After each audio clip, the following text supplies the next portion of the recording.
So long, Bowser!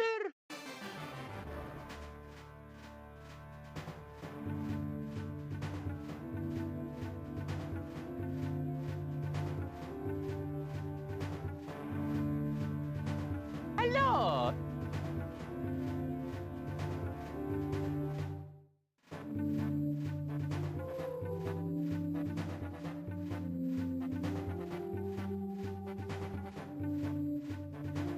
Here we go!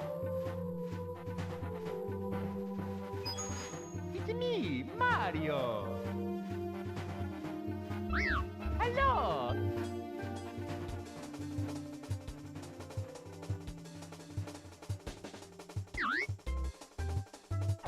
Mamma mia!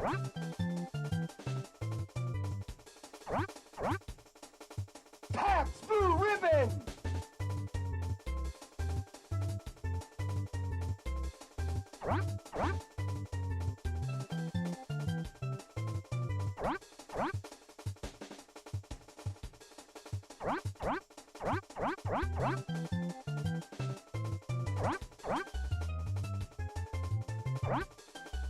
California!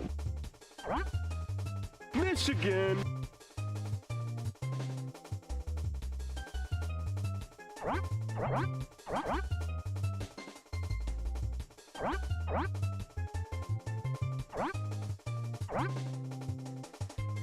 Tell your children not to hear my words.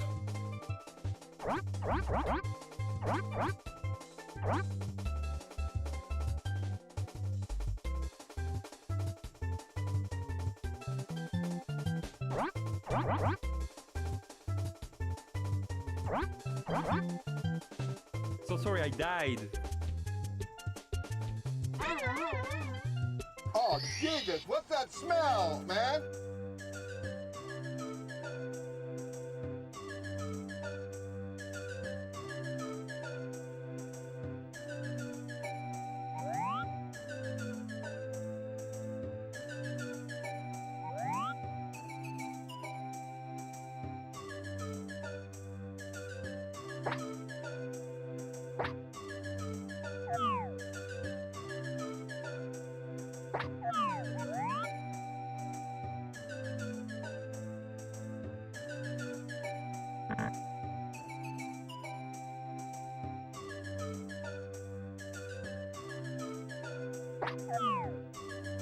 Don't fuck with us.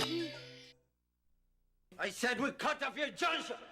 Dear Mario, please come to the castle. I have baked a cake for you. Yours truly, Princess Toadstool. Peach.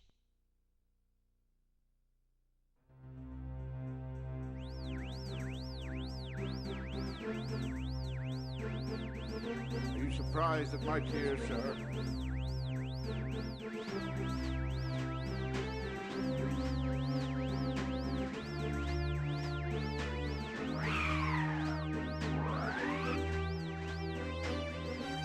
Shut the fuck up!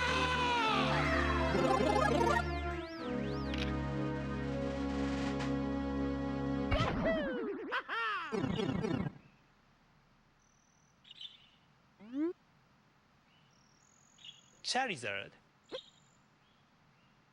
What's going on?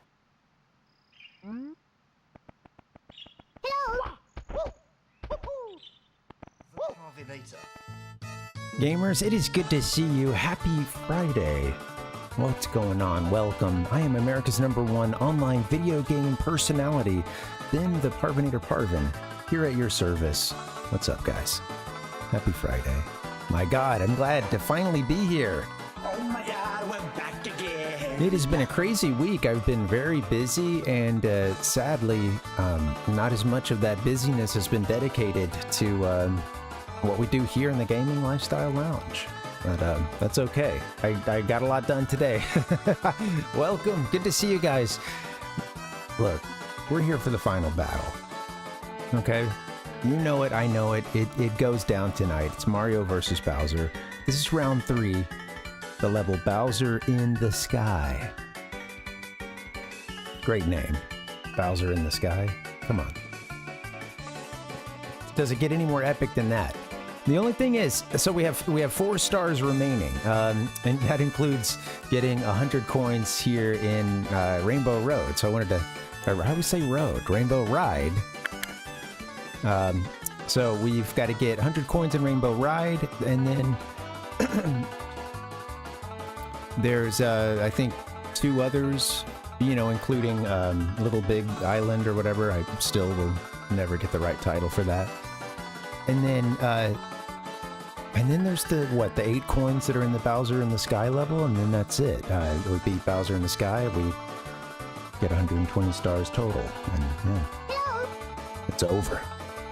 It's over. Hey, welcome, Dustin. Fuzzy Pickles. How you doing, man? I've been on the Earthbound tip lately. It's been it's such a great game. I'm really enjoying it, and taking my time with it too, for sure. Start to play. I hope my body is ready too. I really hope it is. Hope your body and your mind is ready for this journey we're about to go on. Everybody must get stoned. Well, that's not necessary, actually. All right. 4 stars. Give me just a second. We'll ease into this thing.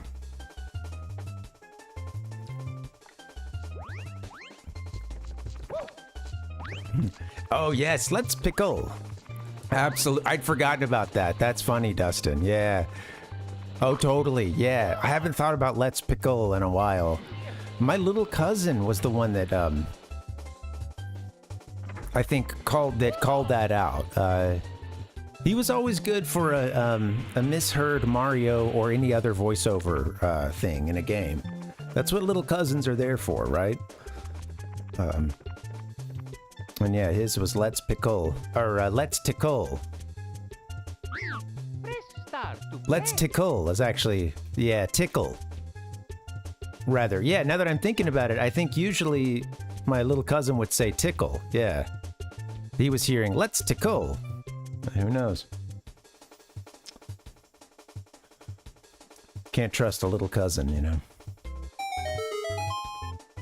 Yeah, I know, it's funny. Yeah, there's some good age ranges around here, and I do forget that not everybody is a late 30s is precisely within 1 or 2 years of my age sometimes, when I'll tell a story or make a reference or something. Yeah, so I'm going, I guess when this game's coming out, I'm still pretty young. I think I'm not quite in middle school just yet, when it first came out.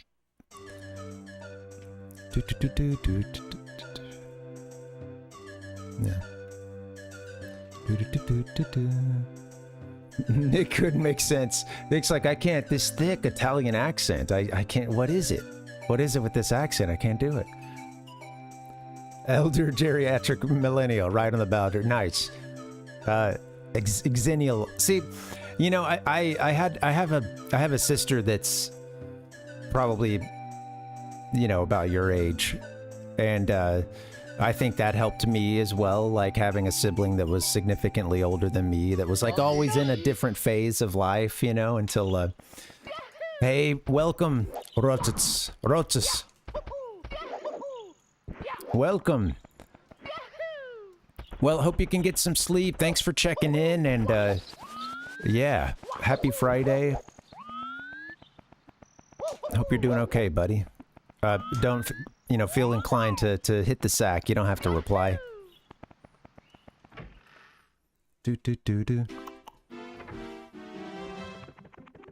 But yeah, so having a big system. I think I need to turn the gain down. Does it sound like it's going, like I'm peaking out sometimes? I listened to something from the last stream, and I think I've already adjusted it some. But let me know if it's... Maybe I'm just getting too close to the mic, honestly. Yeah. Yeah, sorry to hear it's been a tough week.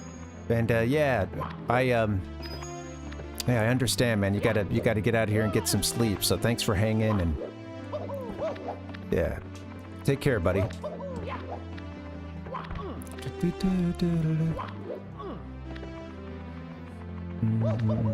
Thanks again for stopping by. Hope you guys have a good weekend.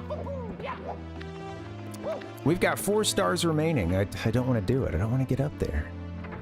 Thanks, Dustin. Yeah. Let me know, too, if the mic, if it sounds like I'm... I think sometimes I just try to eat the microphone is what it is. It's a nice, like,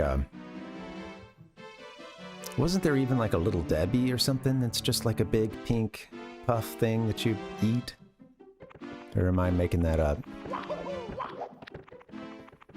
Yeah, it's got a bit of a snow cone thing going on. Yeah. Right. Something I got at the fair. I had several other colors, but they were like up in the... They were up in the closet, and at one point they just sort of fell down to the bottom and got trampled on by everything else, and... You know... Over time, got a little bit of dust in there too, or the cat walking in, and you know... So... And like they'd fall out of the... I remember at one point, like, you know, going to shut this shitty door on the closet, and like, you know, things are starting to fall out, because... Both the integrity of the closet sucks, and I did not pack the things in there very well. You know, twofold problem. But yeah, I had a bunch of colors of these, but they were in this bag that just kept spilling out. It was just over and over again. And at a certain point, I went to go put the bag back up in its rightful bad place in the closet, and they were all just looking they were all mashed up, and like a couple of them had like a lot of dust on them, and or cat hair. I was like, oh, these will not. And I don't even know, I can't see right now, but like when you get a good close-up with a good camera, you can sometimes see folks, you know, you'll notice like a reporter or a podcaster or something. Podcasters can be really bad about it. They just have like a giant like hair. There's several like hairs just sitting there, a big piece of fuzz that's like always there. We got to get to Rainbow Ride for 100 coins. Making great progress thus far. Dynamic camera.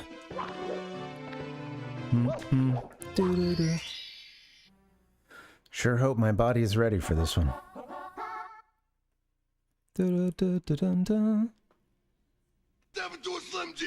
Maybe I should. Well, no. I mean, I have some... Yeah, I got some beef jerky I can eat back there. Non-beef jerky. We accidentally grabbed the spicy kind, though, of this... I might have shown it on a stream before, but I have some really good vegan jerky. This time we grabbed the...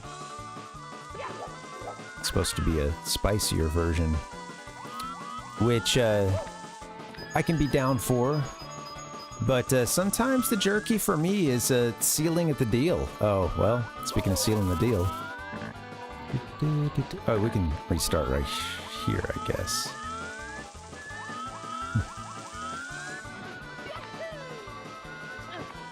Nice. But yeah, you know, after a dessert, have a little piece of jerky. Brush the teeth, call it a night. There's a floss and a mouthwash in there too.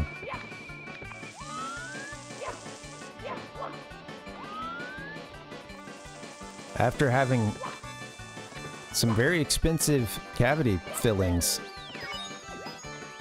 at a certain point in college, when I never had a cavity up until that point in my life. After that, I was like, you know what? This sucks. I don't want to do this again. All right. I got to start living my truth when the dental assistant asks me if I've been flossing. I want to still have the same answer, which is yes. Actually, the answer had been more like I don't know, some middling thing like, yes, yeah, sometimes, but yeah, not regularly. And it was like pretty much only flossing if like I had a problem, or, you know, a cute something or another stuck in my gums, you know. This is an awesome topic. Very cool. There's some really good stuff, Dustin. I'll get this, so there's one company that's getting some pretty good spread, across a lot of grocery stores, or, you know, it's like kind of breaking through to be more, mainstream, and that's Louisville. I think they... Is it just Louisville Jerky or Louisville... I don't know what the hell I just typed. Yeah, Vegan Jerky is the name, actually. That stuff's really good. And it comes in a whole lot of flavors. I like the... They have this one that's like a Carolina barbecue one. Yeah. Whoops. I'm looking through the flavors. Oh, there's a General Tso's that's pretty good as well. I'm gonna put the link to something. I don't know if this is there. I guess this is their website here, but yeah. This is not a paid advertisement, but oh, love that nice short URL there. Yeah, right.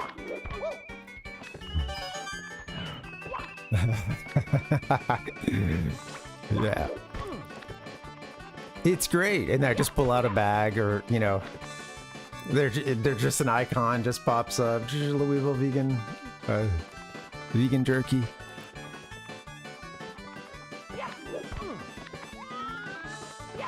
So I gotta figure out how to get all these blue coins, or where they all are. That's just something I haven't quite managed yet. So there's one like right there immediately. Get that. Oh, where's the rest? They must be up here. Hey Nick, welcome. I think that a bunch are up on that, like on that ridge there, or maybe even higher. Well, that wasn't a very good go of things.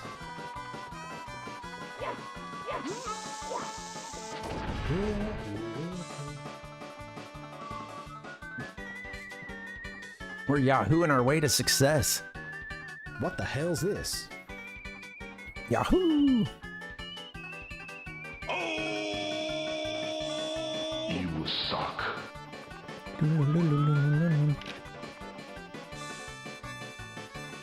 Chickpea puffs. Oh yeah. I've had some. We get some really good chickpea puffs. Those can be really good. I mean, yeah, I think there's chickpeas. There's also one that's, I think there's one that's made of like sorghum bean as well. That's really good. That's been my jam lately. And I'm not a huge crunchy snacker, like, you know, popcorn, stuff like that. It tends to like get stuck into sorghum green. It tends to get stuck in my, it's made of sorghum beans. Ah!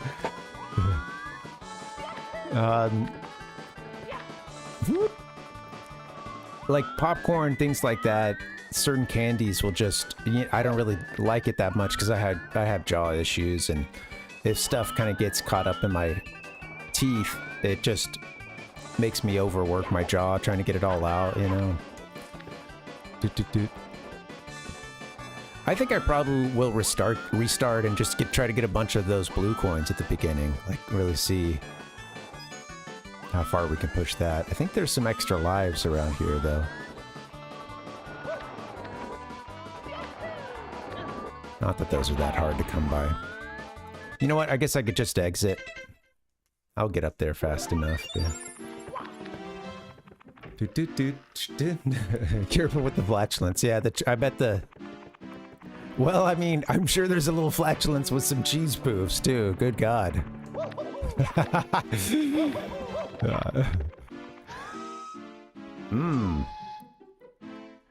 The cat is after me salmon. Stay away, kitty. Our cat has to have this kidney food, but there have been times when she's, you know, been sick or like taking antibiotics or something, and she's not eating much, and it kind of just becomes imperative to just get her to eat for a couple of days, and then the trick is like telling her, hey, you know, after that you can't keep getting the whatever fun food you got. But yeah, it's been kind of funny during those times, because we'll open up some can of something she doesn't get to eat, and you know the one she goes crazy for? There was a beef liver one. That it was like as soon as I opened the can from like across the room, she was like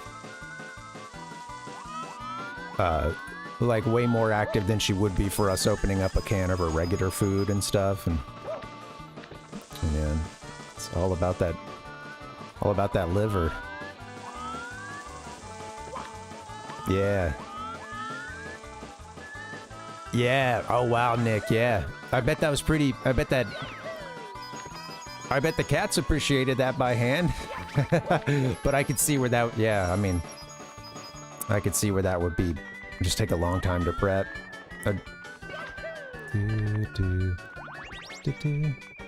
Yeah. Give me that organ meat. Well, maybe Liver King was right all along.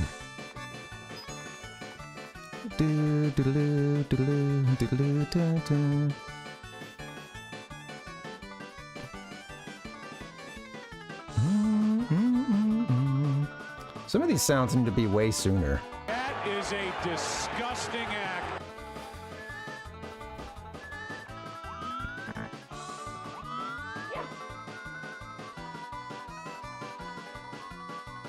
Wow.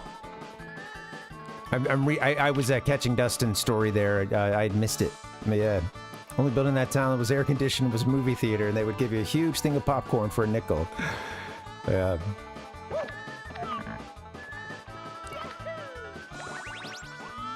Well, that's awesome. I also love the, you know, of course, like, hey, times are tough, and it's like you have a place where you can stay inside all day.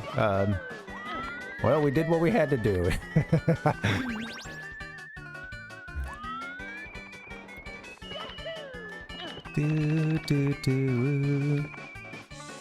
I think, you know, like popcorn is probably very cheap too, because, I mean, especially since there's like corn subsidies and whatnot. Yeah. And it's something cheap, and you make a lot of them, you know, and it could be kind of filling. Make it salty, and then people want to drink.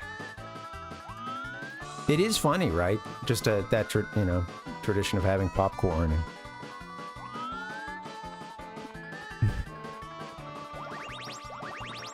I also remember a sad tradition of like, when you're young and you know, you haven't quite really figured out what candies are gonna, you should always go to, and you're still making some dumb choices. And I remember a movie tradition of a few times in a row of trying to order, or, you know, getting a little box of dots, candy dots. Awful candy. Just instantly goes into your teeth and into your gums, like as soon as you take a bite. There's no way to actually chew it and swallow it without having to like pry it off the side of your mouth. Terrible candy. Shit, I wouldn't be surprised if dots were a Depression era candy. Yeah, it was bad. And then some people would give that stuff out for Halloween. That was like a common, if you buy like the lower tier combo bags, you know, dots would be one of them, and like sweet tarts and stuff, bottle caps.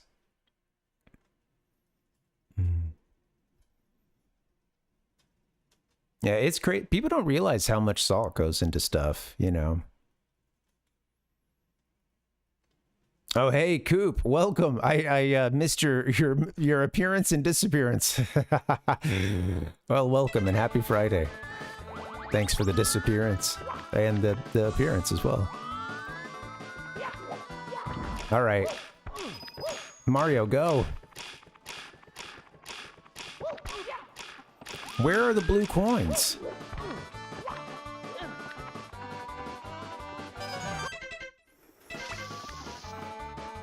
Oh, I didn't want to go out like that, but that's okay.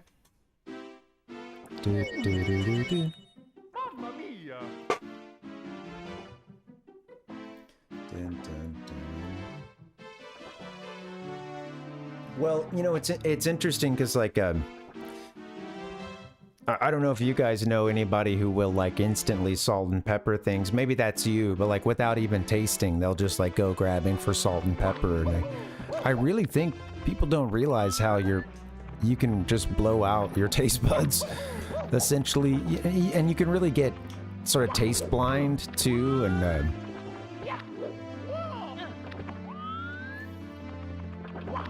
It's one thing to, you know, you have a, you know, like you sort of know what you like and you try it and you're like, okay, this needs some salt, you know. Sometimes they didn't season things well.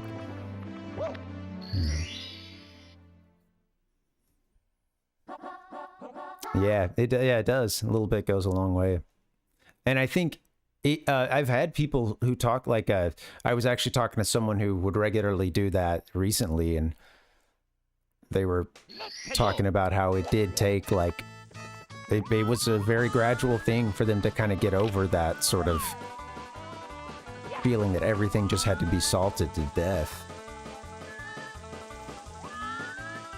Well, like, buy some of the nuts that say that they're like not as, or like 30% less salt or whatever. You know, you can typically find mixed nuts or whatever, cashews, what have you, that'll say that they've got like reduced salt or something, and it's like, you're not, I don't know that you would know the difference unless you had a can of their, whatever they would claim is their like normal amount right next to it, you know. And even then it's like sometimes hey, sometimes you grab a salty nut, you know. No ifs, ands, and buts about it. Just nuts. This is it. Wow. Okay, so where's this blue coin? I'm gonna hit the box and just see if I can. Hello. This is more of an exploratory life we're gonna spend here.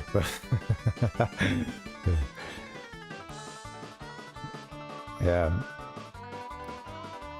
Yeah, Nick. I think do you like backpacking, camping stuff? And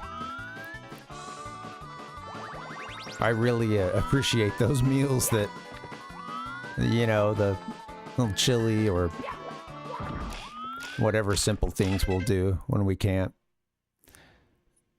They're all up on the top row. I think I'd forgotten about that. You've got to do the mega. That's why they put the first one down there. Excuse me. I had it in my head that you had to get that one quickly and then run to where Mario is now. But instead, you need to shoot up the left side.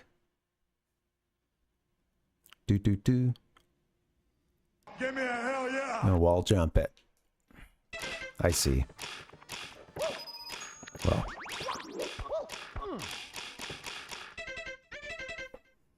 I should have just practiced it, actually, before I reset.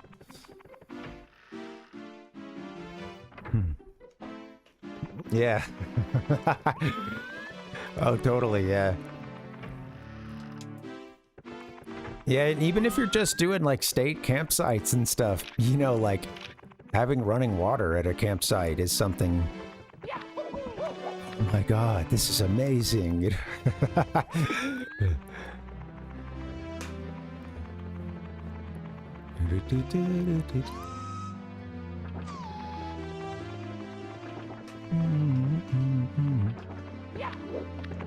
I'd like to do a little more backpacking at some point in time. We've really only gone to sort of, like, you know, basic, mostly, you know, like I was just saying, state park kind of stuff, me and my wife. And then we try to pick places that are like close to camping. rather close to really good hiking. And usually what we'll do is, yeah, so it's, you know, the last couple places we went to, in fact, like the last place we stayed at was like the campsites were right on the Pacific Crest Trail. So it was really nice to just hop on that trail, then come home and have, you know, have the full campsite ready to go and stuff. And I know, right? Yeah, get in your time in the great outdoors while you can. Nick's Assault Fiend. That's what I'm talking about. Ichigo, what's up, buddy? It is ENDGAME. Thank you for reminding us, man. I gotta step it up a notch. Trying to get 100 coins. It really is, Nick. Yeah, it's so cool to... It's such a sweet trail, and like I said, it's been nice to book a couple of camping nights or a couple of weekends at places that abut the trail and just make it really easy to just stay out all... Lost all those. Stay out all day if you want to.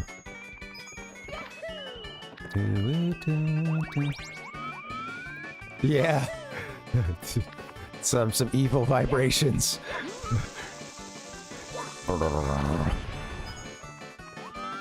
See, I got to be careful when I go to see a movie. I will have popcorn if it's there, because like if my jaw's not bugging me and I'm in a good mood, you know, sure. Sometimes it's on principle. It's like no popcorn, you know. But I gotta have a diet, something or another. Coke, Pepsi, it doesn't fucking matter. I've got to have a diet soda. I need some aspartame or some similar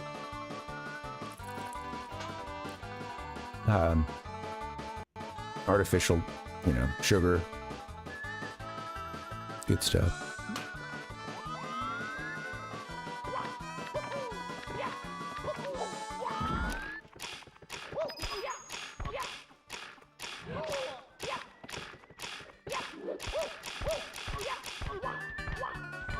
I just got to get a good starting angle, and we can maybe rack up some coins there.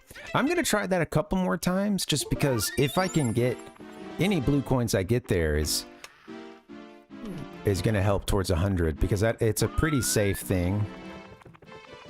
At least just doing the stunt of the wall jump is fairly safe. I could see where I could just send it straight off into the abyss, but... Yeah, let's try to get those blue coins. Me too, yeah, I really like this level. It's, I always want to call it Rainbow Road as well, and you guys have probably heard me say that, and gently not corrected me.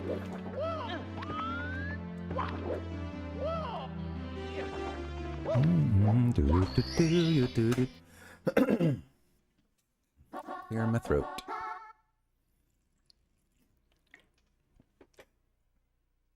Hey, thank you guys for hanging. It's a fun one already. How's your weather where you guys are? It got to be about 82 today. And I was trying to do some of the finishing touches for the stream, and it just kind of... The heat just kind of caught up. It sort of just caught up with me and with this room. You know, this side of the apartment just sort of soaks up the sun all afternoon.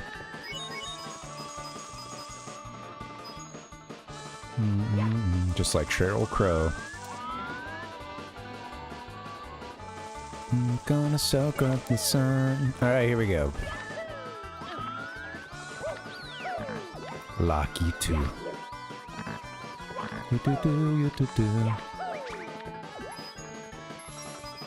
Okay. You got them all. Every coin counts. Oh, it crashed today again, Ichigo? Is that what happened? Is that what happened when you were streaming on Wednesday? Right. Oh, that's too bad, man.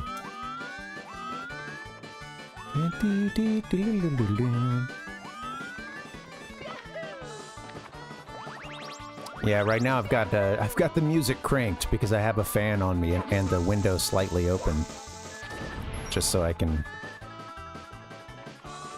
hear my game. I mean, come on, you don't.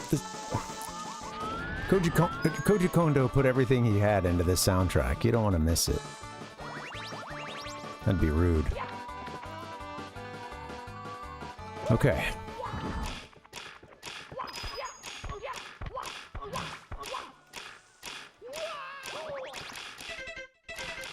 Let's practice. Alright, we're gonna go over here. We're gonna be nervous as hell, and we're probably gonna make a bad move. We're gonna get a terrible angle, like that. Alright. Okay, I think it's... Really gotta line that... Really gotta line the first jump up more than anything. And then from there... Oh, from there, it should just be a matter of pressing the A button. This is me collecting every blue coin that exists. Alright. Okay, so we ran it like a time and a half there. I think that should be good.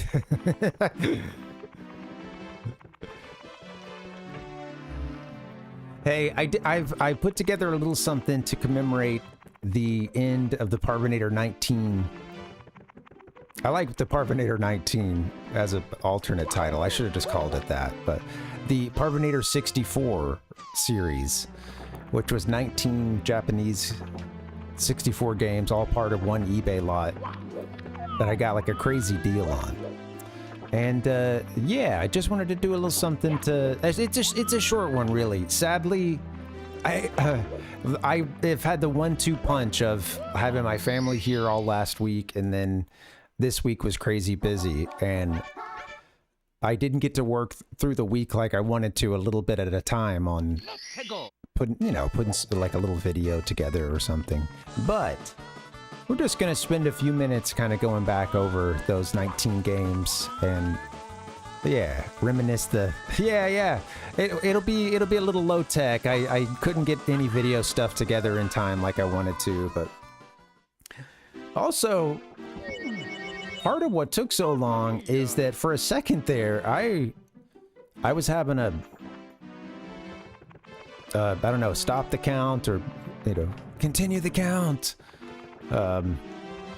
moment, because I was trying to figure out the 19, like the order that I played the games in, and it was way harder than it should have been just because I've been in like a data storage hell the last few weeks, well, last few months. And I've got some files here, some on Twitch, some stuff on YouTube, and like, it's a mess.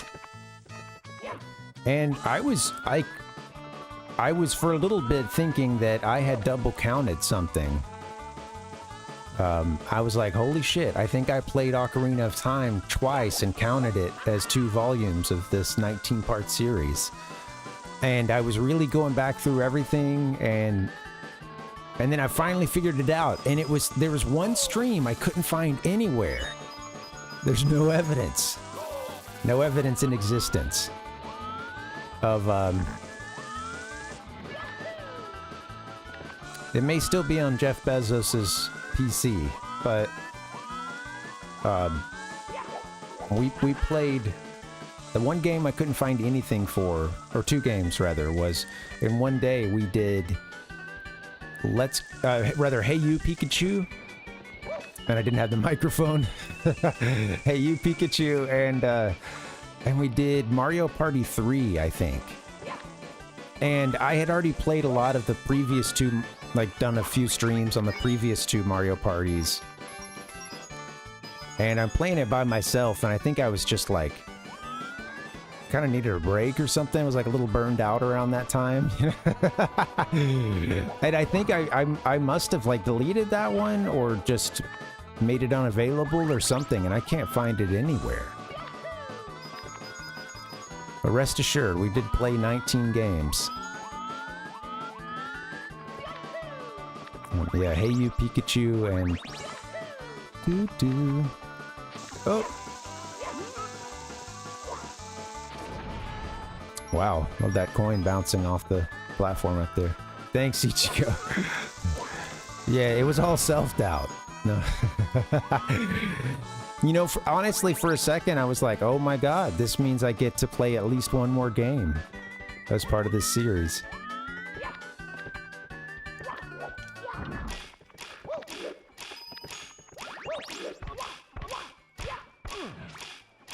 I'm sorry.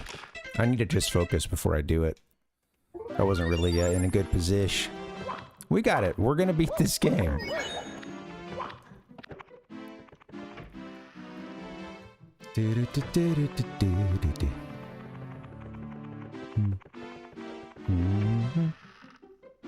Anyway, so yeah, once we do finally beat this thing, we'll just take a look back at those 19 titles and the time we spent together.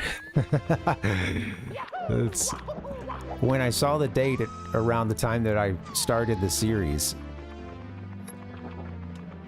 I gotta admit, my jaw hit the floor. I didn't realize that it had been at it for that long.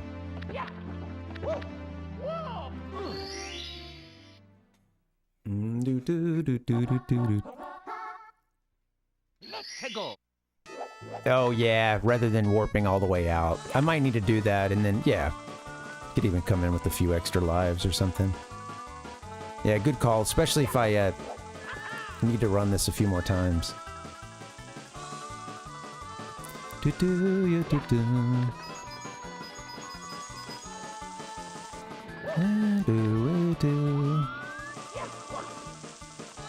This level is crazy. I like that you can see things like the stars from so far away.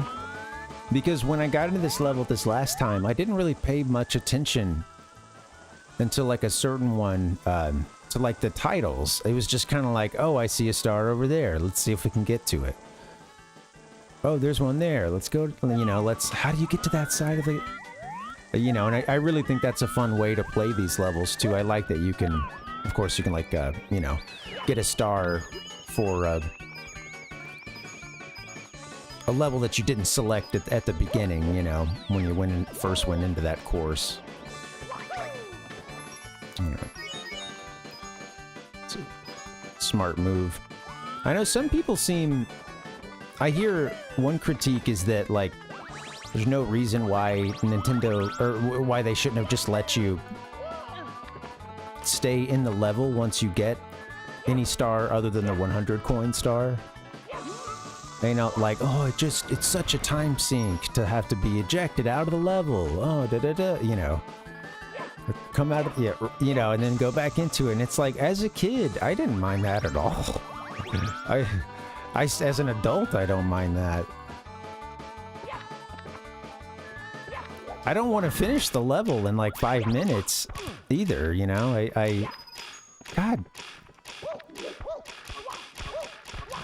I am disappointed in myself.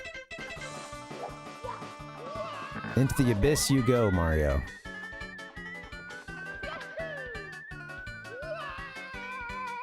I think I saw that bomb there. You guys can see better where you watch the game from than I can see where I watch the game from.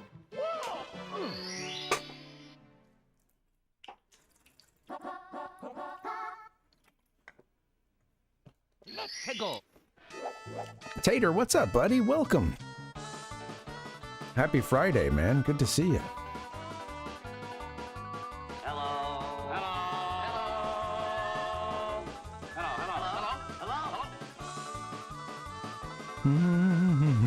Freedom. What is that? The are you doing your Woodstock performance here? Freedom.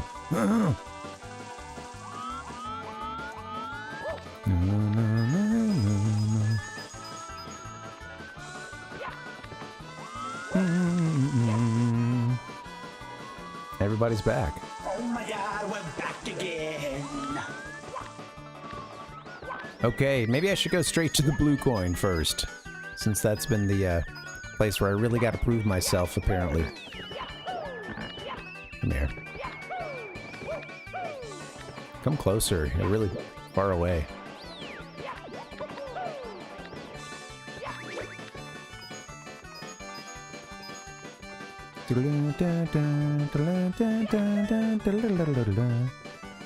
Alright, let me go get that, let's go over here first. Before I do a whole lot else. Braveheart. Nice.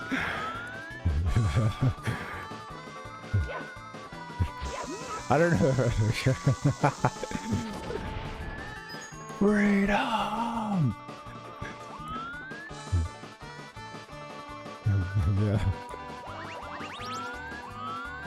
Man, I'd probably just yell. I don't know if I'd be able to yell something like that if I'm getting castrated. I think it would probably just be more like, ah!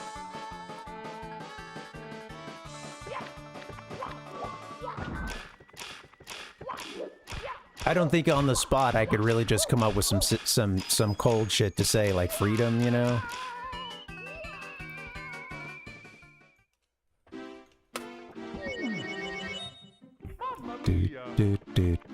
I guess that's why I'm not William Wallace.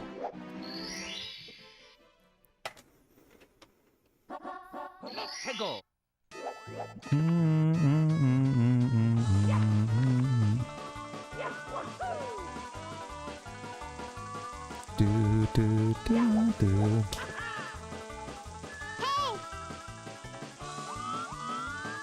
Look, I generally try to be a good neighbor. I'm allowed to get the occasional crazed scream in, right?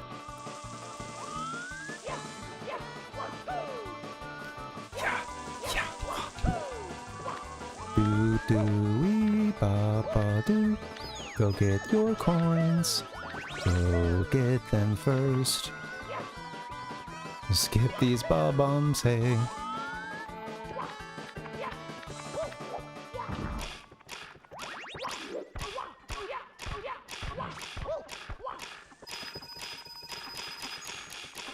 All except for that first one. Maybe that's gonna be enough. I don't know. I don't know how tight the margin is in this one, but it's a crazy big level with a high probability of just slipping up at some point and falling off of something, you know? Just knowing me. Capable of some great feats, but consistency not so much. Hello.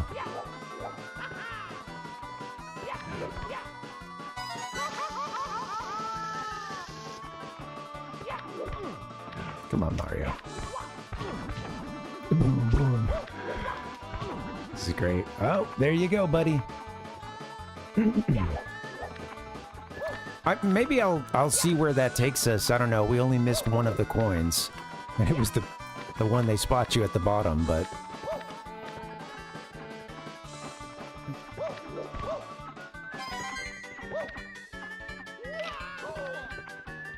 Just, perils of being in 3D, I guess. Yeah, although I will say, I think I could go and knock it out again right now. I do think I could get them all. So, let's just see. We've got a little time today, so let's see what's up. I don't have another game planned, but I just thought if we finish this game and then there's much time left, you know, we'll do our review of the Parvinator 64 series, and then we'll see what's left, and then I'm hoping we'll have time to fire something up for a little late night sesh, but I know I got started quite late, so it'll have to be a Parvinator after dark.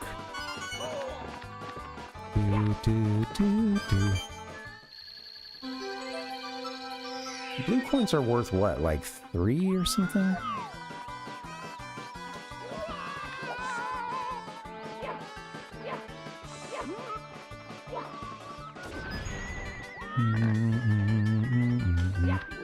Yeah. I'm glad to. I'm feeling a lot better than last Friday. I was worn out. Oh, they're 5. Okay. Yeah. Cool. Let's see what we can get. I think I had a pretty high coin count at one point. Like I was getting it up to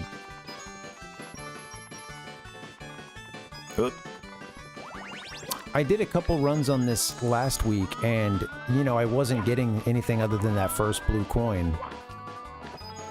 And I think I was getting up into the 80s. Or close to them. So I think it's, you know, it's just a matter of navigating a treacherous course. Staying alive.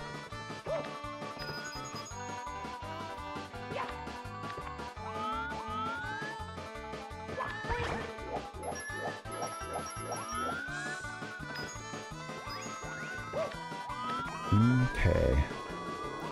So, I forget what else is in this section here. Let me make sure there's something worth our time. Okay, that's right. I got this.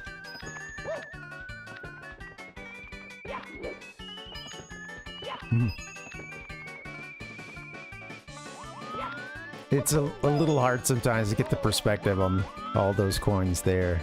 I think, what is this? This is a life, I think. Well, this looks good. I mean, we're at 82 right now. I think if I just explore a couple more areas, we might be at 100.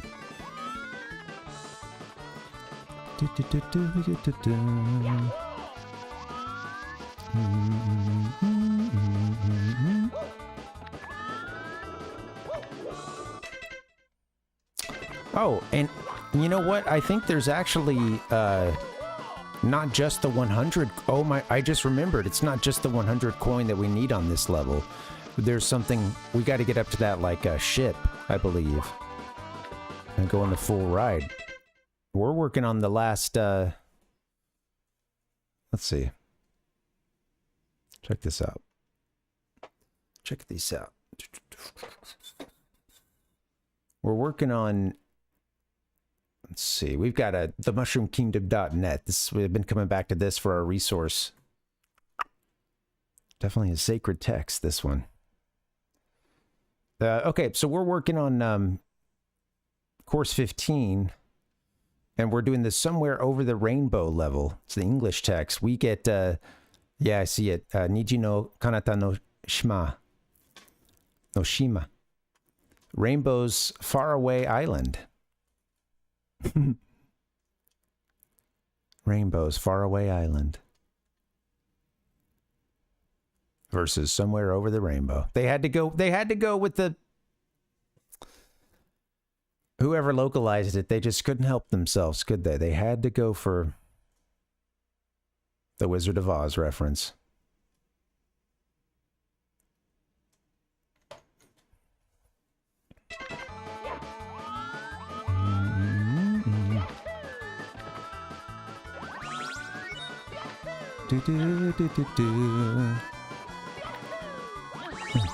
You know, I think I've The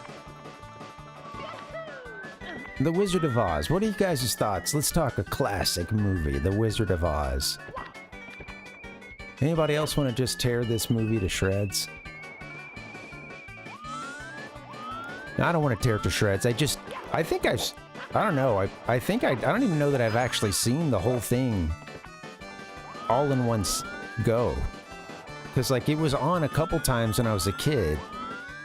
And I just remember thinking, like, I couldn't understand anything that the Cowardly Lion was saying. And that, like, his behavior just in general, I was kind of like, was just a little puzzling to me. You know, like when you're watching you're looking at, like, some Super NES JRPG and there's some animation that doesn't totally convey what the heck's going on.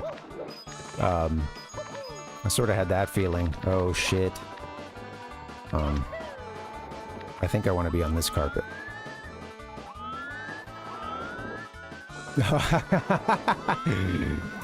No, that's funny, Ichigo. Yeah. I feel like that's something that, as a middle school teacher, maybe you can, like, pull that off a little bit easier. If you do it as a high school teacher,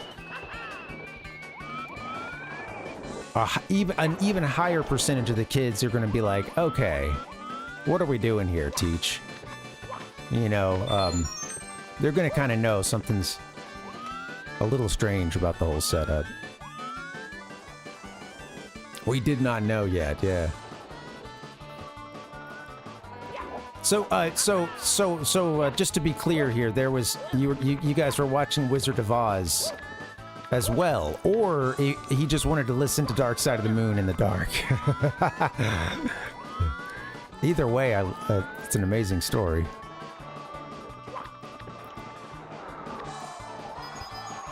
Well, I thought we were supposed to go on.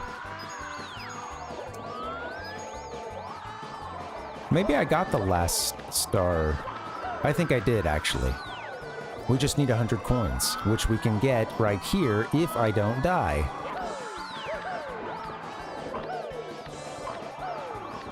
Come here. I gotta be careful, though.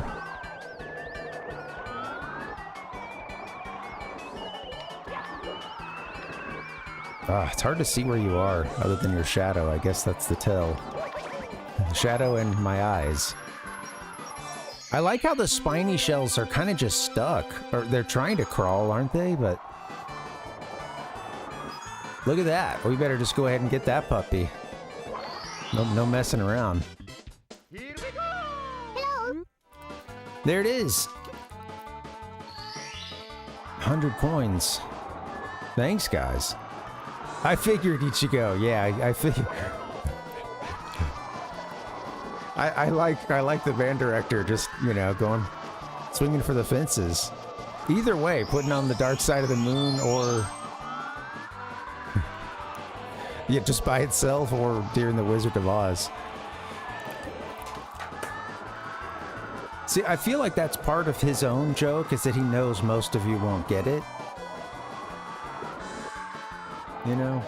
That's like the teacher having a little laugh to themselves.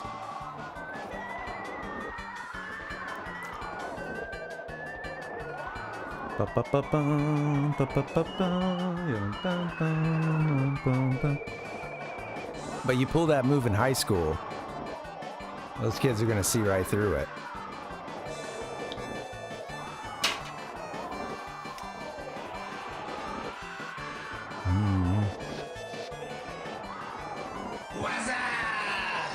So one thing I'm questioning is, did I get all 6 stars in this level? In this course? I guess if I'm on solid ground that's not moving me, I could answer that.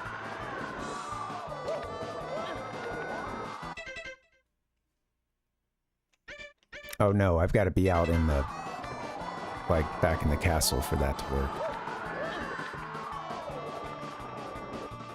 I don't remember if there's, like, still something else. I think actually maybe towards the end of Friday we like got the, because I think we ended up going like above the, to the little top of this castle here. Isn't that cute?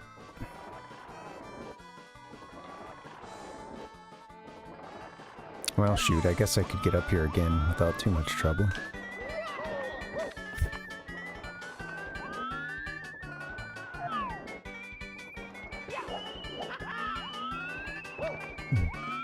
Oh, that's funny, Ichigo. Yeah.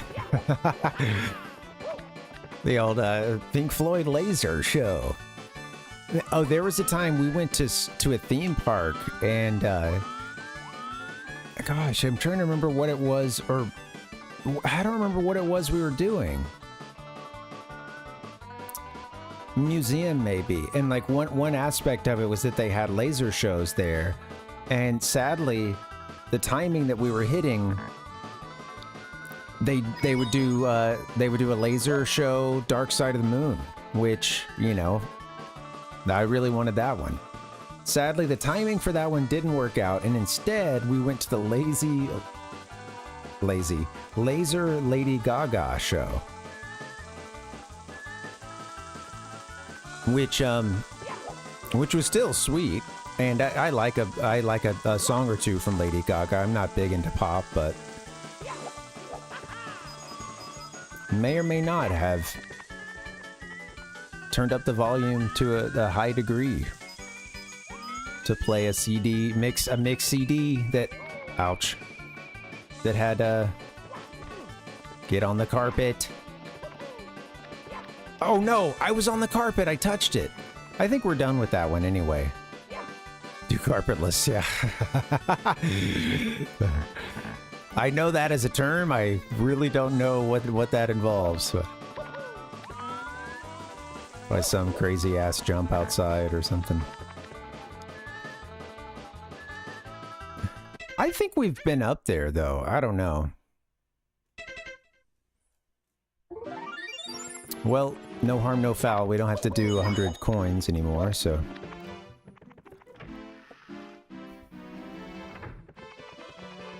I don't think we paid for the laser show. It was like part of whatever thing. I don't remember what it was we were doing, but yeah, I was with like my wife's uncle and their kids.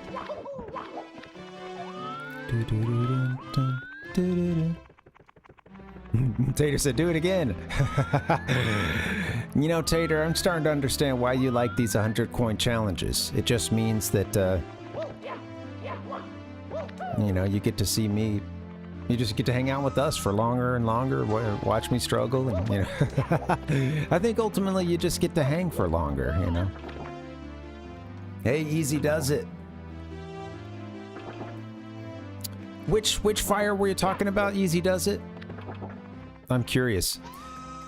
I will say we're playing the Shindo Pack version of this game, and there's a couple things that are kind of a lot of things that are different with this Shindo Pack cart versus the like original Japanese release. And you probably know all this, but yeah, for anybody that doesn't, what we're playing now, I would show you the cartridge, but it's in the system, is the Shindo Pack version of you know, Super Mario 64. It came out a year after the original release, so it came out in '97, and it was one of a couple titles that they would reissue for Rumble Pack compatibility. And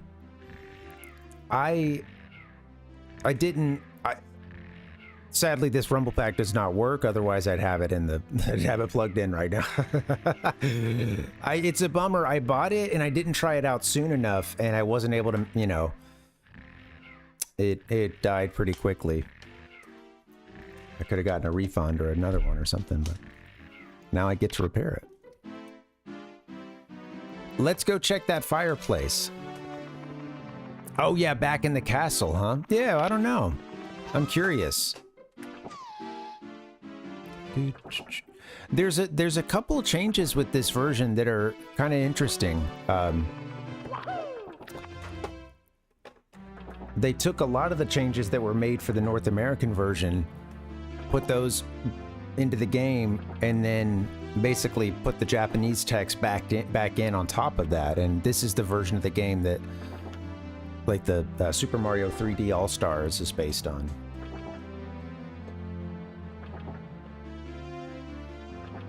Oh, the big thing about this, if you know anything about Shindo Pack, you probably know that you can't do the backwards long jump and some of those other. Well, I think that's the big speedrunning technique you can't do. Shoot. Yeah, we're still missing one here. Well, I guess, maybe we'll get a chance to see this fireplace.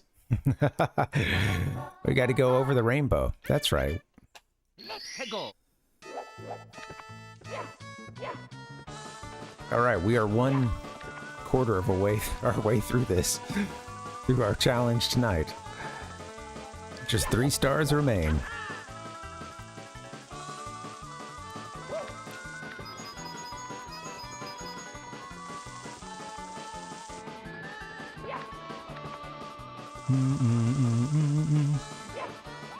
Always interesting too, some of the changes that were made to things like Ocarina of Time.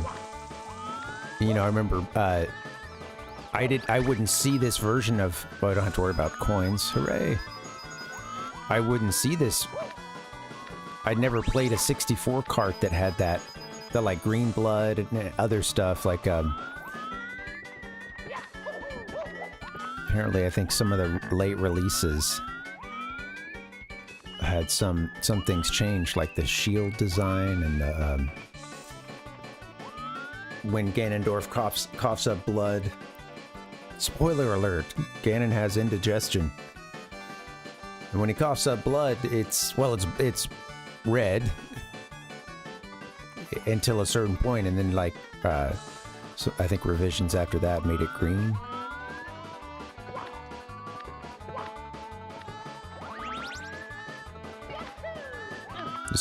Just a barf, you know.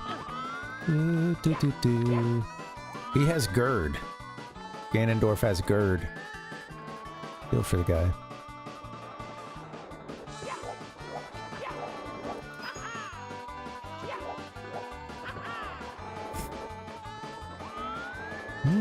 Where's this last star?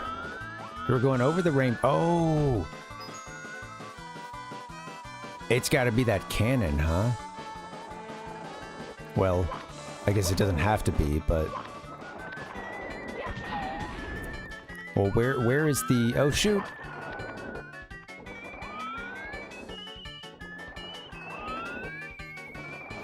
I forget where our pink... oh, gods. Goodbye.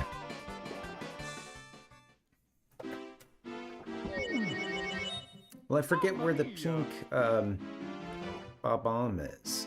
I think we did... I thought I'd had him open this up at one point. Maybe not. Hello. I'm pretty sure we saw a closed, you know, cannon opening when we made it to the Viking ship.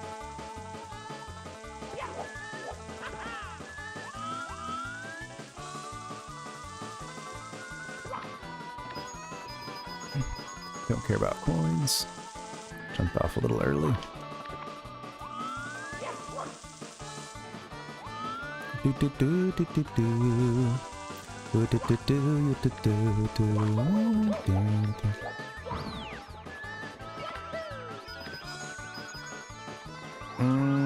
Okay, so I did everything I could do over here, I believe. Like you to, please. I'm ignoring you. You know what? Isn't there... I think I've triggered it, but isn't there like a point somewhere around here? A warp point. It was something weird. I think I found it on the last time we played, and I was not expecting it.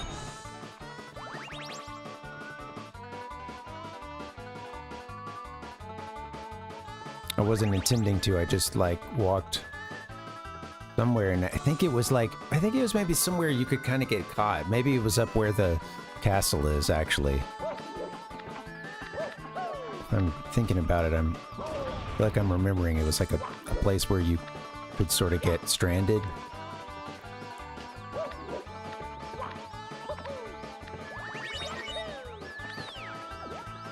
Leave me alone.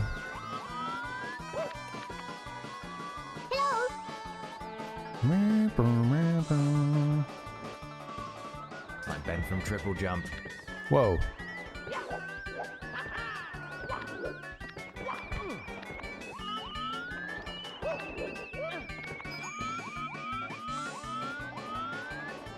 They tried to give me every chance to recover.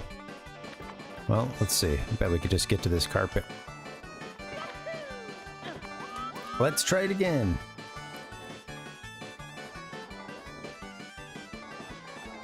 Where is Bob-omb?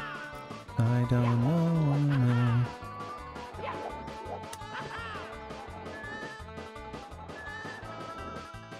Doom, doom, doom. You know, my wife and I have been playing some Final Fantasy VII, so I've been regaling you all with some stories from that. She's really liking it, and I'm liking this playthrough too. It had been a while since I've gone all the way through the game. Too long. So, what's this way? Didn't I get screwed last time, or...?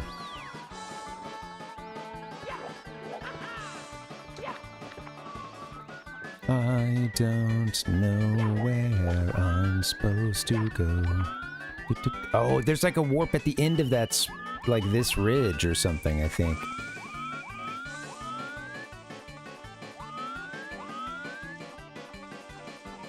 Where is the bubba?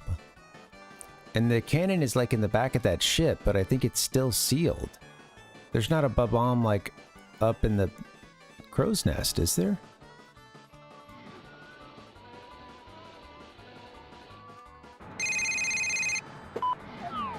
Nico, it's Roman. Let's go bowling. Sorry, let me get a quick refill.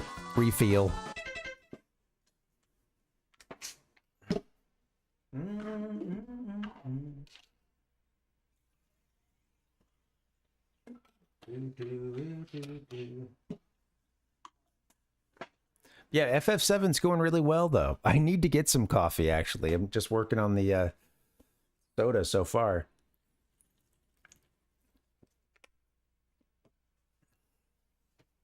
It's not too late for a coffee.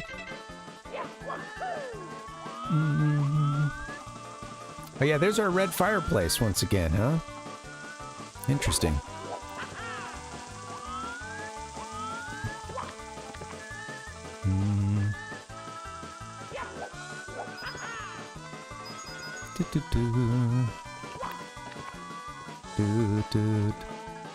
Remember it's shooting red this time. At least that's what we saw, I believe. I wonder if it's blue in any other version.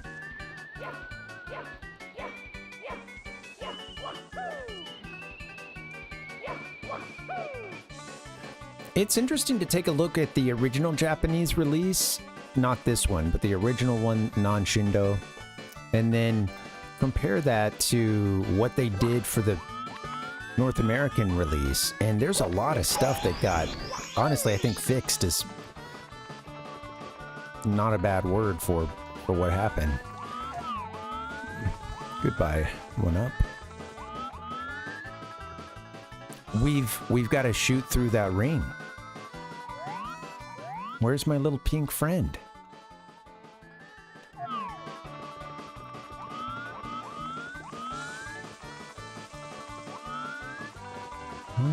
I think that there may be like a special warp point. Lovely camera angle. At the end of this row or something? No? Maybe the end of that one to the right?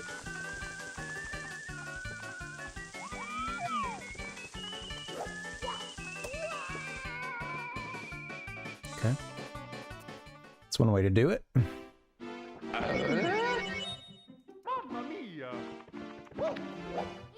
All right, guys, thanks for hanging in. We're an hour and 15 in. We're making progress, though, slowly but surely.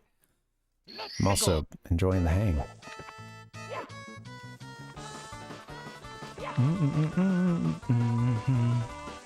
Man, this music, I cannot get into it and hum or whistle or drum. Just love the frenetic energy. You know, Koji's like, hey, Mimoto-san, got a little banjo tune you're gonna love. This one's for you, buddy.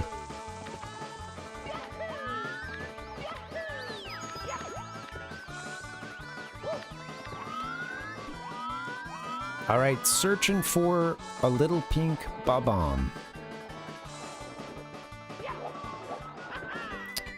It's funny how they give you these little safety platforms. I'm kind of realizing that now. For this first section where you've got to jump over a block, a little teachable moment, I guess. They're, you know, teaching you how to do the little gameplay gimmick. It looks so cool just looking back at the rainbow stripe, doesn't it?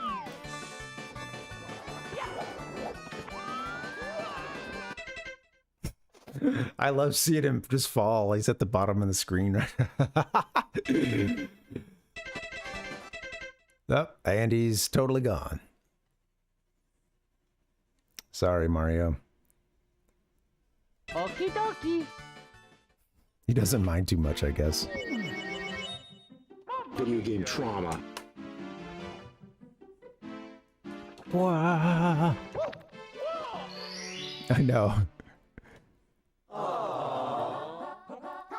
It's hard to hear those screams sometimes. You know, it's really easy to just send a character off into the abyss over and over again and not really think about what that's got to be like from their perspective. And to be fair, as a game enjoyer, one who plays video games, you can't, I mean, what are you just gonna be worried about that all the time? Sadly, you've got to send some of your video game avatars to their death many times, like that, before you learn how to do it the right way. Game over.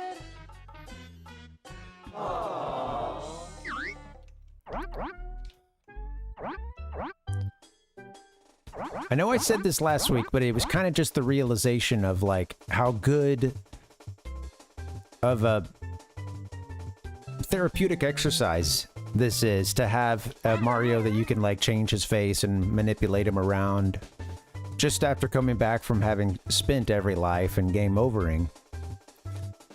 They know they got to give you a little something because you're probably fuming at this point. You know, you're pissed. And they got to give you a little something, something in the world, a 3D object that you can manipulate. And what better than Mario's face?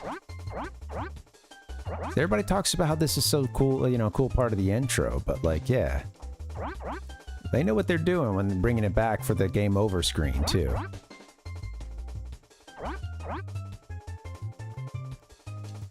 I always do about the same face. Yowza. It's the Jack,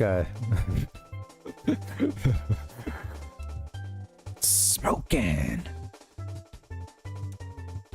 Oh, I guess that's Jim Carrey, huh?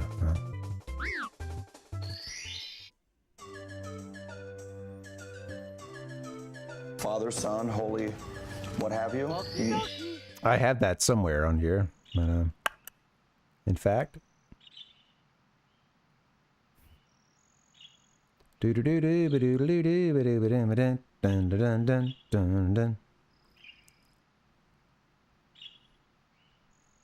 Somewhere.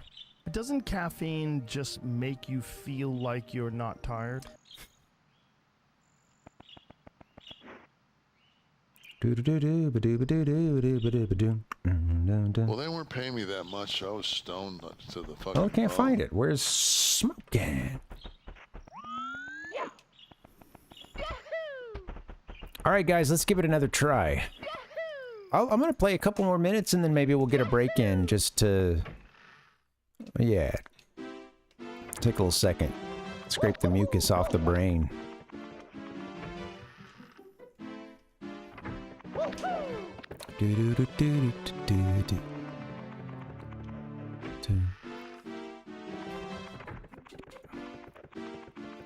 I keep distracting myself from talking about Final Fantasy VII, which is also okay, but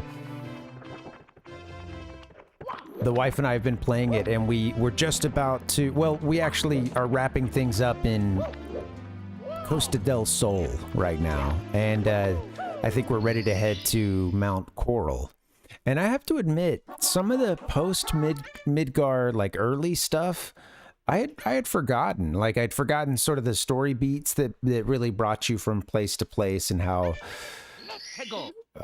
I think people can play the game years ago and then have that idea of like, oh, it's very open world, you know. But at the beginning, in the first scenarios, you know, it's not like you have access to the entire map, you know. You are pretty hemmed in. You'll have some optional areas and stuff like that, but they do... You know, the narrative does have you sort of pinned on a continent at a time, or a section, you know. And then it's like, hey, go through these mountains. Hop on this ship now. You know, it's a lot of stuff like that. And I had just sort of forgotten some of the little story beats that kind of bring you from place to place. And I think, basically, like, a lot of the stuff from Calm to, like... the gold saucer section. I think I didn't remember how you kind of got, you know, from point A to point B and stuff. And dude, it's easy. gotta stay in it. Yeah, it's not, right. Yeah, it's not until you're getting the airship and, like, the chocobos and stuff. It was, you know, like, that, of course, opens everything up, or can open up a lot. But yeah. FF9 would kind of use the chocobos a little bit better, I thought. Like, chocobo on the world map is kind of a more interesting mechanic, the way that they did it there. But although, you know, just in terms of them being able to, like, well, I guess in FF7 it's a similar thing. They have like a, okay, this is a river one, this is a mountain one, you know.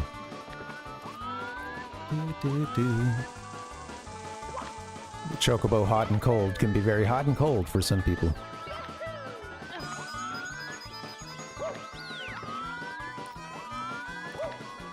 Yeah, like the ones I've played, Dustin, yeah, they're not totally, like, you know, wide open. What am I doing? Let's do that jump a lot sooner. Yeah, they're not totally wide open. It's kind of just like we were saying, you know, it's you know, you might get access to a whole half a continent or something that's got one place they tell you you need to go to, and then like a secret place or two, or an optional thing. But yeah, it's typically not wide open, and I didn't play those games and ever think like, oh my god, this, you know, this thing is way too on rails, you know, like they need to open the world up. I didn't really feel that way I don't remember having those feelings.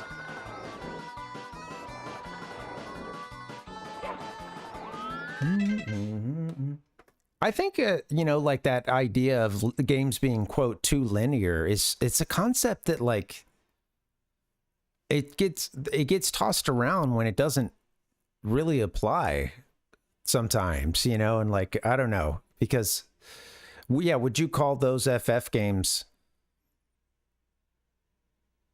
you know, I guess it's just that there's shades to it. Like, something can, you know, most games tend to be some level of linear, but and then there's things like FF13 that I've heard was like I haven't even played that one, but I heard it's really, I didn't like 15, and there were sections with it where it was just like, walk down this hallway and then that's it, and then you do a cutscene and then you walk down another hallway, and then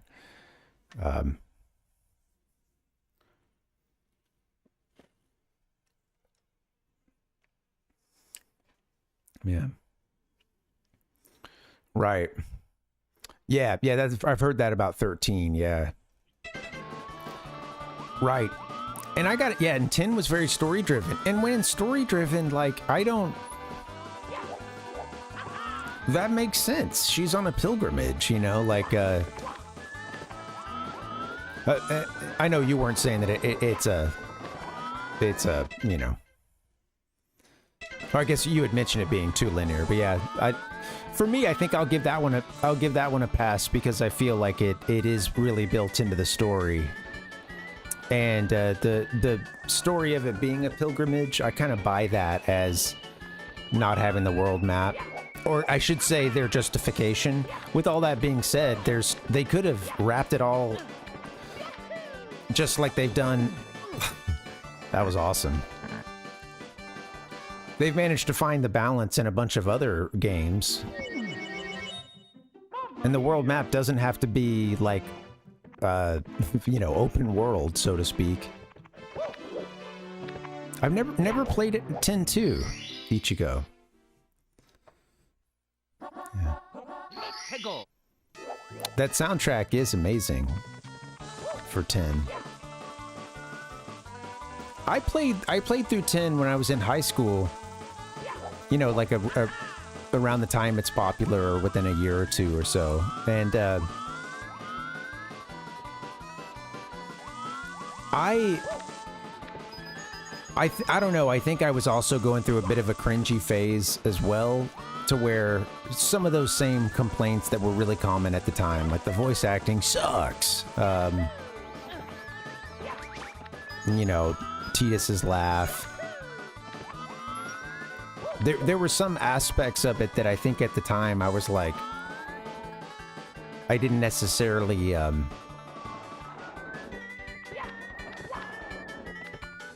you know, like it had a pretty I'll tell you one of the things about like with Squaresoft going to like those long full motion videos and stuff. There is one thing that happens sometimes, and it's what I was mentioning earlier about like some stuff that works in anime and in other Japanese media, and then when it's, you know, rendered in like the best that the PlayStation can do, it doesn't always, or PS2, whatever, it doesn't always, like, you know what I mean? There's like, it doesn't always hit for audiences around the world, or there may be some like cultural sensibilities or whatever that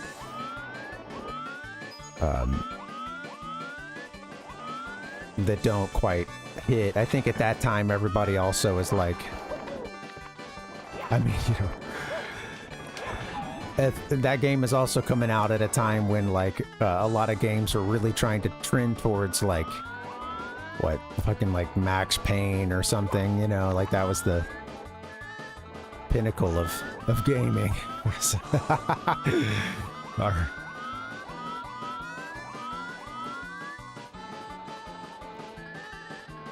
No, just, you know, everything got into like there was a weird kind of tonal phase with everything just being really dark and angry, and you know, the mostly silent protagonist to you know, it's a shoot first and ask questions later kind of guy.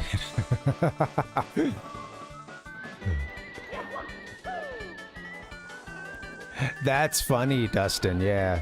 Okay. I sound like I'm just giving you the Squaresoft line here. Mario? I don't think there's a way up from here. But it also means we didn't die. Wait. Yeah, I was about to say, that's just about to appear, isn't it?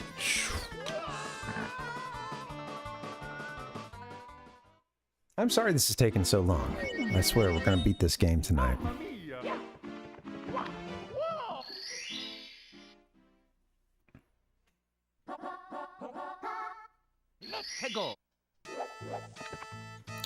I think I honestly, like, I didn't like Final Fantasy 15.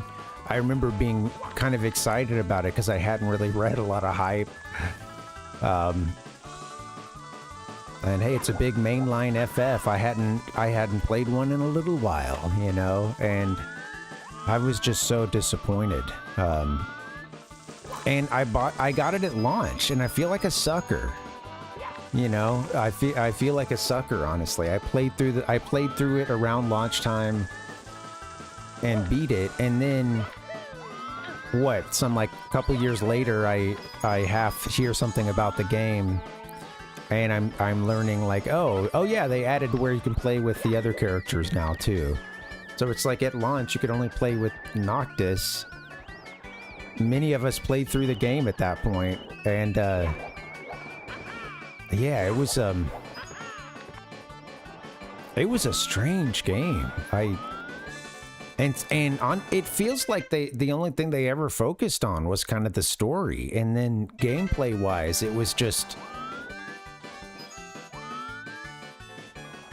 You could tell it was a work in progress when it came out, and, you know, every battle was like you can just press this one button, warp over to where the person is, the enemy you're attacking is, and then just slash them in the air, all anime style. And it was just, what are we doing here? This is not good.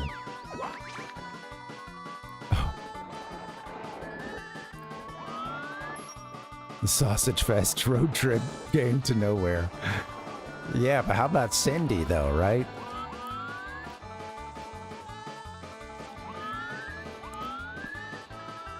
There are times with Squaresoft when they do something like that, like have like a gas station, and Cindy who runs the gas station, and like, and it just, I don't know how to explain it. That just like, it's all tonally so bad. It's mixed the hell up, and it's like, It's a weird, it's a bad, like, Americana pastiche that just doesn't work. Exactly, right. Right, and I do see that. Yeah, I think that gets into those kind of differences there.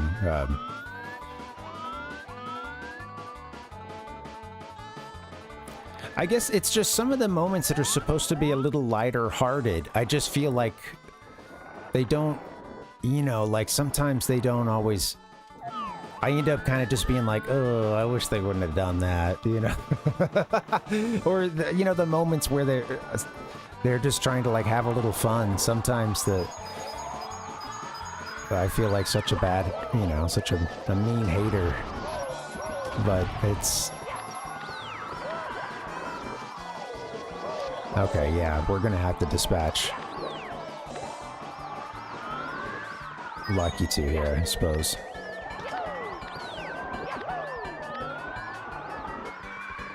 I was hoping you'd just get blown away.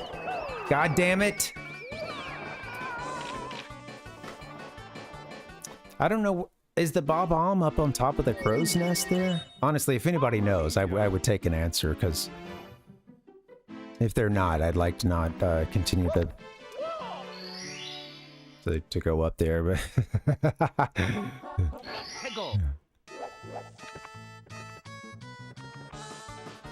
Oh...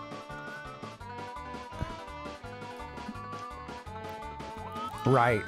So I don't know anything about that, Dustin. I haven't even heard of that character. I just know, like, lightning, and that's it, yeah. I think that that's interesting, and I just think that, yeah, you know, you make a good point that it,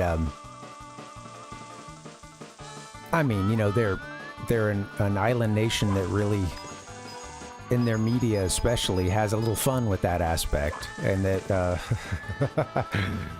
most of the world is not Japanese.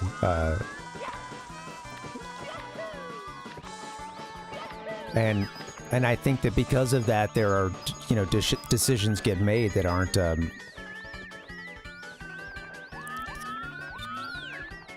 There's the bad combo of, like, there not being a level of cultural sensibility sometimes, which usually doesn't result in anything huge, you know.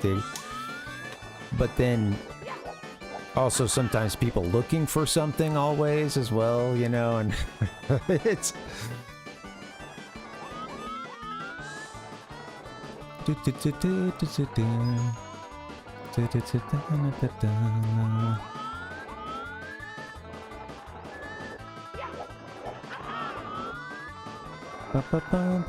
Whoops. Oops.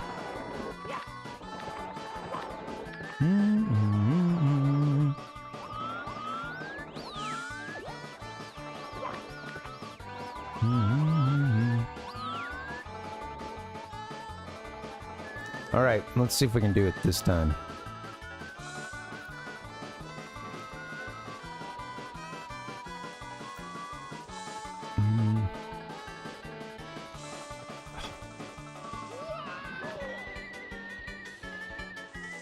Sorry, just playing bad. Just playing bad.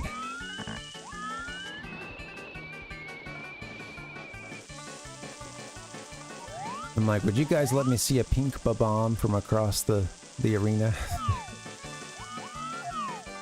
0 lives.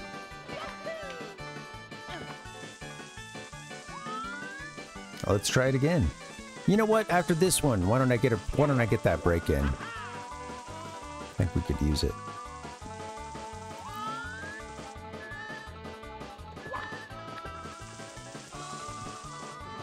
Dude, I know, I could use some.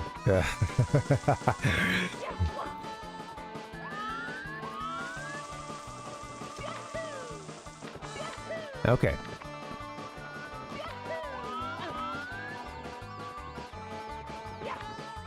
I think that Bob-omb is up in the crow's nest of this Viking ship.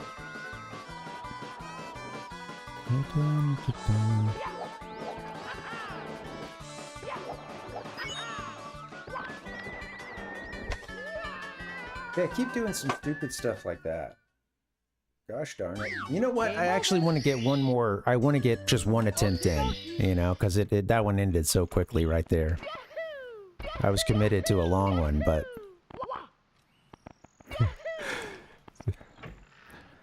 I didn't have the skills to make it happen. Oh! It is, Dustin, yeah, and I'll find myself having some grandpa moments with the 3D perspective in this game sometimes. This level, you notice it too, because these platforms are truly... Some of them are really out in the middle of nowhere. Just suspended in the air.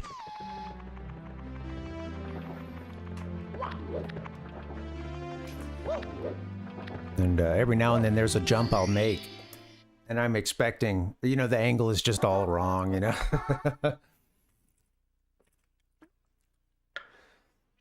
Learning to, like, never jump. Or just always know which way Mario is facing before you even start the jump, kind of. Obviously is so clutch for having any kind of touch with this game.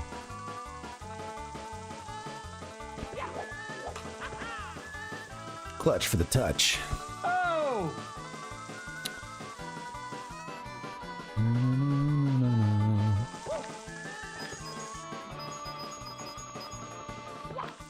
I could use a snack, too.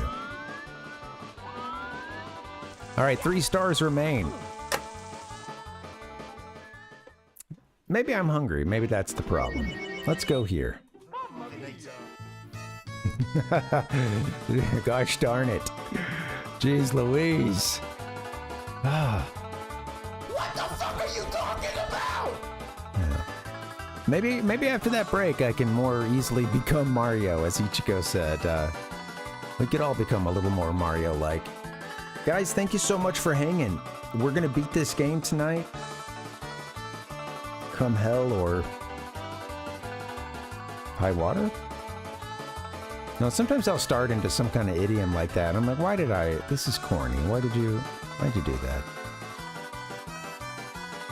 All right, guys, thanks for hanging. I hope you're having a good week and a happy Friday. Let's take a few minutes. I need a good reset, so let's take a little while. I'm gonna get a snack and some coffee. I'll see you guys back here in a bit. BRB.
because we have to finish very soon. And we want to fucking play the rest of our shit.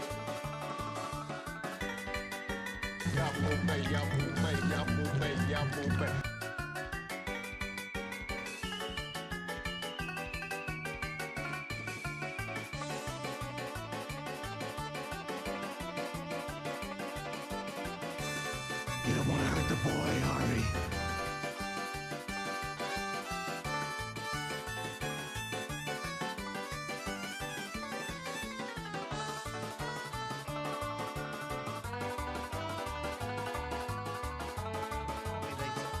Hello, what's up, guys? Happy Friday. Good to see ya. We're looking forward to this matchup here. It's the one we've all been waiting for. Mario versus Bowser. Mano a mano. 2 men enter. Well, 1 man, question mark? 1 Koopa? Reptile thing? I don't know. Anyway. Let's get into the game. Trying a new headband.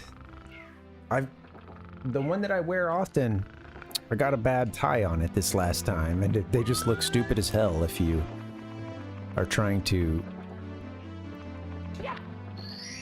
tie it like a ring, like I do. I just use it as a kind of a thin headband.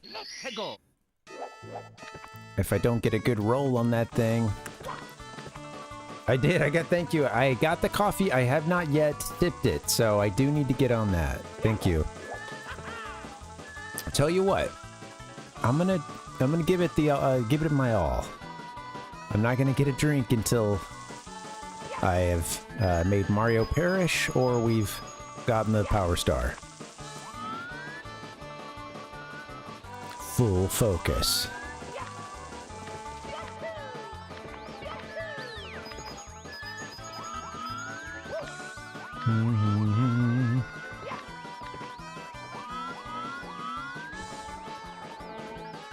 One thing my sister told me when they were visiting was that her kids talk a lot out loud when they play games and yell and scream, but also kind of like talking through things as well often. And she thinks it's because they've seen too many games played by streamers.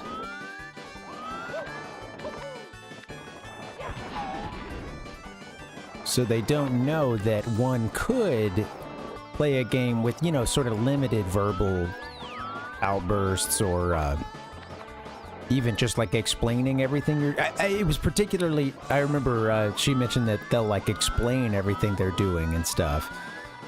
And it's like, yeah, is this a whole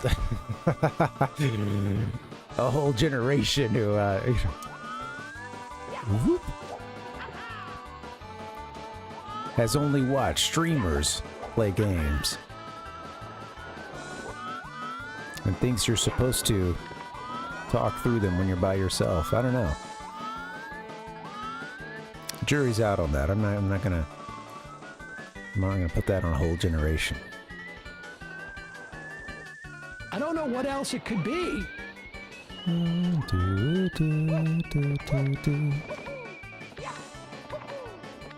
There you go. Have a little touch. Okay, now. There we go. I like that. It would be cool if we made it from like here straight to the post.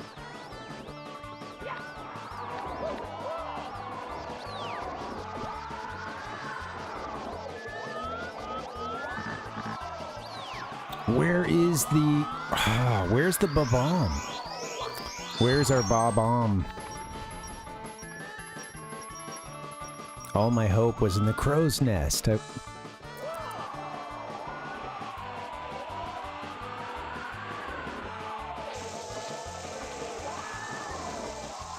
just climb up, out of danger.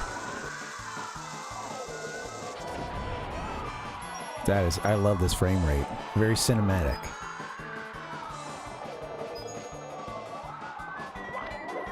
See, this right here is, this is my problem, I think. I think this level we gotta I go there. I've seen this Bob-omb, I swear.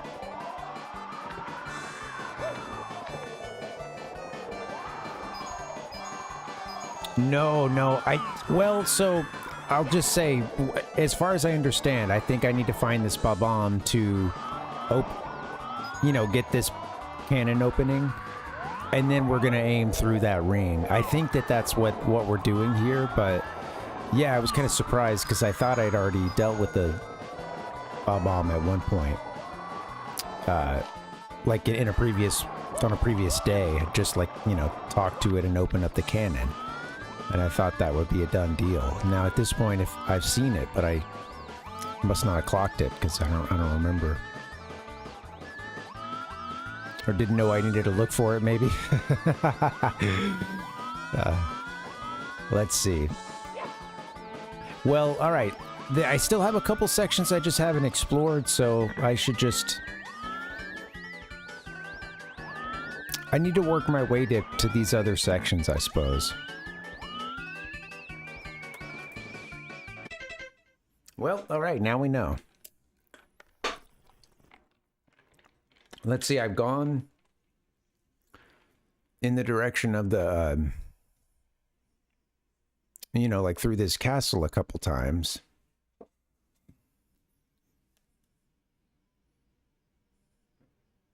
I don't think I saw it there. I haven't been much to the, opposite side of the... I haven't spent a lot of time on that stuff today. Down there.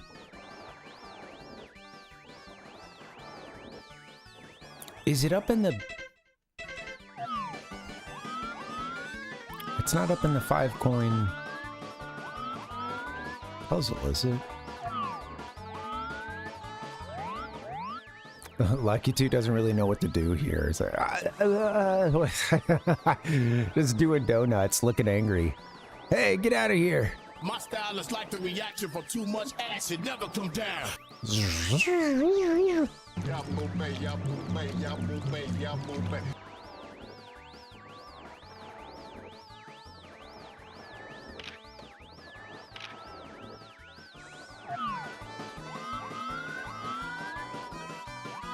Okay, whole bunch of 1-ups in this level, huh? And they're gonna die a lot. So where's this pink Bob-omb? That's the question. I wonder if it's... Oh, I wonder... It's not on the top of that platform straight ahead, is it?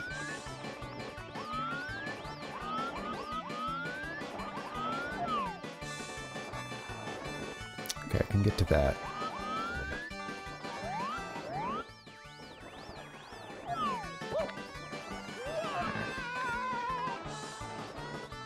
I do not know where it is. Alright, keep an eye out.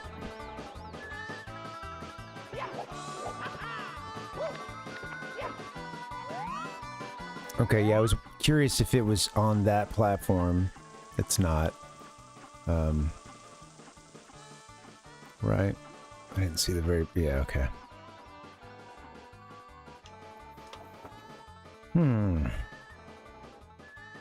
We shall solve the puzzle. I know it. The pink Bob-omb is in the furnace.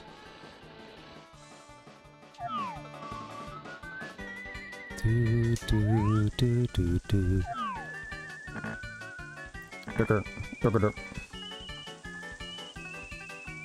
It has to be there. In these games, you gotta try everything.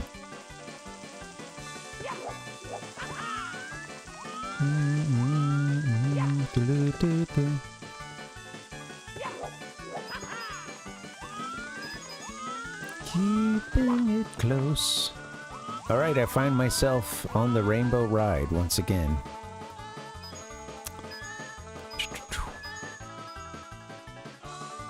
Not much has changed since the last time I rode that ribbon.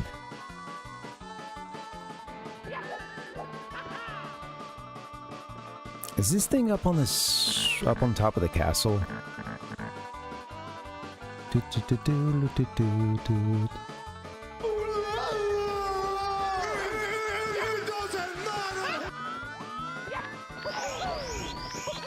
Another one up.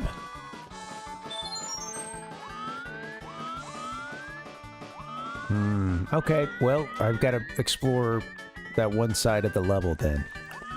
I don't know that we can get down safely.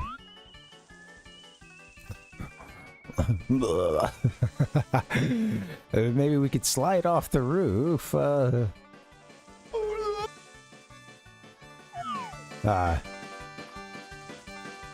Shut up!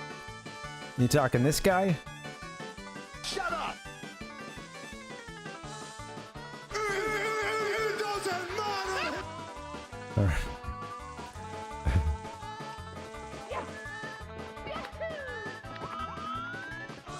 The Rock is gonna tell Ichigo what to do tonight. You're gonna go home. He's gonna listen to some Backstreet Boys. Listen to some Backstreet Boys! Standing, I don't know, standing side by side with his best friends.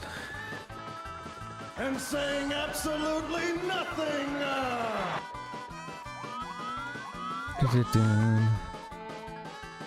It seems like you have a little problem understanding the English language.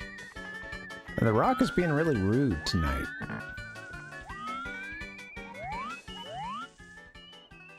That's kind of his, that's sort of his shtick, isn't it? Part of it, right? Rude, you would just say. You know, one of those personality traits. Doesn't have to go out of his way to, like, you know, waiter comes with the tray or something and says something that marks him as himself as a jabroni, and he, you know, The Rock sends the drinks flying or something, or the tray flying.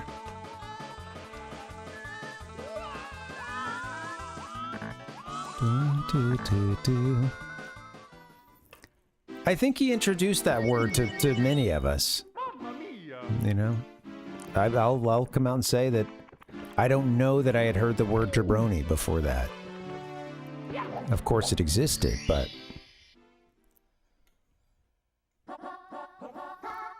I'm with you.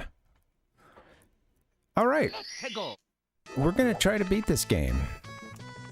No, there's no try. I gotta find this freaking... Wait. Wait, no. Damn. I got excited. It's just a shy guy.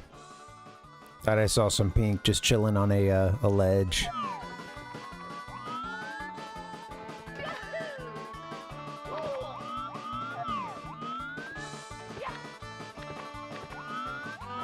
Okay, so we've explored this part, or at least we went... I don't know that I went all the way to the edge. Hello. Let's check that out real quick. I'm looking...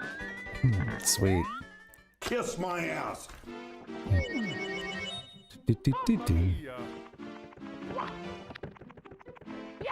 I'm wondering if it's in the maze or on top. Yeah, like on the very top of that.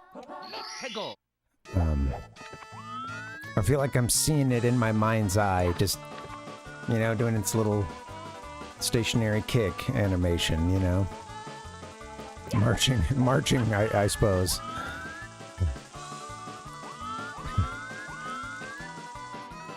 They just can't stop marching. They're like always in part of some terrible Bowser parade.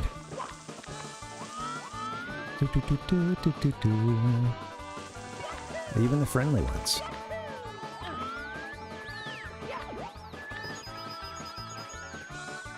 Yeah.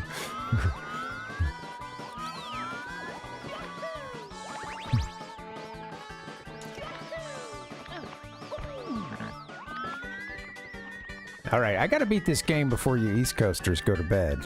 Here, that's the goal. I'm wondering if he's on the roof of this section, which I don't think we have access to.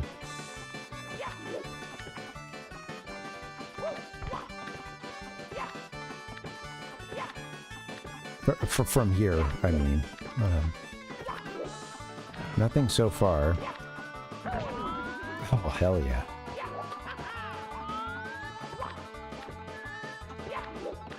Don't actually care about the coins. Just looking for a pink bomb. Look at it. There it is. Oh, man. Okay.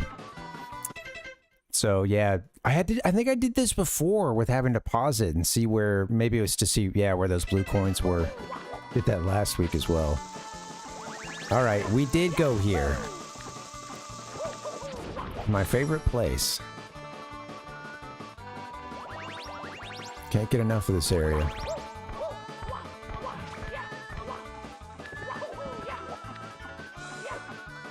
I punch you. Get that cannon ready.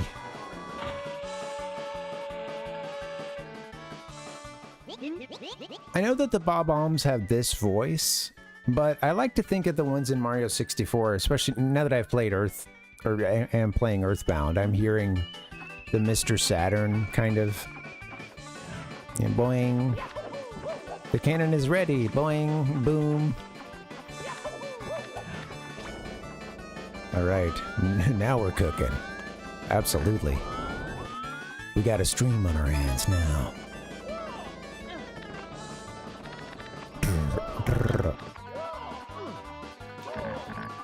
Alright. Shake it off, Mario.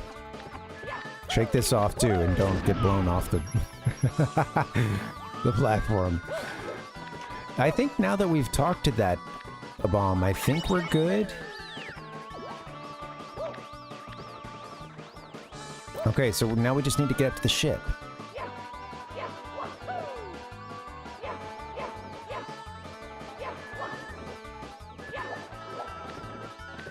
There's some very interesting maneuvers happening right now.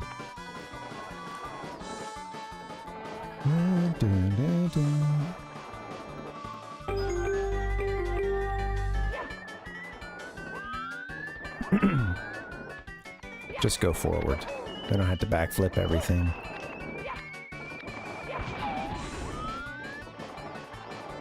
I think. Yeah. Yep, go left.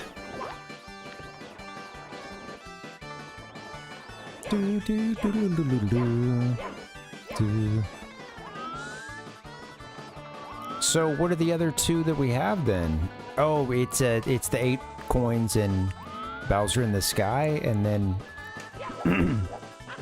Little Big World. Is that the name of the stage? I always forget.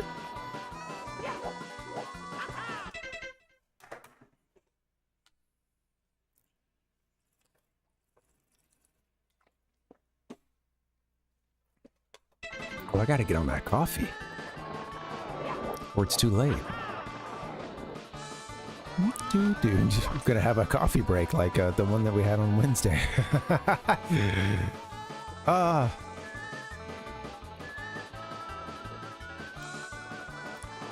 don't even know if I should talk about it. It's just like if some people haven't played Earthbound yet. Yeah, I don't know. I'm really enjoying it. And we had a segment yesterday that involved a coffee break. That I just thought was amazing. All right, here we go.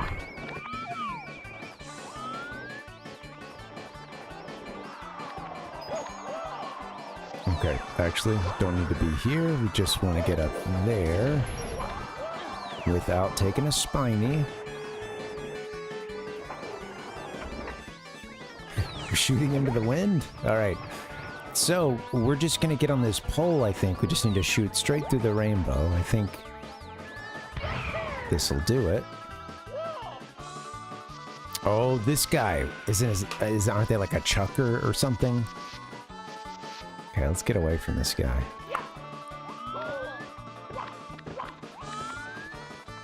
I'm gonna kill the chucker.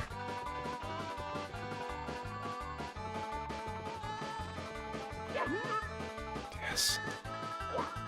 I'm playing with fire.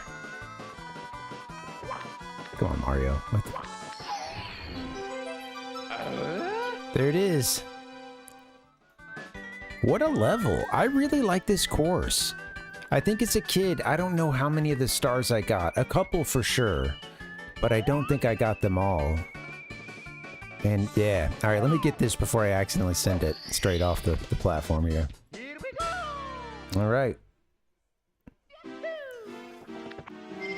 2 more.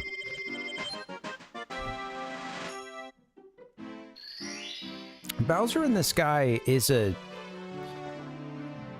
you know, I really like that level. I think that doing like the 100 coin thing on Rainbow Ride, or what just took place, this bad gaming that took place in the first half of this stream. I think I tend to have an easier time, I think, with the Bowser level, but we'll see. It's pretty sweet that in this one you need the, oh yeah, hey, here we go, coffee, yeah. Halfway point, it's beating, you know, the 4 remaining stars we needed.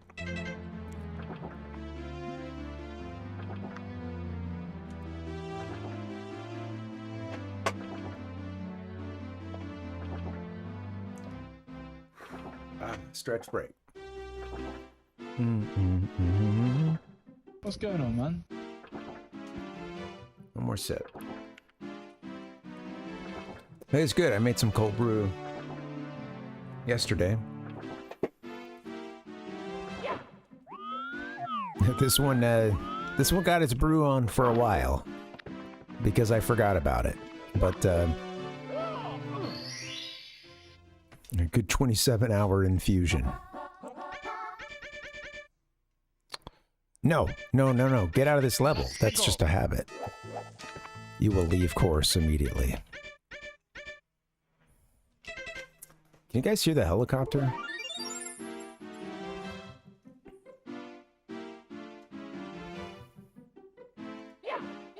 Okay. I've got sirens and a helicopter. It's good stuff. They're coming after me, guys. They're trying to stop the session.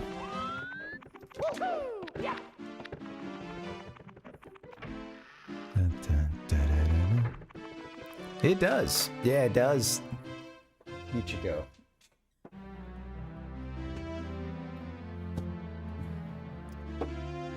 I'll have to open that soon. But yeah, I am curious, like, you know, I think the instructions I had said to let it infuse for like 18 to something, 20 maybe. But it's like, I know at a certain point it's probably the rate at which it's taking in any more caffeine is probably really low. Get out of this place. You don't need to be in here. We're saving Bowser for last. Only feels right. Is this the one?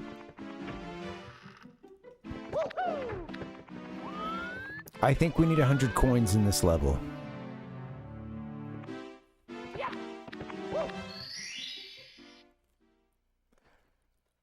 And I think the trick to this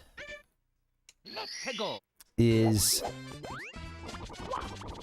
getting a whole bunch of coins and then doing the Wiggler stuff, maybe? But I'm not sure. It's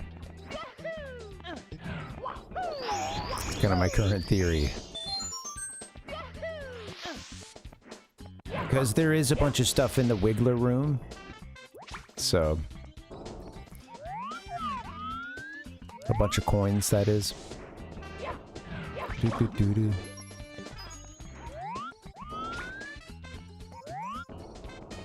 Oh. All right, there's 1 coin.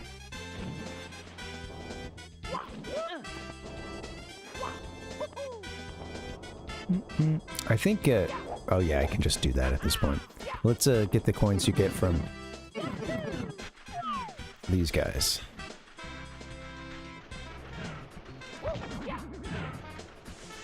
I also forgot you get blue coins for killing some enemies when you're on the turtle shell. The Koopa shell, rather. Excuse me. Jeez. The distinction matters. Hello. I need to just slide.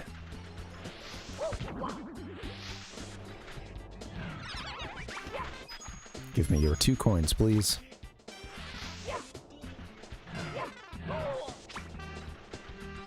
Come on, Mario. 2 coins. I need 2 coins.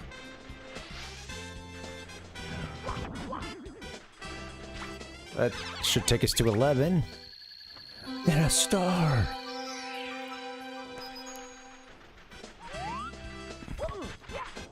I don't think that there's much, like, if we make that bridge with the...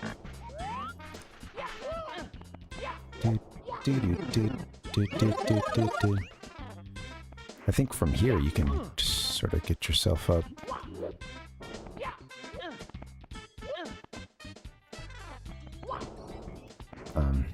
Can't you? Yeah, there it is. And there's a pipe right here. Some of those, would they be more coins, though, if I killed them as small Mario?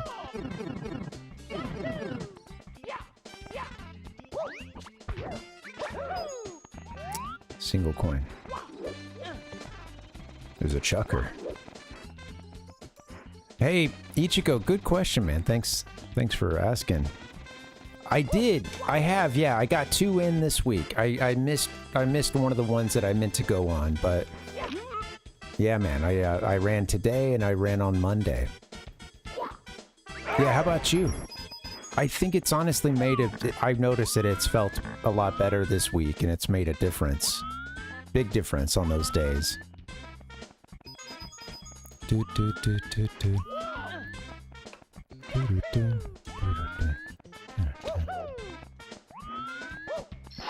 I hear you, man. Yeah, you know, we had the famine, and we had a famine around here.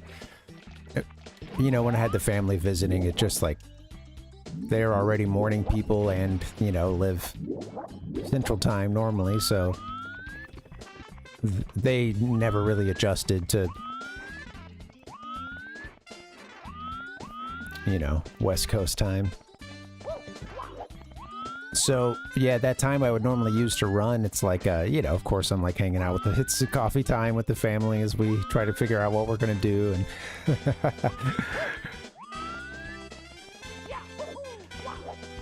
and so I didn't get anything in last week, and the tough thing is, I had like about a month ago, I had the like, it's in, I've got to start doing it, and I had like a couple weeks where I got a lot of runs in, and then life started getting in the way again, you know. But I gotta remember to try to incorporate it into my.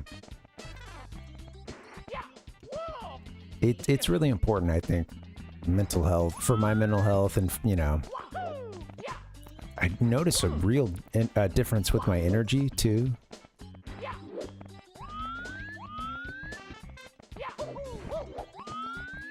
And, you know, it's the kind... Oh, I've already... Of course, we explored that. It's this sort of thing where I feel energetic when I should, and then, yeah, I feel a little more at peace at times when I can do that, too, you know, and, it's like I feel more energized when I should, and then at the end of the day, I'm like, all right, I'm tired, and I feel like I can sleep, because, you know, you also ran your body out, and I don't know. Gotta get those workouts in.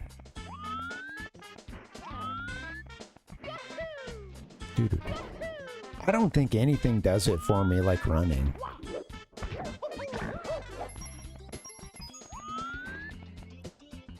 What kind of drugs are we talking about? Just the runner's high. I don't think anything else does it. A long walk, the rest of the day, I think, can have a similar effect on me, you know.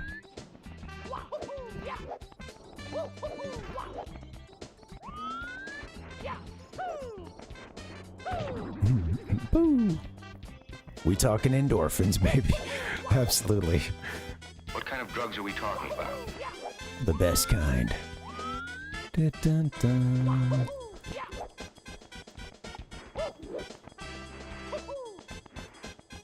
All right. Dun, dun, dun, dun. All right, Parvination, party it up in the year 2025, and the year 2026 will be the gamer support group. And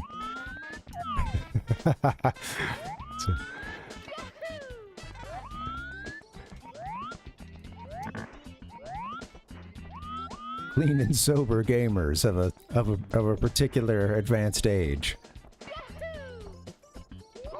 I'll start doing some of this part. Doodly-doo-doo-doo-doo.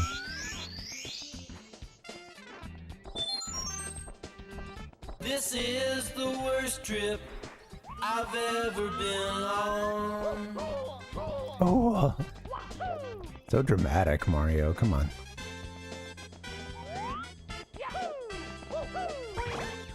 Okay, I really shouldn't get Mario eaten by the fish either. That is something I should consider. No fish here.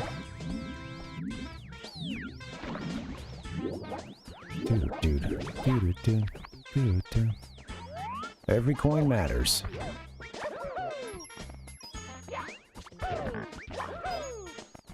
Oh, I should be killing a lot of these enemies with the turtle, with the Koopa shell. Did it again.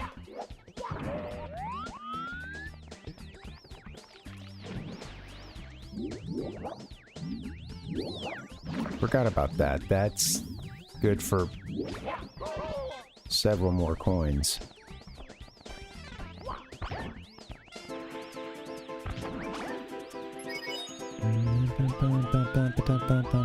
I would love to kill like you two with this thing. Is that possible?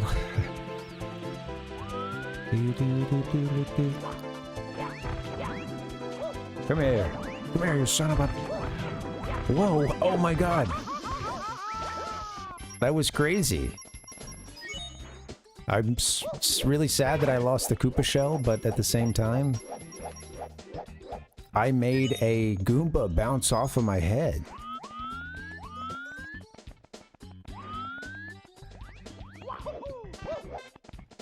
Doodle-doo-biddy-boo.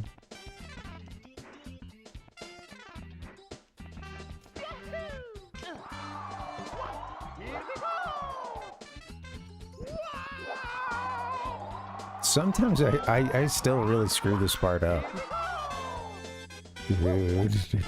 We did some Goomba soccer. A header. Got the one up trying to walk the plank. You know, I don't know how many coins it is that, oh god, that we're gonna need, but we're doing okay.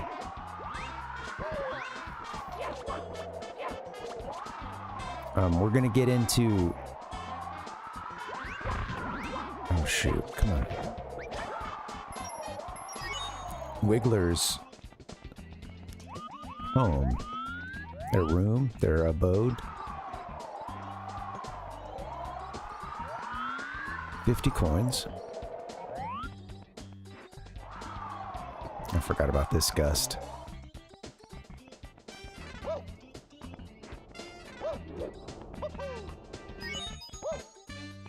There you go. You guys got anything coming up for the weekend? Oh shit. Wow.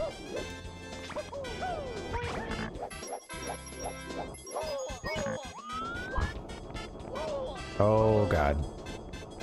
This is where the pain begins. Or the fun. Oh my god.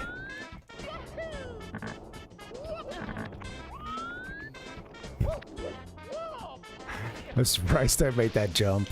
Oh god. Oh no, no, no, no. Fuck me, no.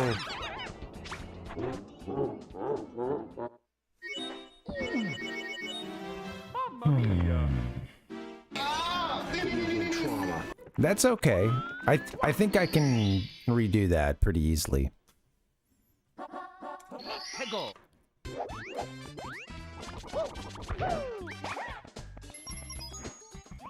It seems like you can get a coin for them when they're big and when they're small, so something to keep in mind. Chompy Plant got me.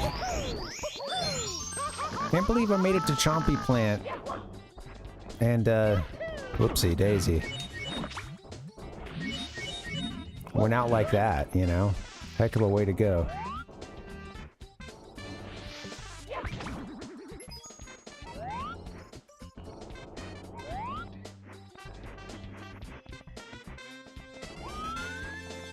Any chompy plants? Where you at?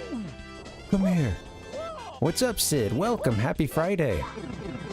I'm gonna give it 55 straight. Yeah, please do, man. Welcome. I'm hoping we beat... I mean, we're gonna beat this game tonight. It's just a matter of time. I really thought I was about to have this level nailed and we could head to Bowser.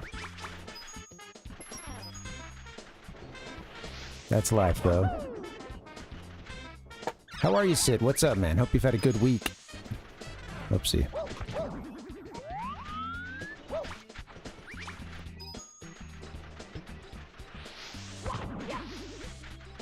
Be careful. Oh, almost. I guess the trick last time was to just talk through. Just go. Don't think. Alright. Now, oh, is that all of them? Yes, well, I guess they're, of course, because we've got the star. Alright, now we can get up to this part. I said we can get up to this part. And... make sure you stomp for a coin.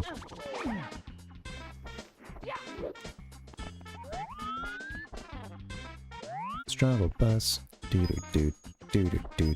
Struggle bus, doo. I'm good, man. It was a decent week. Suppose I could go ahead and hit that. It was a decent week. Very busy one. And yeah, but really glad that we're streaming now, man, because I need the relief.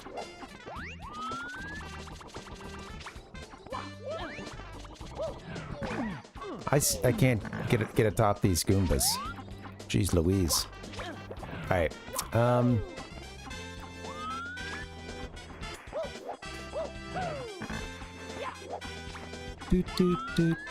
Let's make sure we don't die right here. That would be cool.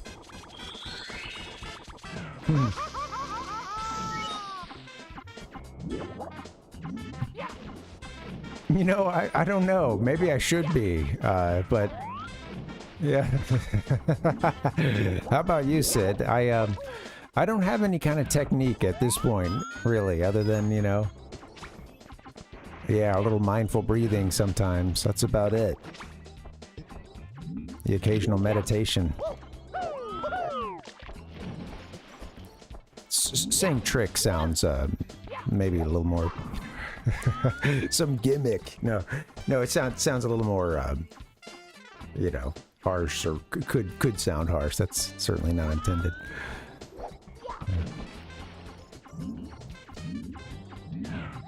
I think that's a great affirmation, actually. If you don't do that already, wow. See, that little Goomba we saw, maybe he didn't wake up and... Of course, he's not seeing it from that perspective. He didn't wake up and say, here we go, you know? It's like, oh, another day in Bowser's army. Chances are Mario won't even jump into our painting and we'll just be sitting here by ourselves. You know what? I'm gonna reset. This has been a bad,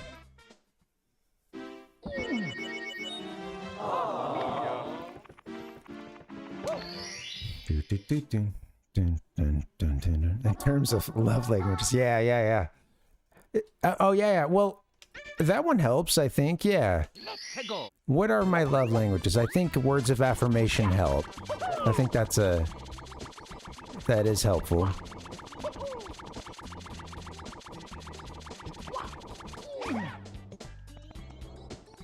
I think,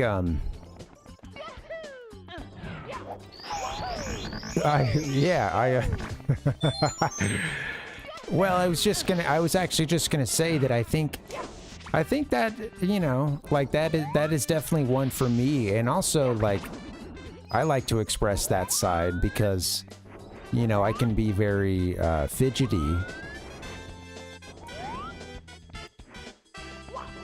And, you know, to have someone to, you know, a best friend and partner that you can go up to, and most of the time can go up and, you know, like massage their shoulders, and they're gonna be like really thankful for it, and like it gives me something to do, and then it feels good to her. So that sort of thing. I mean, since I like to fidget, it's like, shoot, I might as well be. There's times when I'm like, I might as well be given a massage. Let's go.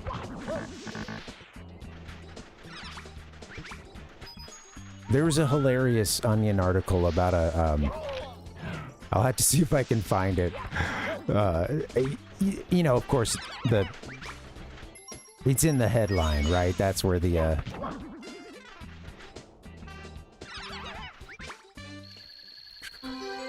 oh yeah, there's a great, let me look for this. Sorry.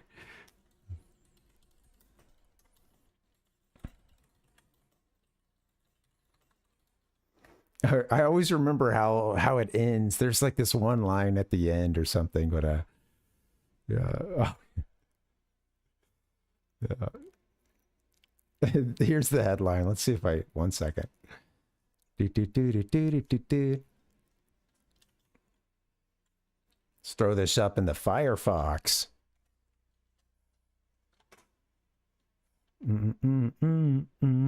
Check this out. Area man treats girlfriend to sumptuous 20-second massage. Wasn't me.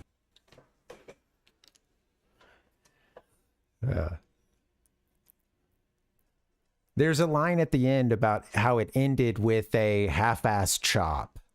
And that phrase, like, it always comes to mind whenever I'm giving a massage. Like, a half, let's see, what is it? It's a short article, just a paragraph. Bethel Park, Pennsylvania. In an unexpected outpouring of generosity and affection, local man Adam McMillan spent 20 seconds Tuesday evening treating Melanie Traynor, his girlfriend of 3 years, to a luxurious back and neck massage on the couple's couch, sources have confirmed. According to reports, Traynor was almost certainly brought to a state of utmost relaxation as her boyfriend intimately kneaded her neck with a single hand as he sat watching television, his sensual motions decreasing in intensity with each passing second. In addition, sources confirm that Traynor was both delighted and entirely satisfied during the 6-second period when her boyfriend was rubbing her vertebrae while under the impression they were muscles. Okay. That was a hard sentence to finish, honestly. I love that ending. After concluding the lavish massage with a few half-assed chopping motions on his girlfriend's shoulders, McMillan reportedly then turned to Traynor and insisted, okay, my turn. You see, the difference here being that I don't turn around and ask for my turn, usually. Like, I'm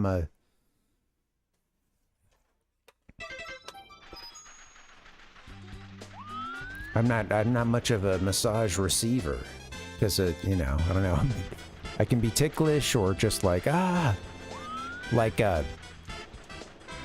too quick with the muscle, you know, it just feeling like it's being pushed to a 10 or something, you know, just because. And I can sit there and like go crazy on my back myself. Yeah. That's it, Sid, you know? It is. I think, we got a little dig on Area Man there at the end that honestly, it felt a little bit like a pot shot. I don't know. I know we see a lot of terrible headlines about Area Man, but... Get your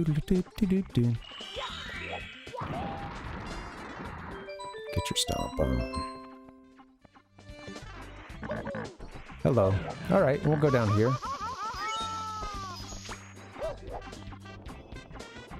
Well, yes, Florida Man. So, Dustin, I watched this, well, I haven't seen it in a long time, actually, but for a little while I got into this podcast that the wrestler Kevin Nash does. And I was never even, like, a huge fan of his as a kid or anything, but, like, I don't know, I found him through a clip or two, and I was at it coincided with me getting back into some wrestling stuff and watching like some old wrestling just as a time capsule of the late 90s. And they did a bracket at a certain point of well, they had a recurring segment where it was Florida Man or Jersey Man.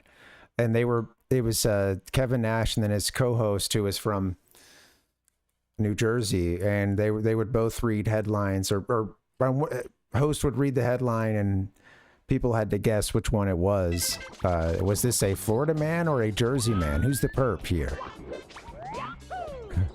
I like Florida Man as the Mega Man.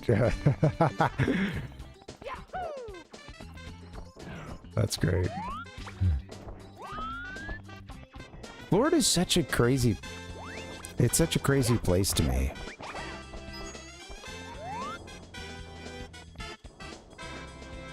You know, I grew up one state above it, but it's wild. It's really, I mean, it's really interesting from a biodiversity standpoint. Alabama is even...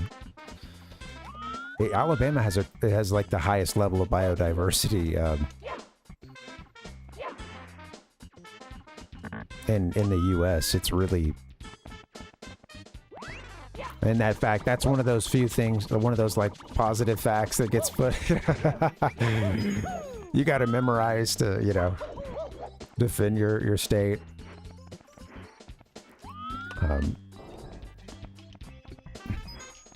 Funny, so yeah, there will be a different set of coins for some of these, I think, when we come back as Little Mario. Oh, get that shit!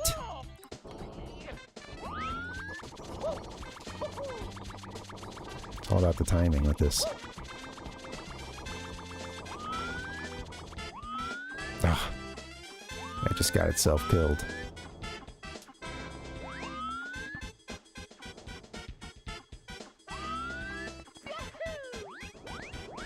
Yeah. The wind is nothing for Big Mario. This guy just here to screw you up. Because you get that bump damage, you know? Fallback damage. Oh, shit! Damn! Go easy there. I could have sworn I could have gotten a ledge grab there, but we just went right off the side. Sorry, amigos. All right, let's wet our whistles. It's the ice physics. They programmed the wrong thing on that tile. Ah, our bad start already.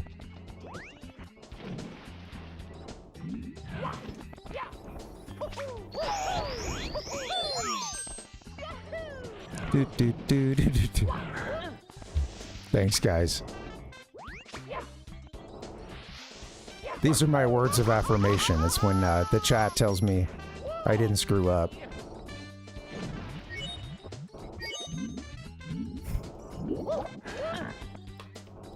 Why do you think some of us stream? We need those words of affirmation.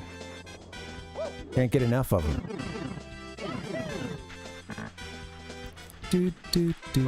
Oh, hello.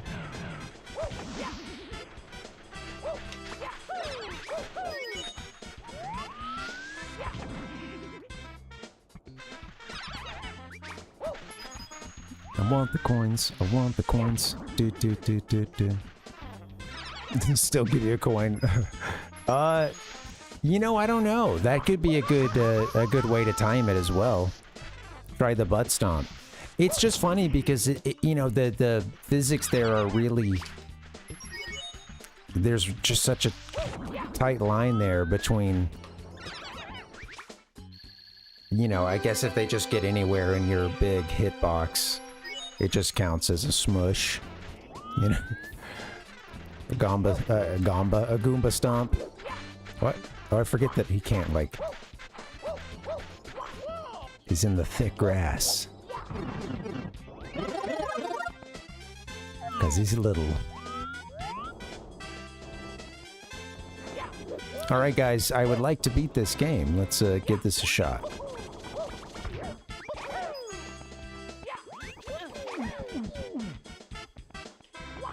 I'm gonna have to get a beer at some point though.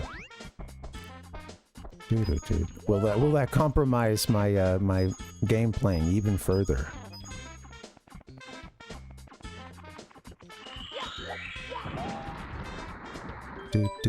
Okay, don't send. Yeah, don't go all the way down here. Thank you. Stop saying send it too. You've used that one a few times.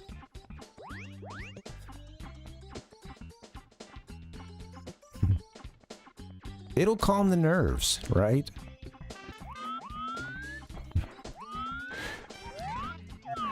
Let the fates right.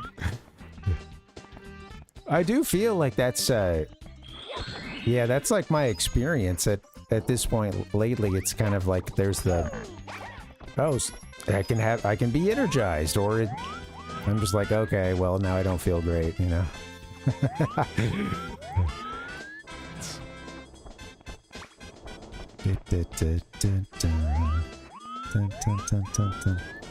Beat this game.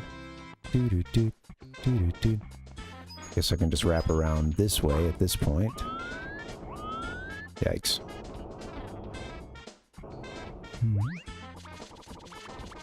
This guy's here to ruin your day. Can I butt stomp you? Don't run off the edge. Sometimes they'll take a turn, right? Come here. I guess they're active, you know, I guess there is a level of them actively trying to not get stomped going on here, but...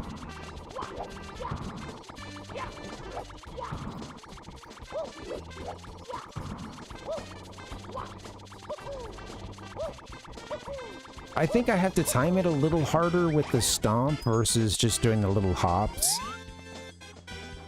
Oh, hey-oh.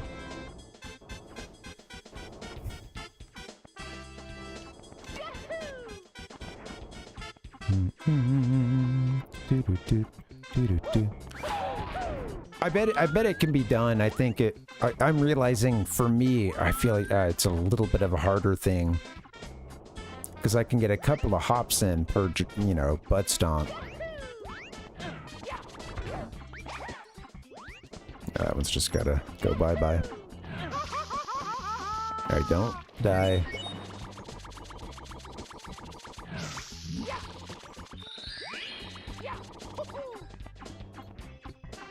Don't love the fire here, but... it's been here the whole time. We just need to get used to it.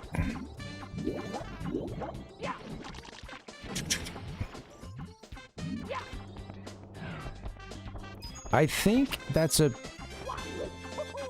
I think we're starting to run towards the end of things Big Mario can do for us right now. I think if we get that Koopa up there, if we kill that one, I think we're... you know, it won't respawn. I think that's the one that you race or whatever. Okay, there's like... oh, there's Goombas here.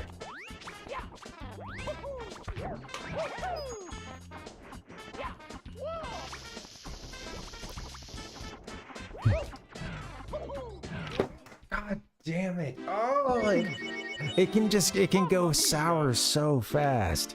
That is a disgusting act.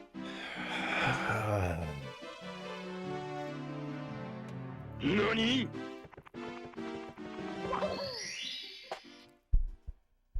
Alright, we got this. 100 coins, baby. The last of the, like, main course levels, and then it's all dessert after that. It is! I'm trying to hold it in, you know. Trying to hold in the rage. Felt good to punch that piranha plant. Not gonna say it didn't.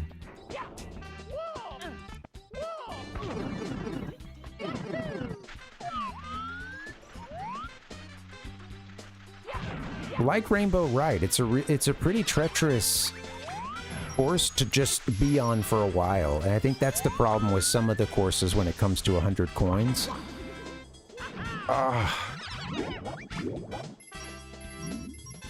Come down here, coins.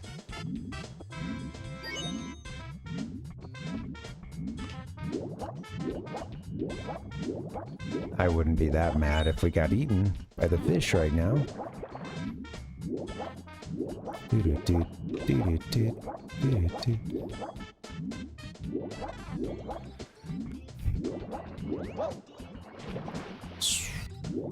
Suppose I could also try to come back through this section, like with the turtle shell. Could be pretty sick. In fact, just leave everybody else. Don't kill another enemy. Well, okay.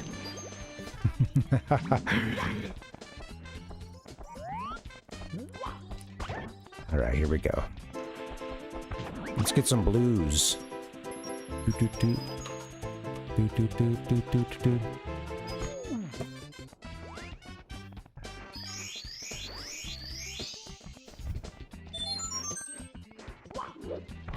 I might need that beer soon.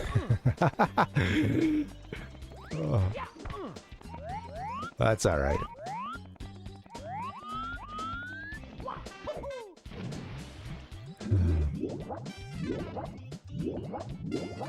I think there's a bunch of coins in that one. You know, maybe it's worth it starting over, actually.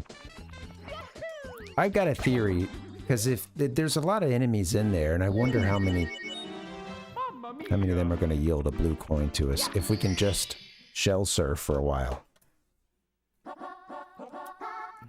Let's go.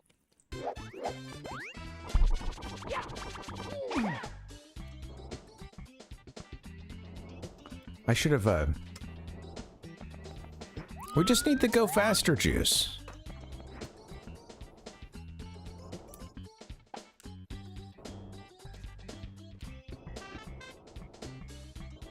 That's what he refers to, coffee?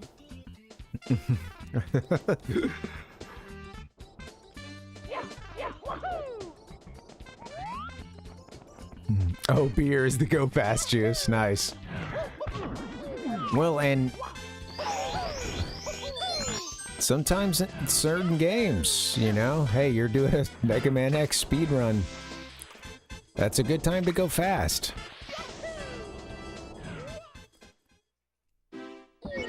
I'm just going to do that to quickly get us out here and over to the small Mario entrance.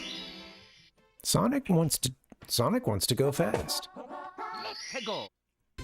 Absolutely. Can't forget about everyone's favorite. Well, I was going to say everyone's favorite blue boy, but I was actually seeing a poll recently of who is your blue boy. And it was between Rock/Mega Man and Sonic.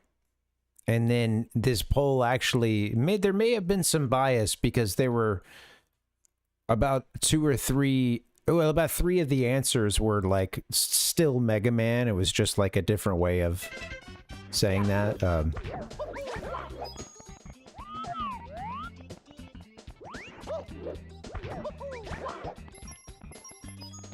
I don't know necessarily anything about like favorite blue boy per se, but I'll say. I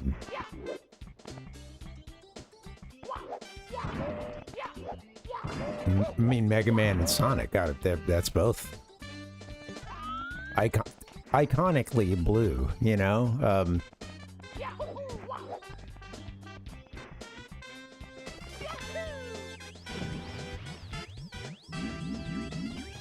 Troy calls anything he wants go faster juice.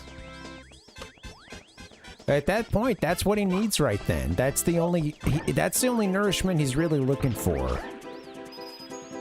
Whatever's gonna happen, you know, make him go a little faster. We can forget those coins for now, especially if I can't hit him. All right, can I get through here? That looks kind of crazy now that I think about it.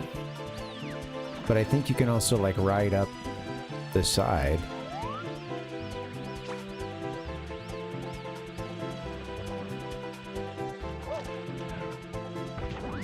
Pretty sure if I hit them, that's... Wait, I was trying to hit them earlier. That's when we got into soccer, huh?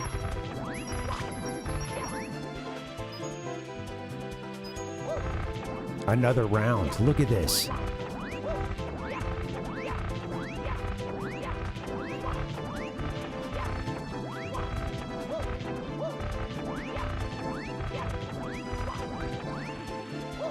Can I get on top of this thing? Is there a way to kill it at all?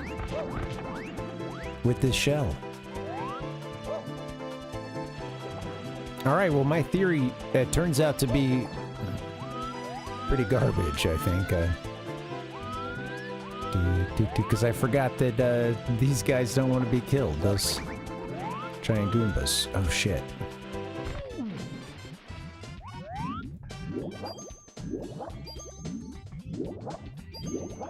I'm gonna get eaten by a fish to do this. That's okay. Okay, now, there's the ones that are up here. Hey, thank you guys for hanging. Sorry, I know I'm not making the best conversation. A little sucked into the game right now, but by all means, thanks for chilling and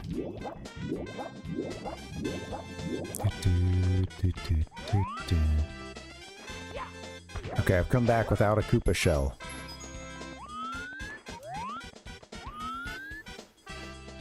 I guess I could just work my way up as Small Mario. Maybe that would make sense. We haven't been back to where the... Yeah, I haven't been like to that bit sort of close to the beginning of the level where the big piranhas are, so gotta deal with that.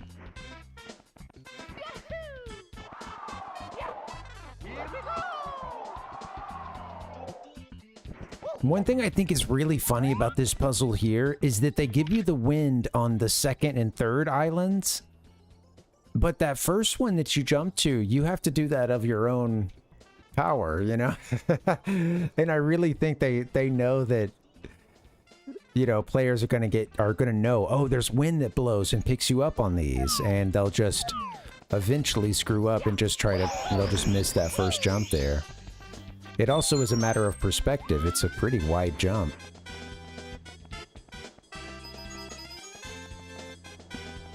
That you gotta do, so I bet, you know, a lot of folks might even, you know, underestimate the jump they need to do there. Doo-doo-doo, doo-doo-doo, beetle-bop, doodle-dop. Okay, so far so good. I think I'm gonna continue as Small Mario. Small Mario.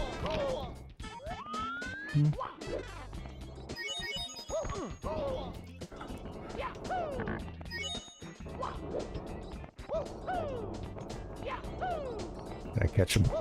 Catch him off the bounce. Come on, be careful. Shit.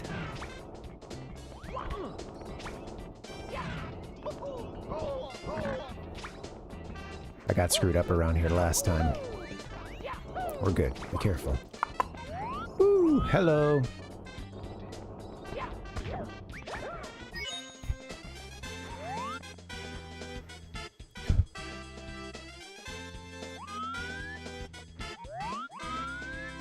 Now, what do I do first?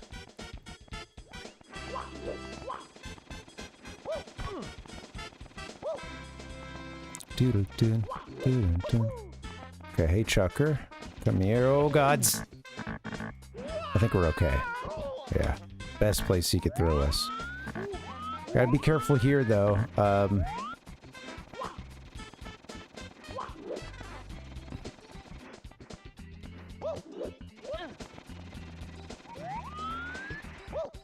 that wall is wicked.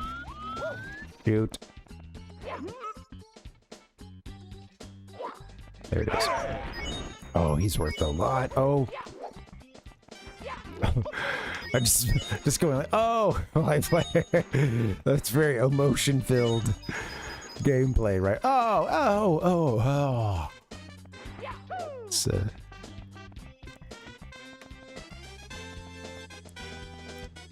I'm fully jacked in. All right, here we go.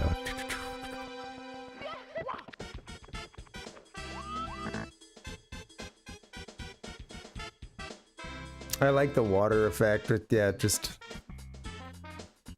I don't know. Not bad for the first game on the system. You do. It really helps sometimes, you know. It's helping me lock in a bit. A little bit playing the game, a little less trying to be funny. That's turns out sometimes that's what I need.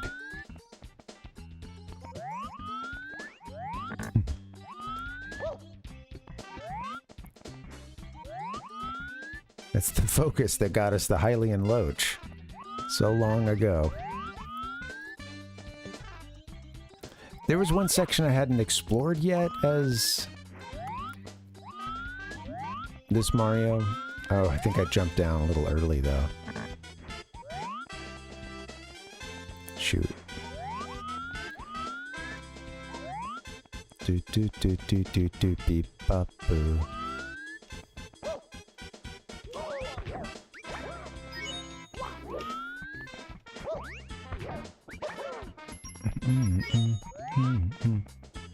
I think we're doing okay. I think there's like one more section I was seeing. I think as long as we get as many coins as we can before we go to... That was it. Actually, that was it right there. Just that little section there. I knew there was a line of coins. Okay, cool. All right. I don't know that there's a whole lot more that we can do here with a Mario of this size. Although I don't know if he's...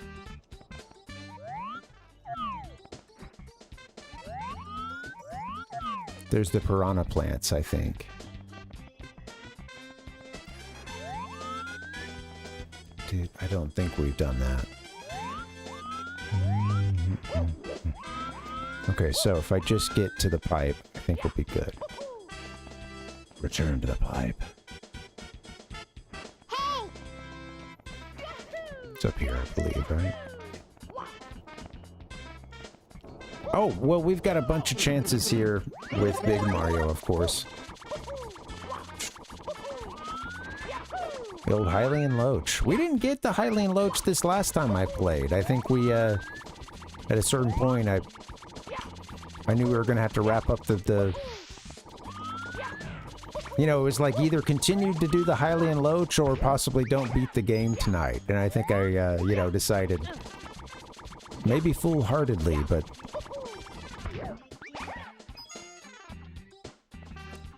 that we would just beat the game rather than catching the Hylian Loach, but... Yeah, the one that got away. Foolhardily.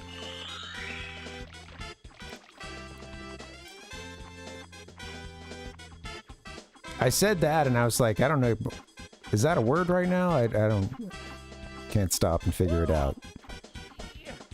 Do, do, do. I like foolhardily.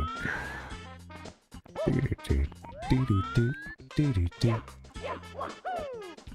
When was the last time someone, you know, you were, maybe it was you, but you or someone around you, you remember someone ripping one in public?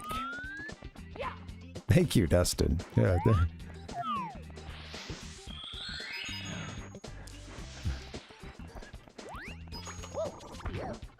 Foolhardily.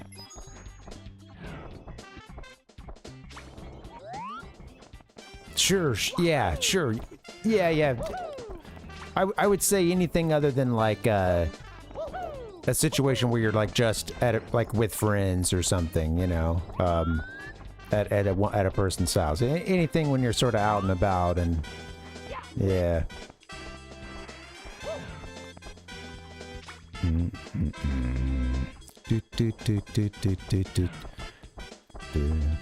Nice, right.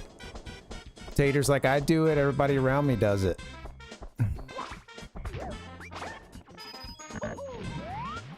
Worth the coin? Nice. Totally. Right. Well, I would imagine that, honestly, like, I feel like that's part of a healthy crew, you know, is, it's a problem if you're having to hold those in on such a job, you know, like,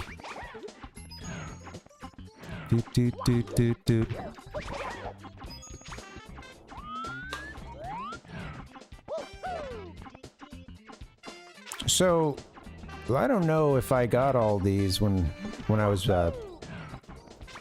big, but I'm like, all right, we're still racking up coins. We've got 69 already.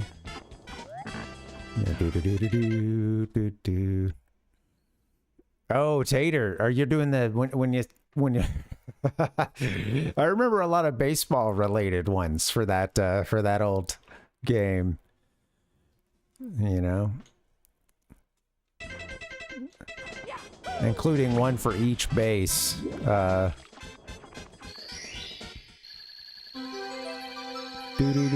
Diarrhea. Sliding into second and he feels something pecking. Good stuff. Slide into third and you something turd, you know. I remember people trying to do home and roam, and, you know, it just like, I don't know.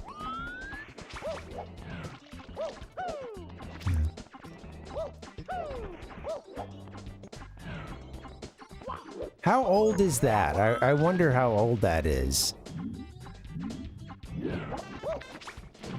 Because I know my generation obviously wasn't the first, you know. Okay, let's be very careful around here, because we can still die. Yeah, okay, cool. Yeah, I'm just a little bit younger than you then. And, yeah, it felt like a very well, you know, you're being taught potentially by the upperclassmen as a young kid, the diarrhea song, you know, maybe the older kid on your baseball team in my situation, you know.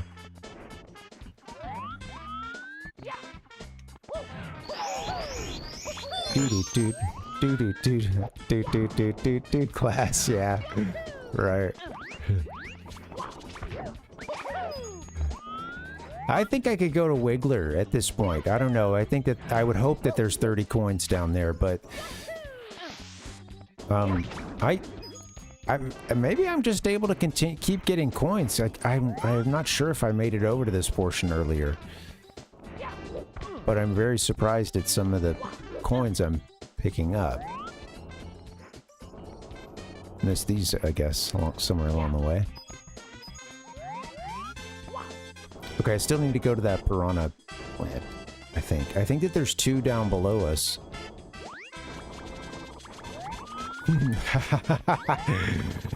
Well, it's a fun game like that, and that there can be no... The ending... You're only limited by your own creativity.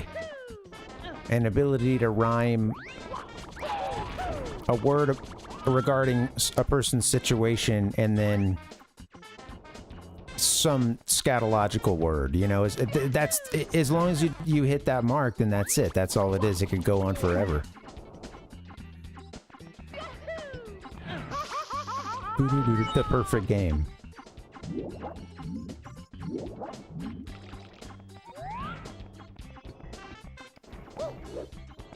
It was in the Parenthood movie in 1989. That's when the baseball one became popular, maybe. But I remembered earlier without all the baseball. Okay, funny. Yeah. Yeah, I remember some other ones, yeah, some non-baseball stuff, but I think it was the baseball that... going around the bases that stuck with me all these years.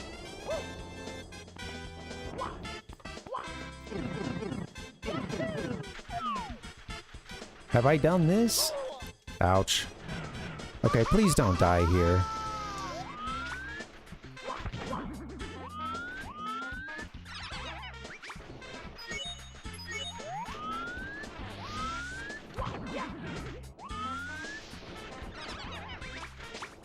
Okay.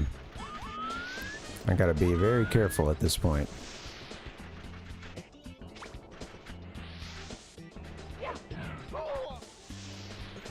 Easy does it. I came back with the punch. Came down on that one. One more? Two more, maybe?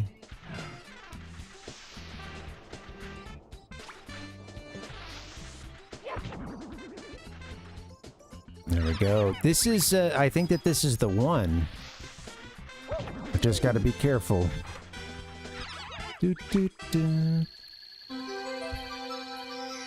Sitting down in class, the teacher passes gas. Nice.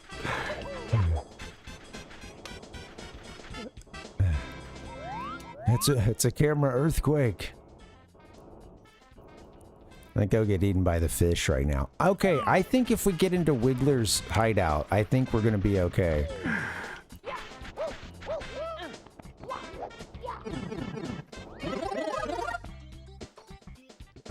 I think some of those things, it's funny to me how universal they can be, and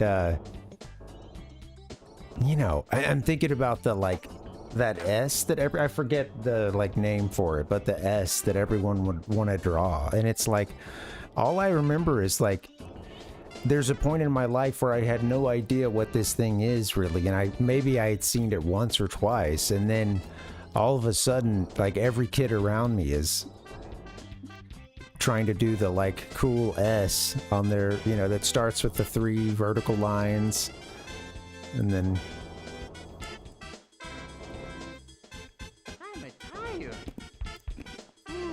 diarrhea.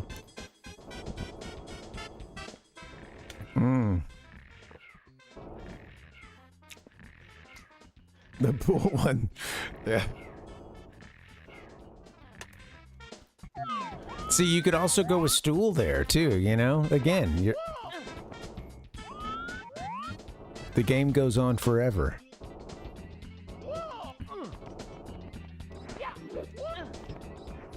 Okay, let me go to a pipe that is closer to where we actually want to be. So I guess I'm trying to go... Hello. Over like this. Now, be careful. Wait, is there even a pipe here?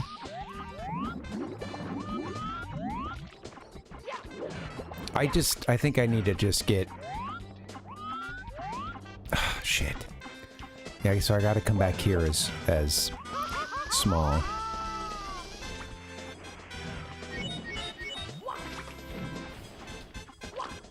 Huh. Yeah, this part is... I remember the Chevy! It's all coming back to me now, guys. Thank you so much for sharing these memories.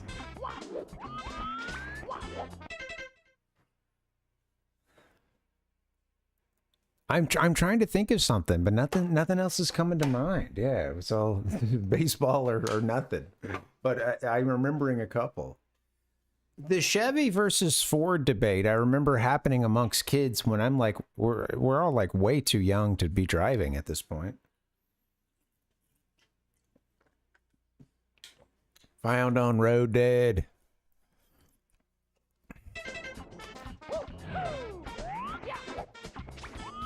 I remember, it's kind of funny because I remember you know, in some of those younger classes, everybody's drawing and stuff, and I feel I remember maybe even as a kid, I was a little bit of an art hipster, you know? There'd be the kids that would just sit around and draw the same awful trucks, you know, I don't know, just little shit kicker trucks, or you know, it was everything was slammed down and stuff, and this is some 4th grader, you know, okay, I like to draw cars all day, you know. There's nothing wrong with drawing cars, don't get me wrong, but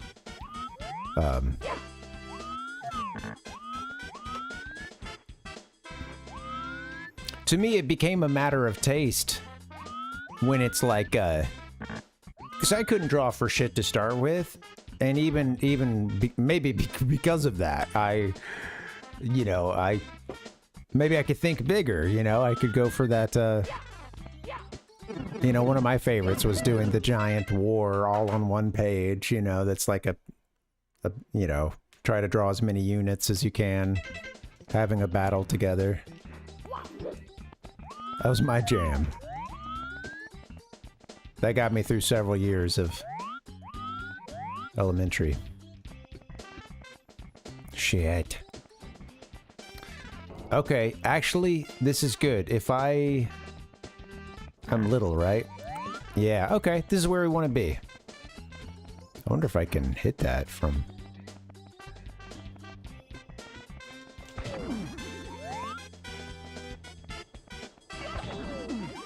Wow. A little bit of a invisible wall there, huh?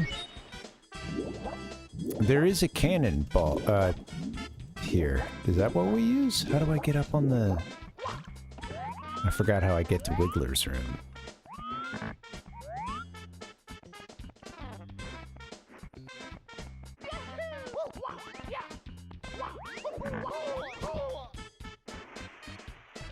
I think you can get up there with a little bit of momentum. And then it's a little bit easier to get to the, you know, the thing you gotta walk or grab onto, the big wooden little plank. Oh shit, I just needed a couple more jumps. Right there. Let's use the cannon, I guess.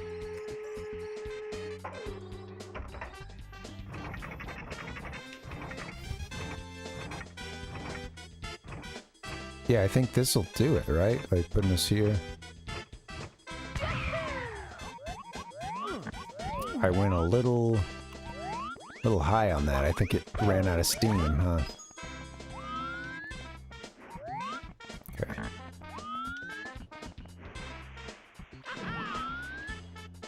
Oh my god. Taking so long to get this this star. Yeah, we're hearing that this is a big deal.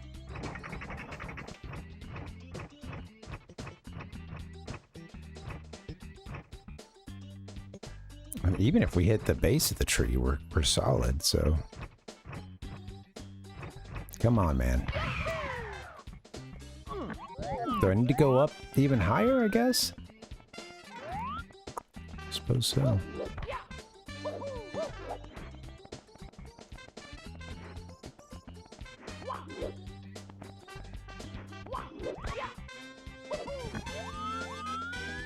I think I've gotten us to that tree before.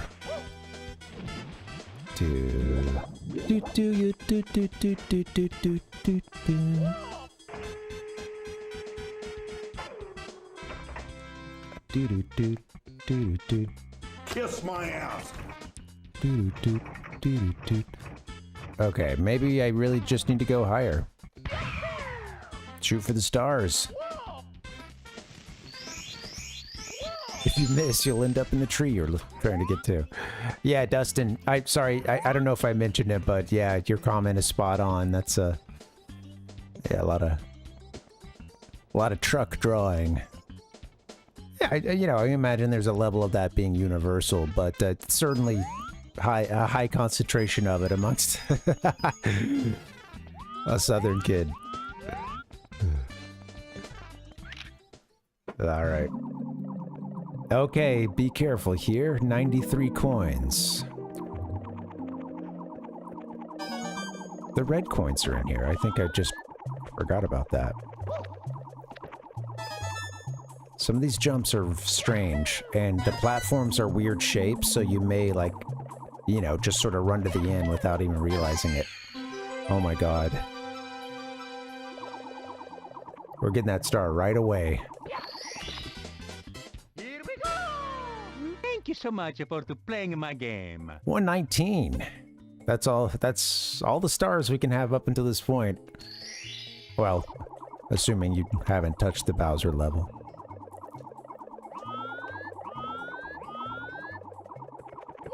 Oh, for the monster trucks, yeah. And then, yeah, fire trucks.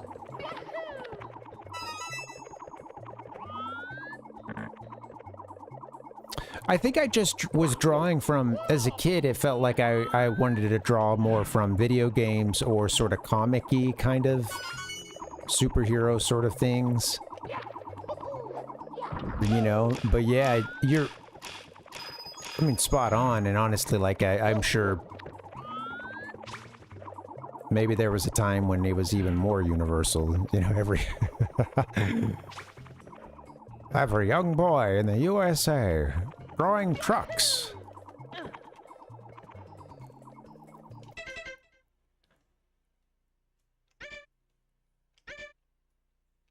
I don't care about that we got 117 coins now, so we're just gonna exit. Okie dokie. It doesn't, that wouldn't save, would it? It would have to, no, it'd have to do it like on one that you...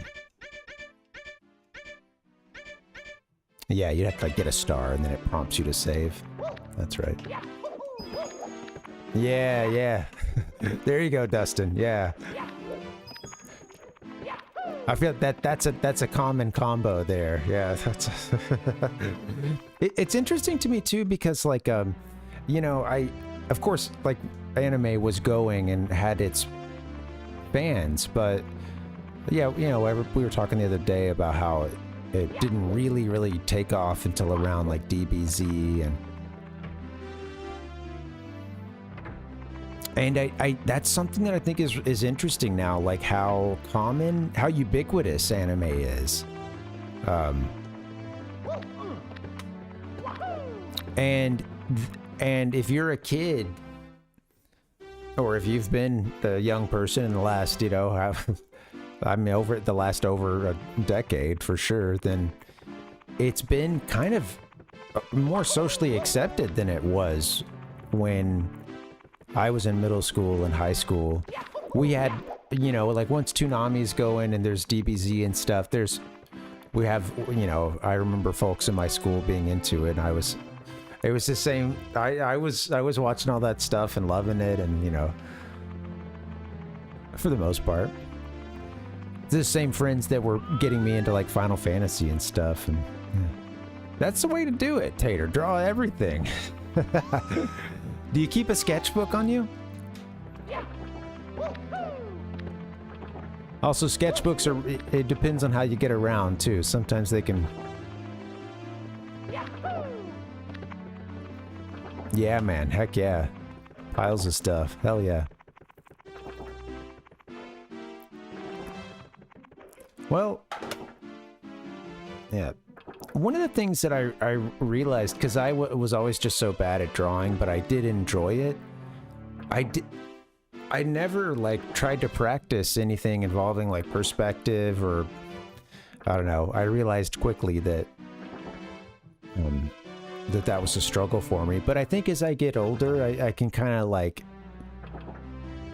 yeah, there's something there that maybe as a long time ago I just would give up a lot more quickly, and you know, also there's just practice really is a huge part of it. I mean, people want to believe that someone just that you know, oh, I don't draw, that it's like you know, I don't know.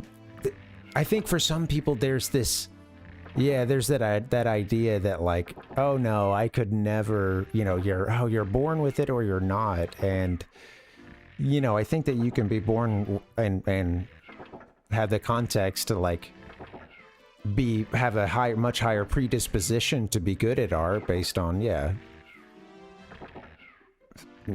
of course, right, you know, nature and nurture, but like I think that there is something that happens there sometimes that I understand why folks who are artists do sometimes get, you know, it's a little eye-rolly to kind of hear that, like, oh yeah, it kind of being this thing like, oh, no one else can do that, oh, so you're either born with it or you're not, like, oh, it's, you know, because sometimes it sort of belittles the amount of practice that was, or it could feel that way, that, you know, like, hey, it's, you know, no one is born sketching really well. It's that combo of just doing it a whole bunch and then also giving a shit enough to try to improve it, which is a step that many of us don't ever make. You know, that extra step of saying like, I want, you know, of trying to push yourself and do the things that you can't do yet, and try to work on hard perspective, or, you know, things like that. You have a, it's, you know, you're practicing, and then you are also like, you're dialing into it more, you know. It's just same with some kids when it comes to music, and how like, if that kid is just kind of checked out and not like practicing at home or something, then no, they're not going to be some huge crazy prodigy. The kid that is really into music takes their shit home every day and practices, picks it up because they want to as well, not just because they're like supposed to, but, you know, like plays music that's challenging, or hears something and say, I want to play that. Let me try to play that right now. You know, yeah, but there's a lot of practice happening there too, you know? Yeah, most people, right. Most people aren't going to spend a ton of hours on a thing. Yeah, it is a commitment thing. Probably more than anything else. Yeah. Talent is just a pursued interest. Yeah, that's really cool. I like that, Dustin. Yeah. That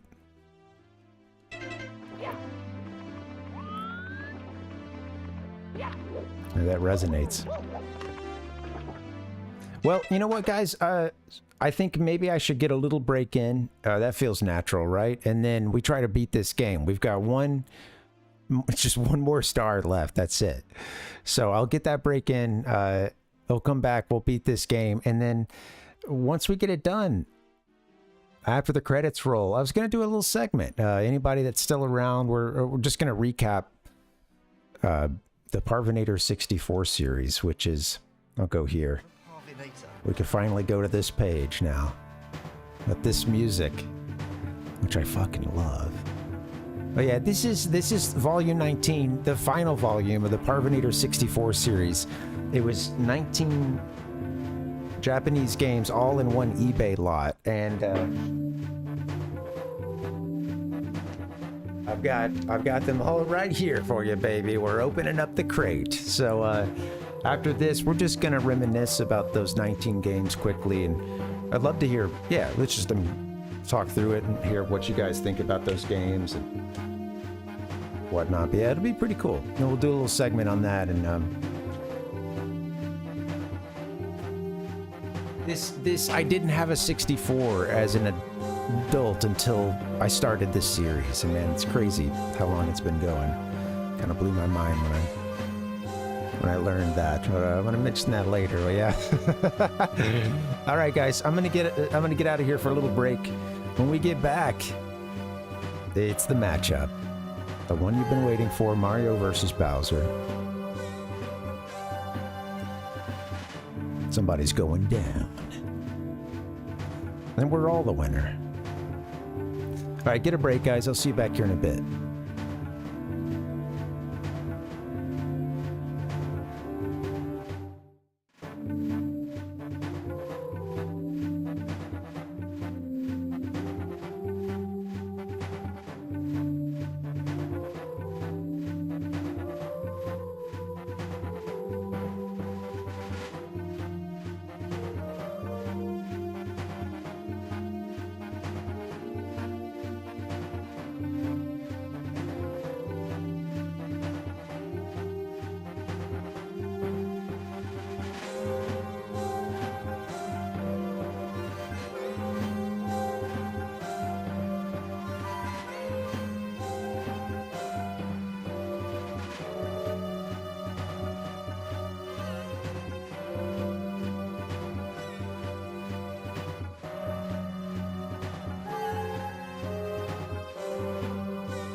Thank you so much for playing my game.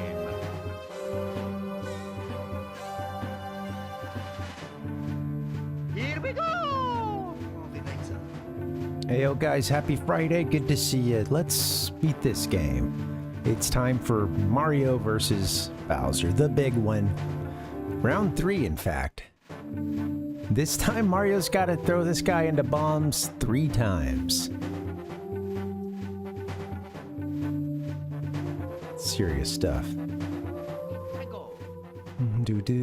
Thanks for hanging, guys. Happy Friday. I've really enjoyed this playthrough. Kind of hard to believe we're gonna be wrapping it up tonight. Hopefully soon. Oh.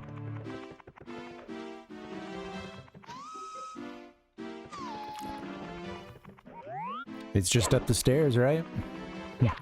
Don't go to this one that often.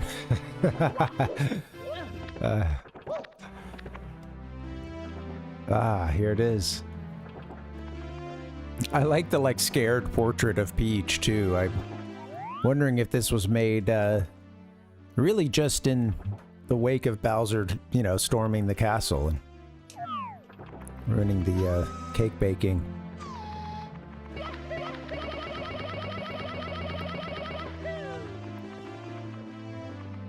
Look at this guy. I love that we get this portrait here at the end too.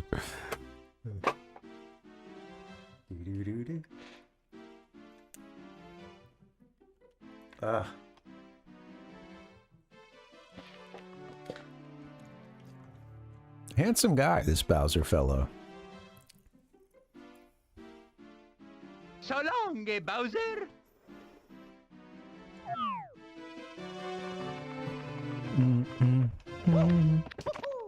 Just need 15 seconds of be patient. Give me 15 seconds of Mario staring at Bowser.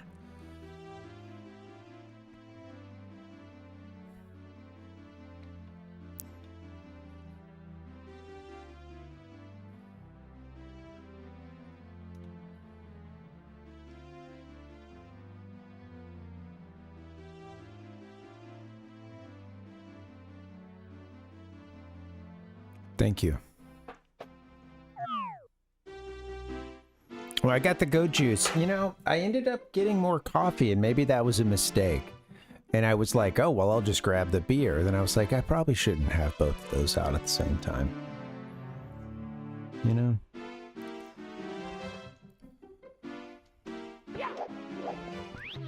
Here we go.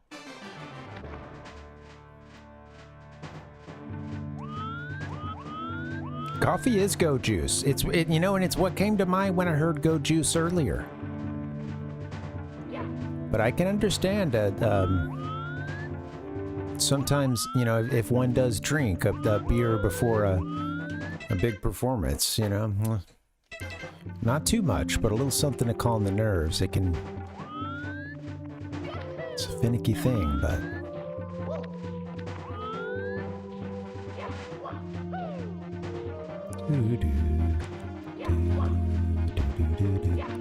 Here we are, Bowser in the sky. I love the music for this level.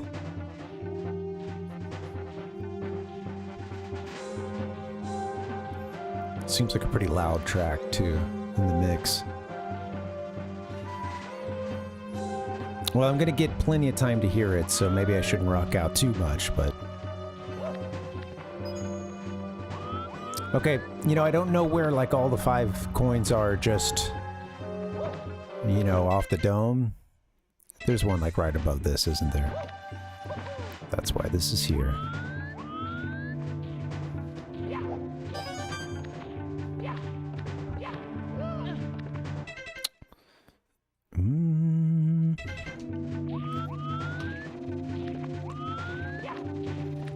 I just want to say before the song starts, my thoughts on it. It's like, it's so cool how it like, you know, the build up.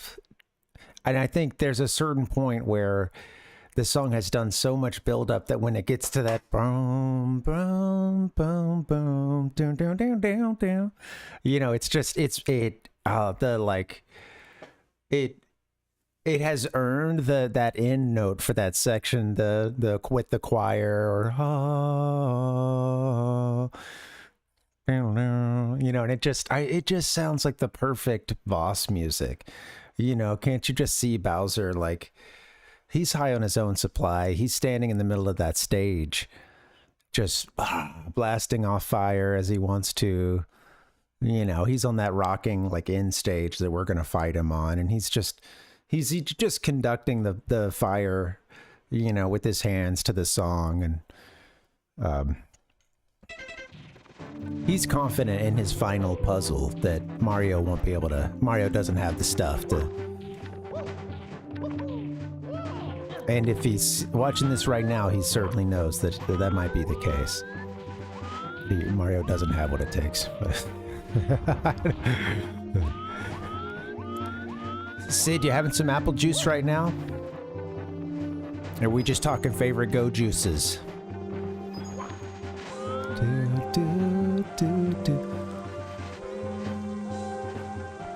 Applesauce is one of the, or rather juice and sauce, I guess. I don't really have that often these days.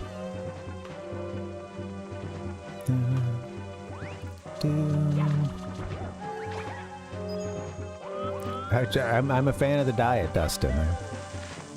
I'd crack one open with you right now if I could.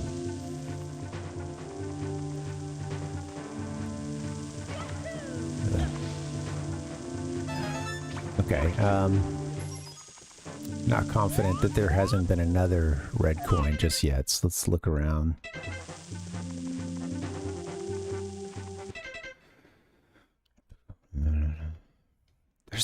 There's the stuff on the ground floor. I guess I should check. Where is that? Oh, it's just up ahead. Okay.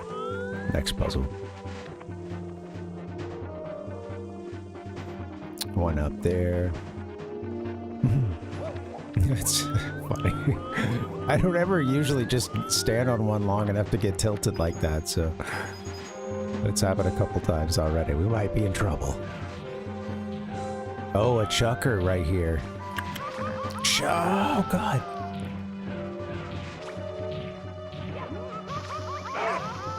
Oh, wow.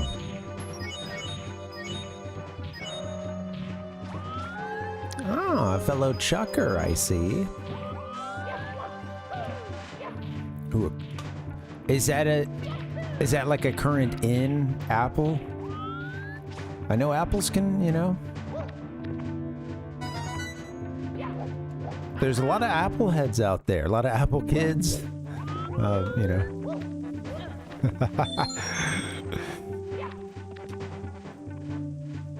Borrow another, let's just make another. Oh God, that was unnecessary. Well, that's not going to get it done. But before you leave,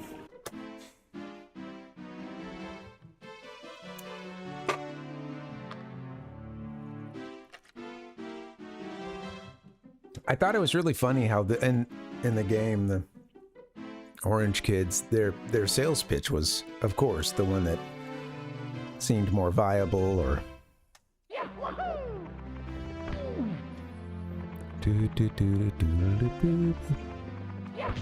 I had a feeling that that's how it was going to shake down, but I think I wanted to fund both of them just to see. I'm gonna look up a Cosmic Crisp apple. I don't know if I'm expecting it to look like you know, particularly different than any other apple, but it's a relatively new variety. Of course, Sir Sid, you're always into the cool stuff, man. A relatively new variety, known for its crisp texture, balanced sweet and tart flavor, and long storage life. A cross between the Honeycrisp and the Enterprise varieties. Nice.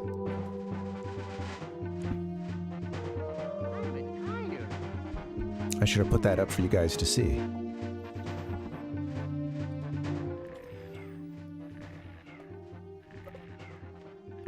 Whoopsie. Zoinks! Do do do do do.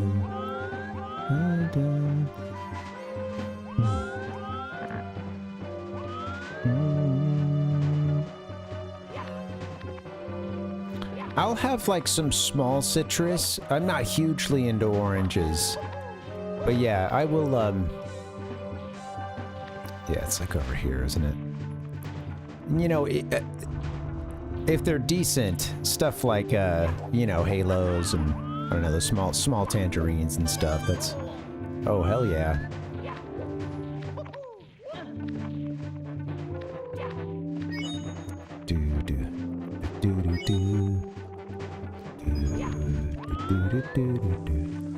I need 5 red coins. Gliding into Goombas and you feel something entombed in you. I don't know. It's... I need a 10th life.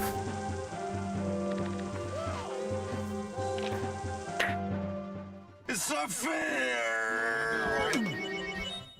Mamma mia! I did. I needed that 10th life. Now I'm down. I'm down a man.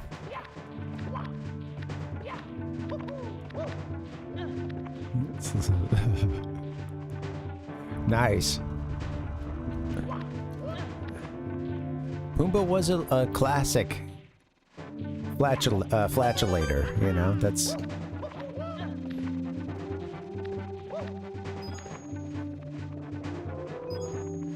I was thinking the other day about,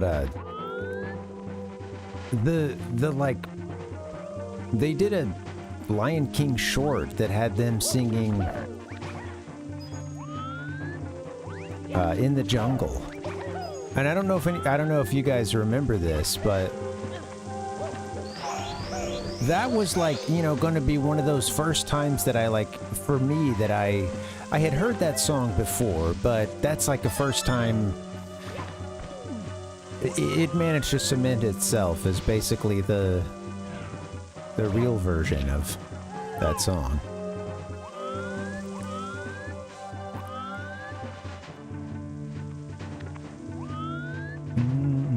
It was a Timon and Pumbaa short, I'm pretty sure. And they would play it before something. Maybe even before the LK.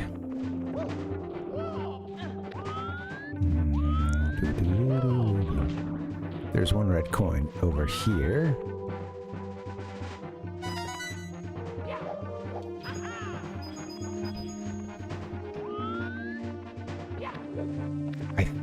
I don't think we've missed another red coin just yet. Mangoes can be really good. Yeah, when you get a good mango, that is, that's definitely worth it. I don't think I need to really mess around with this guy, honestly. It's just,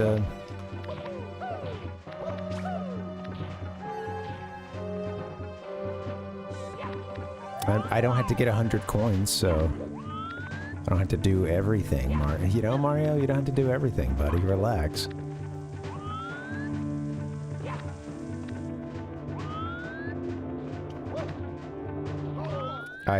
Yeah, you gotta fix the cam there.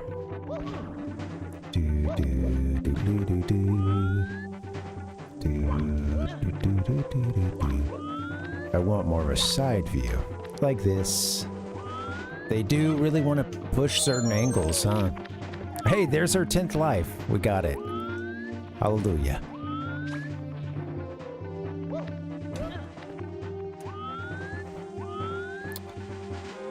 Do you guys like sticky rice?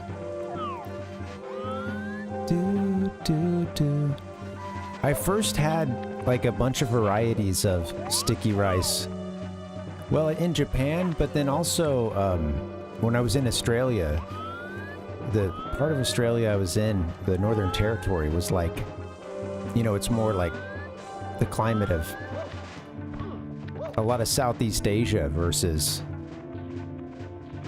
a lot of the rest of Australia. You know, it's pretty far, or it's pretty close to the equator, or much closer than the rest. And yeah, it's I think when I was in Japan, I tended just being there, I tended to end up with the more savory sticky rices, but like when I went to Australia, that was the first time that I had sweet ones. And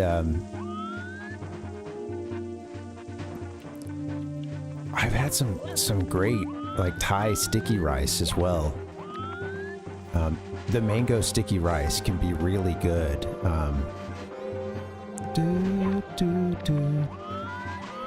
But they'll usually have a sweet sticky rice and then, you know, like a mango all cut up and ready to just, you know,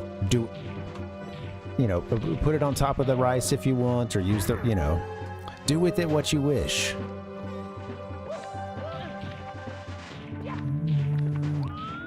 Versus it being rolled into like the sort of convenience store. I love that Mario can survive this here. It's really funny. Oh, fuck me. I'm just trying to be silly and I'm gonna get him killed.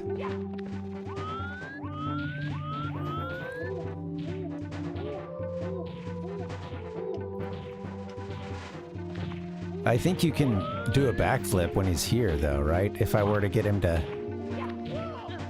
Come here. I mean, that's always the trick.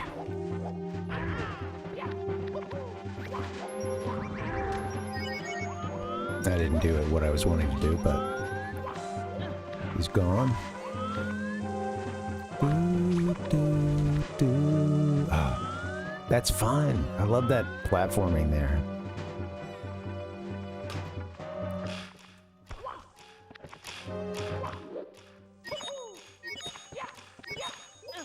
The gradient here, as a kid, I always appreciated this. It's such a simple effect, but I don't know, a cool little gradient down this slide or this stair from green to yellow. Donkey Kong 64 does a lot of cool play with the gradients as well. Sorry, I realized I was eating the microphone again, so I'm trying to chill out.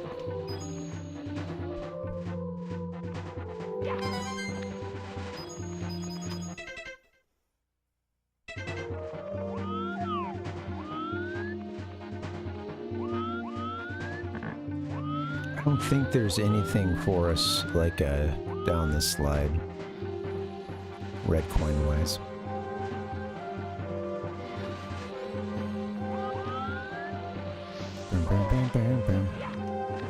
I ran right into it.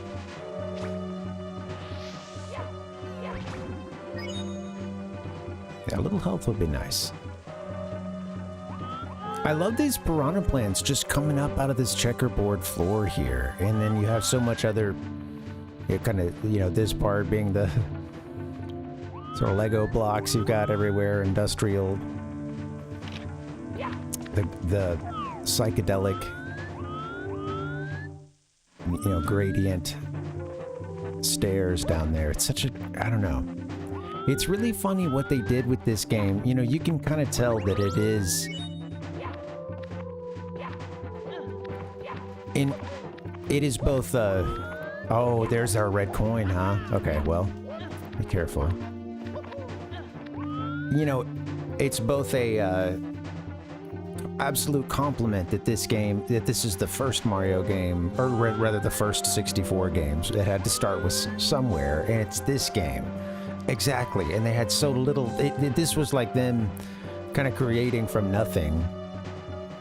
You know, building a 3D game, a 3D Mario game, you know, being the first one out on the system.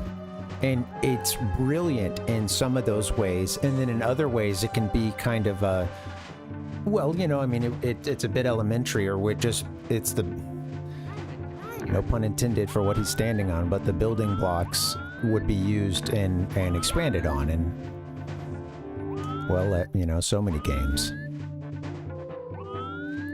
I don't know, it's just cool.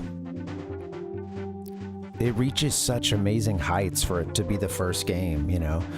And I guess what I'm saying is that with all that being said, sometimes certain aspects of this or that puzzle, that it can really feel like an early 64 game too. Or this or that part of the art style. Okay. Yeah, just be careful. Back to our steps again, huh? They did, Dustin. Yeah, totally. And the art style that they pulled off is cool, even if it's like, you know, pretty. Even if at times it can feel, you know, very basic. Excuse me. Woo. There's that go fast juice.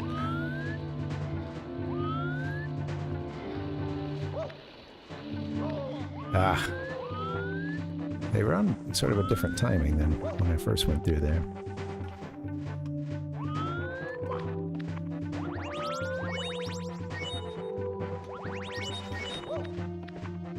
Oh, there's our red coin. I see. Okay. That's okay.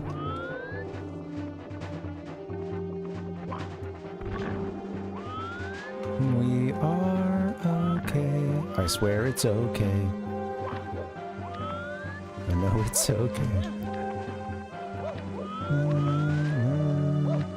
This background rocks.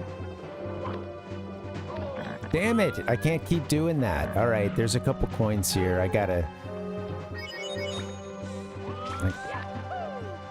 do something. I'll be careful.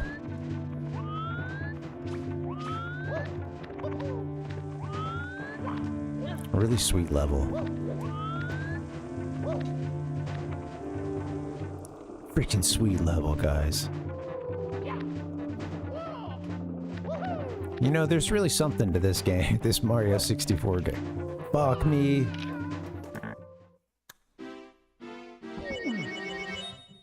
Get over here!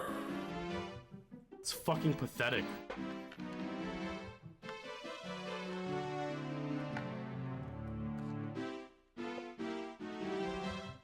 All right, that's okay. And then who's responsible for calm together over me right now? Yeah, right. He's overstimulated. Stop the coffee. Switch to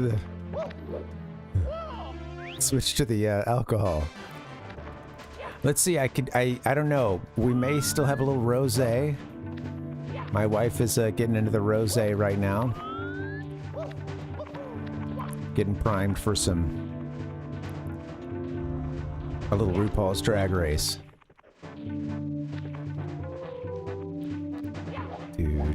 Oh. Mother of pearl, I've done that before. Let's try it again.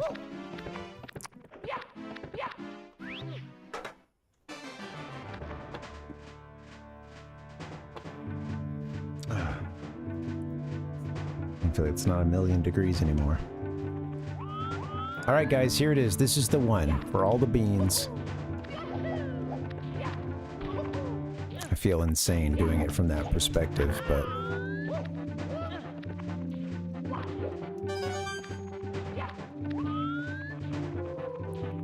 All right, here we go. We all love Toasty. I gotta oh gods. I gotta turn that one down though, because here for me, you know, local sound here, Toasty is very, very loud. Hopefully it came through for you nice and clear.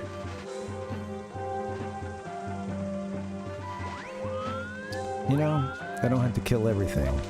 Mario could just go straight past those Goombas. He cares about the big guy upstairs and the 5 red coins in between the two. And that's about it. He could spare these other things if he really wanted to.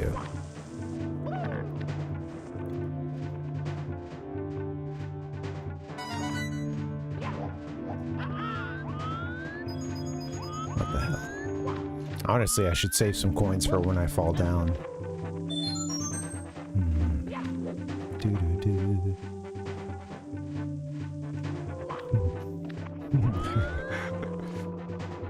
There are a few sounds that you know, you could just have that Pavlovian response, you know.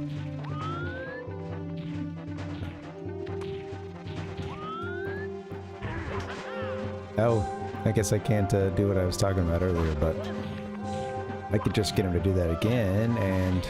Hello. I punch you.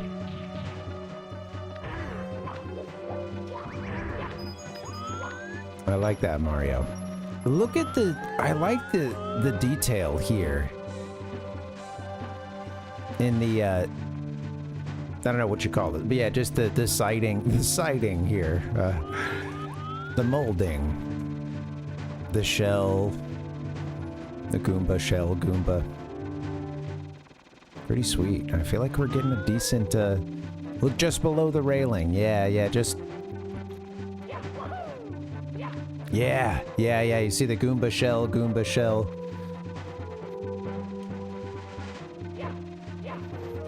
Don't let anyone try to tell you that the 64 has low-res textures. It's all a conspiracy. A little momentum here is what you need. Or a lot of guts.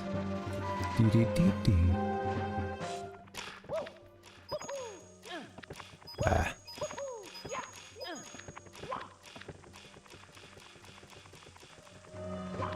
What are you doing? We don't jump here, we just run it.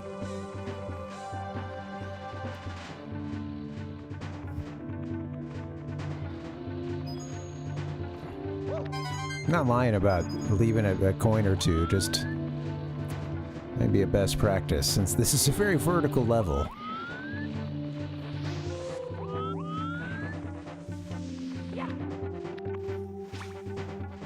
Okay, alright, get this one up here. Honestly, I think if I just start jumping here... Yeah, easy.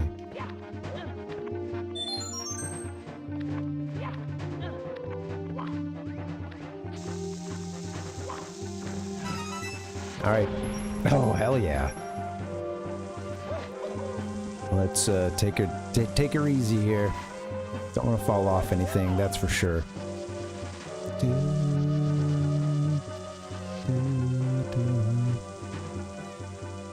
I wasn't gonna do jokes about this. The percussion in this song is so good. The loop here back at the beginning.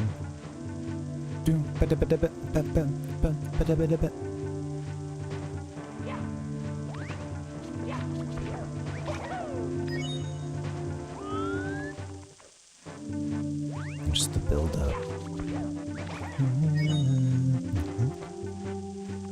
I just want to start doing a little villain creep when I hear it. You know, the hands come up. That's what the dance turns into. I really rocked it like the whole day that I was prepping a stream for the second Bowser fight in this game. I was prepping the stream and I was working on you know, at a certain point I didn't even care because I was enjoying it, but I hadn't realized at first that the program I used to stream was just open in the background and this Bowser's theme was playing, and then I was like, man, I found myself wanting to listen to it intentionally, and I was like, this is so good. We're still alive.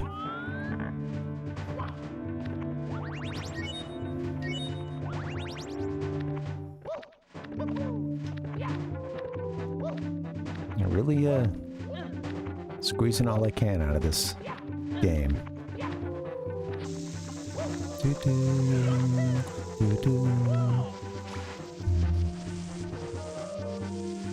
The background. That's a good shot there with the camera just level with the 2 layers of the atmosphere. So it's very gnarly.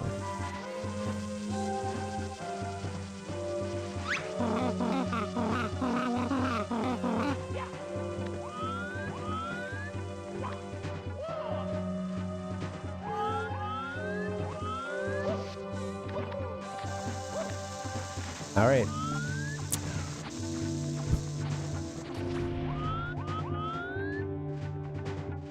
Oh, shit. I kind of did the same thing last time. It's like I would start that jump and then realize I didn't really have the angle. All right. Whoopsie daisy. Got a few coins up here, I think. Yeah.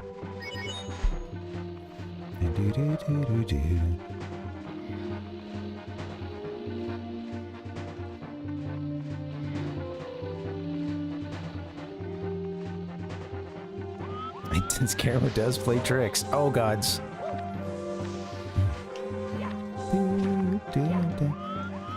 Those of you who are hanging out on, or, you know, you got something going on in the background, I'm kind of curious, you know, you playing anything good? It's been a long stream.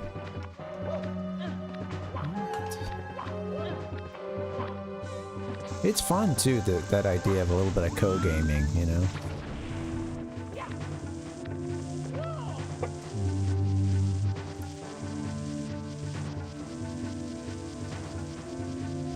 Yeah. This is like a... Well, you know, it's kind of a last-ditch effort from Bowser, or, you know, his, you know, at the very least, his underlings here. Come on. No, he's getting to King Bowser. This cannot be happening.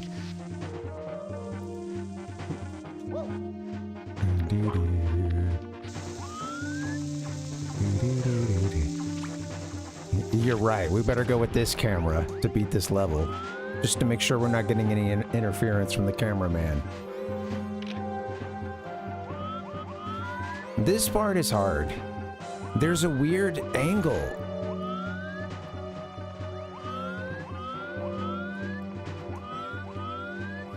And I freak out every time I get to it, because I haven't, this time around, I haven't figured out that momentum I really need.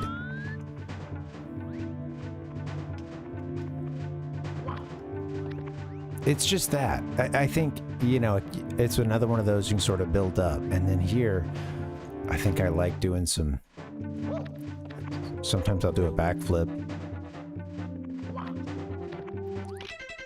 What are we up to? 1, 2, 3, 4, 5, 6, 7. We're at 7? My God. Thanks, Tintoncito. Thanks, man.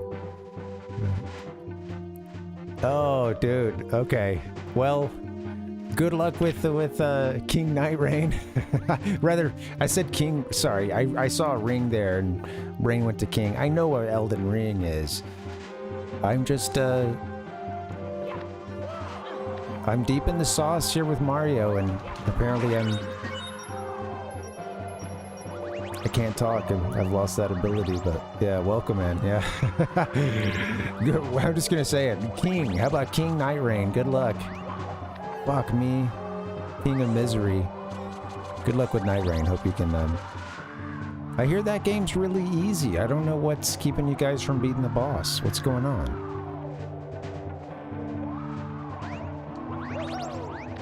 You guys don't really game or something?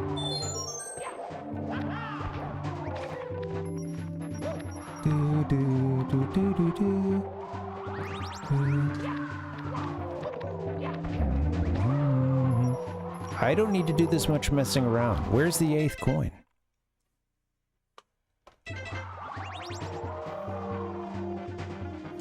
I think they did... Oh, there it is. That's right. Yeah, I was gonna say, they did something sneaky. Wow, I love that placement. Totally, Dustin.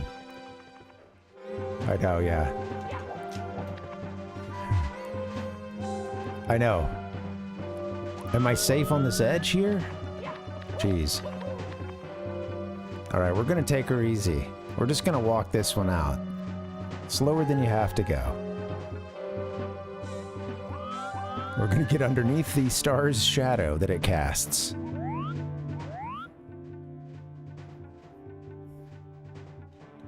We're gonna do as if we're in a Mario 64 ad from 1996, we're gonna do some over the shoulder.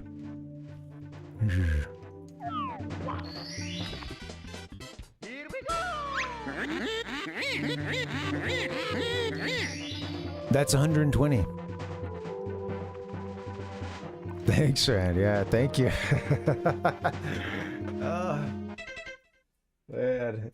Can I pause? I don't feel safe. And you shouldn't feel safe. You're in a Bowser level.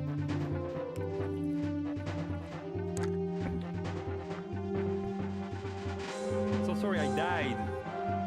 I knew that this one wouldn't be as hard as some of those others were for me. Exactly. Yeah, it's...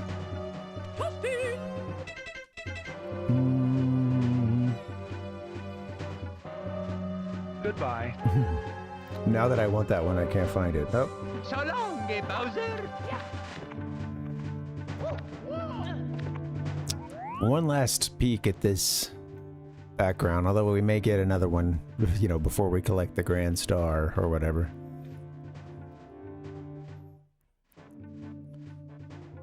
Damn.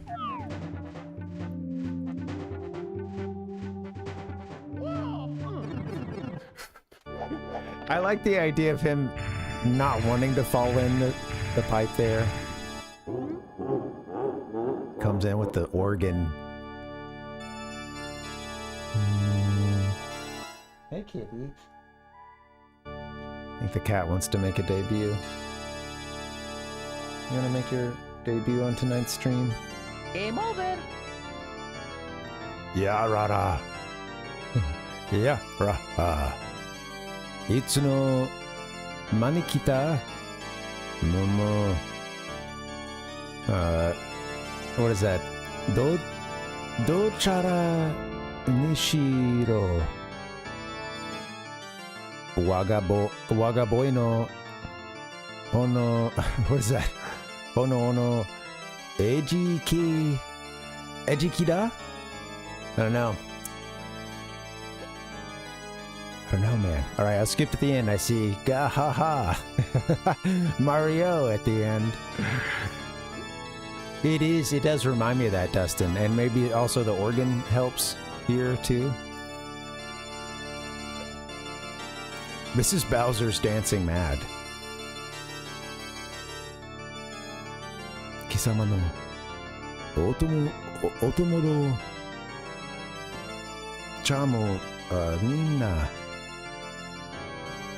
kabe no takaisa.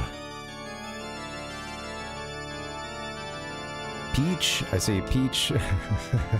Peach-chan. Peach-chan mo watasan. Watasan mono no rikuzo. What is that? Rikuzo? Alright. Here we go. I can read a lot of hiragana and katakana most of the time, but sadly, my vocabulary is terrible. Alright, I guess this is our nearest one. I don't need to go that hard, alright.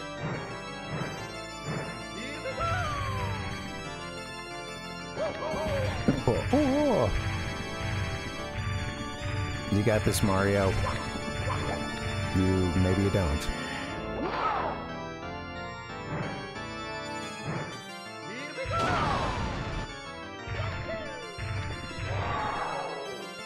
The mix is really loud for this song too. I haven't changed the audio levels. Okay, gotta be careful though. Could be toast.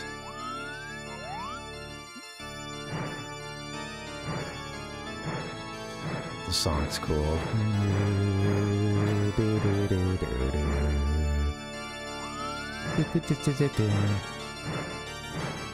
Bye-bye.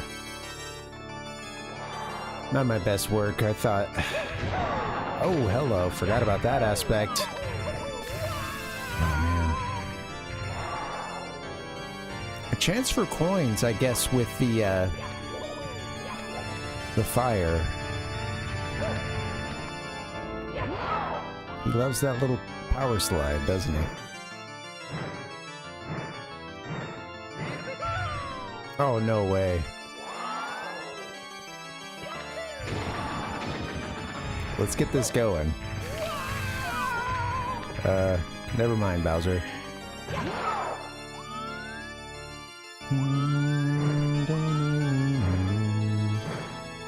Alright, here we go.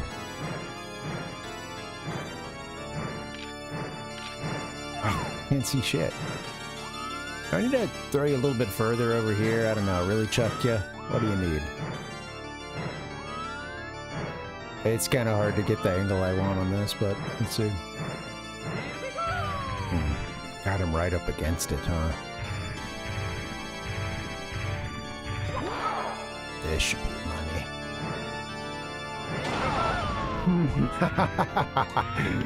Oh. Okay, he's gonna get me with this. Ow. No! I didn't realize he could fall off like that, but of course he can. He that's what happens for this when he comes back and does this huge... Oh gods. It was cool seeing it from this angle, honestly. Yeah, gotta avoid those sometimes.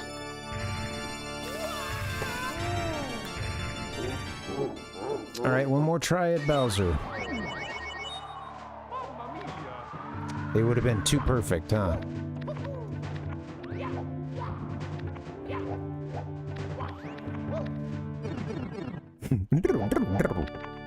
Let's beat this game.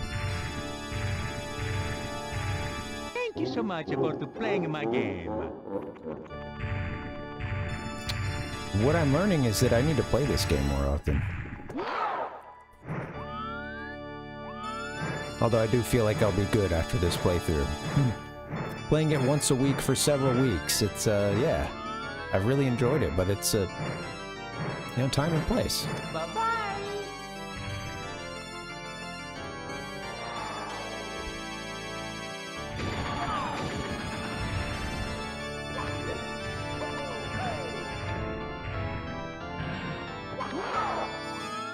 Ah, that's a big...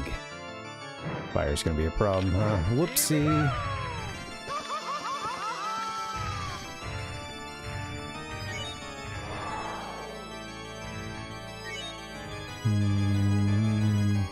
Ah, cool. Too far away. Oh! Jesus! You got him right there, man. This is fun. I haven't done this fight in a while. I did stream this game one time before. We did the 120 run. When we were doing it on the Nintendo Switch Online. This has been a much more enjoyable way to do it. Thank you so much for playing my game. Quit with the fire breath. I can't see anything.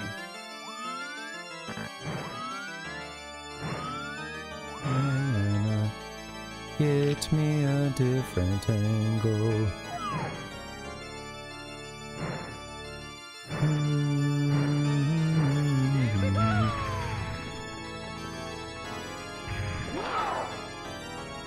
Alright, it's gonna take a million tries, but we'll get it. Come on. I've kind of lost my touch with the aim. I also, you know, it's funny because, like, these days I try to get him really close to the bomb, but I think as a kid, I would really just chuck him kind of across pretty far. And, you know, once you really get him going, you could kind of time the release. Yeah, you could really just toss him. And I feel like, you know, when you're doing those really long throws, you can kind of just get the timing of, you know, when he comes around the clock, right where you want to throw him. Hit the B button. Bye-bye, Bowser. Maybe that's what I need to do. I need one good chuck. I could throw that Bowser over them mountains when I was a kid.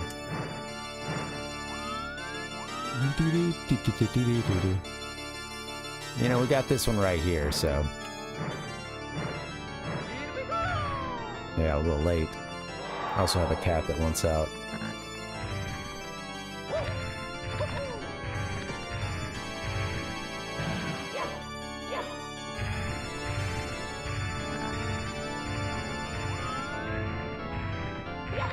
This is gonna be the longest fight ever. He really could have. Ichigo.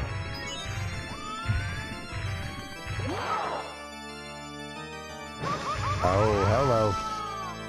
Right off the edge. That fire will get you. Okay, a little more trouble than I anticipated.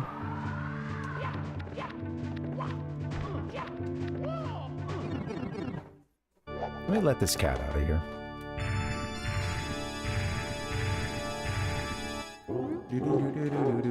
Let's go.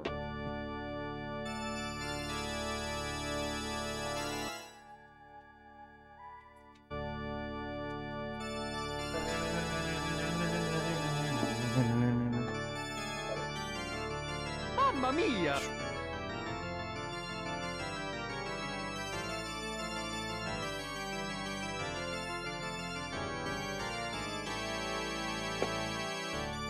Here we go! One more try.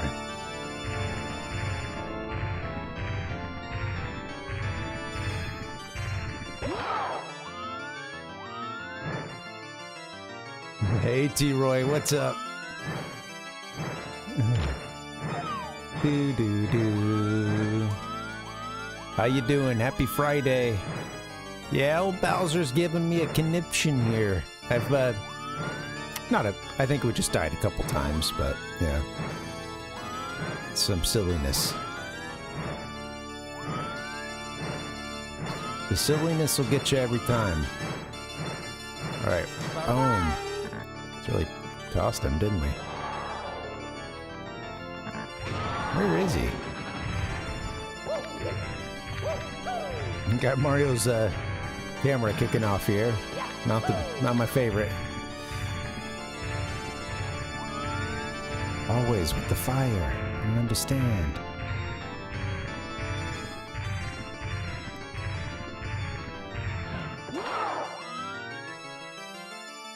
Alright, let's just get him over into a bomb. Yes. Ouch.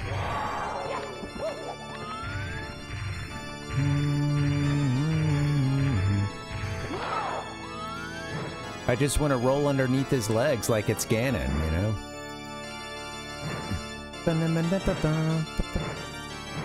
Tater's making a rocket. Bye-bye! That's gotta be money, right? Oh, okay. Nice. Got him off the bank shot. Off the bounce shot. He's like, ah, shucks, now I'm really angry.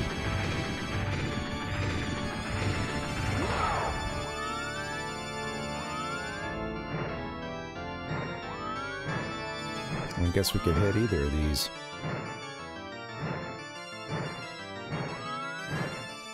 What am I closest to?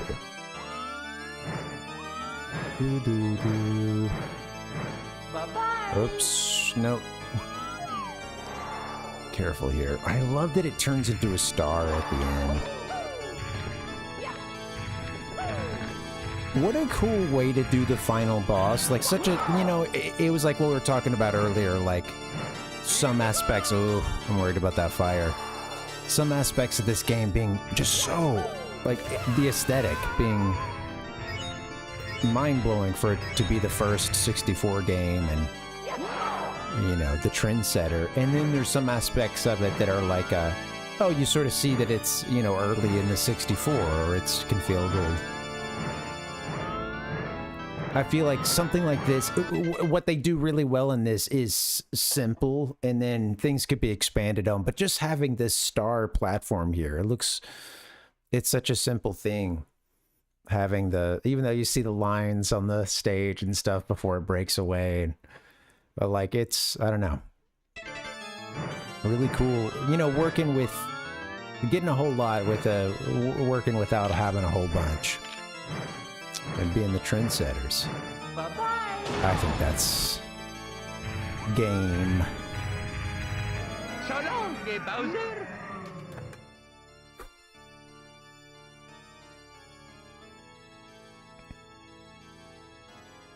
I'm tired.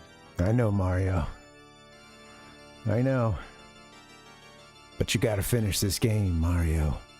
So long, Bowser. That's right. It's sad that this Shindo Pack version could add the Rumble Pack feature and then take away. So long, Bowser. It's that give and take, Nintendo, you know? How you doing, Gigantic? Welcome. Hello. We're gonna beat... we beat this game, I guess. We're just gonna get through some text. Yeah, ha ha ha. I see 3D, so take... 3D... Alright, he wants a 3D steak.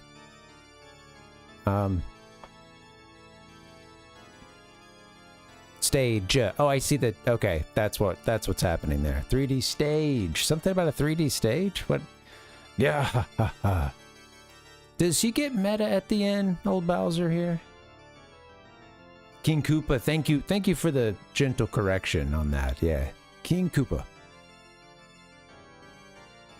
Yeah. Ha ha ha.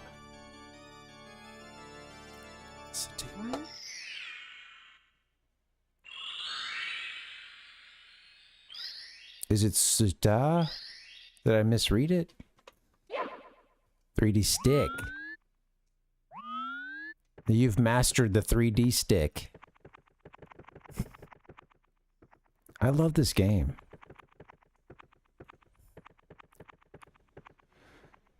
I love watching Mario go like to his lower poly version too. Once you just get a little further out, the pirate hat comes out. No. And let's see, right? It's like when I'm moving, he's there sometimes, but then in some of those areas, I'll stop and he's back to fully formed. The Power Star's taking all the polygons right now. Notice no music at all right now, huh? Nothing, not even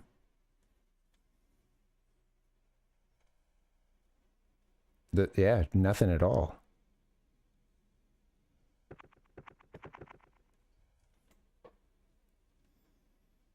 Oh, let's get rid of this sucker!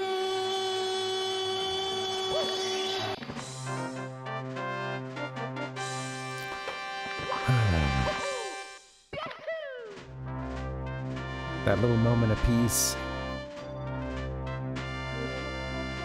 Thank you guys. It's over. It's done. 120 stars, 19 Japanese games.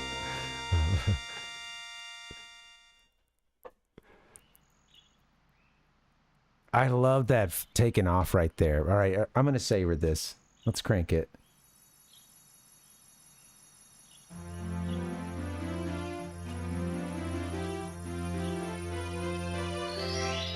Thank you guys. Thanks for the good games, and it's been fun. Turns into Peach.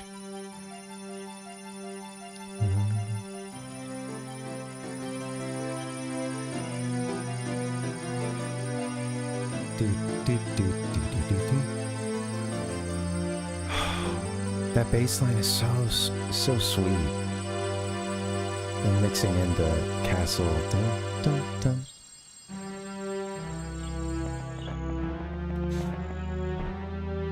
Frickin' what up, dude?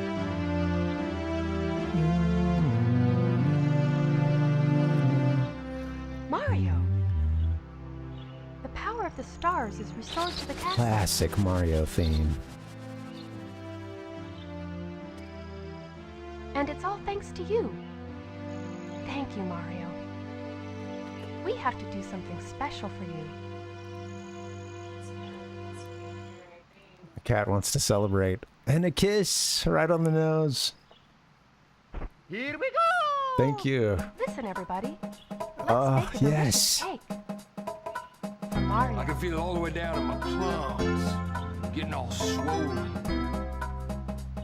Time to bake that cake. The whole reason we're here.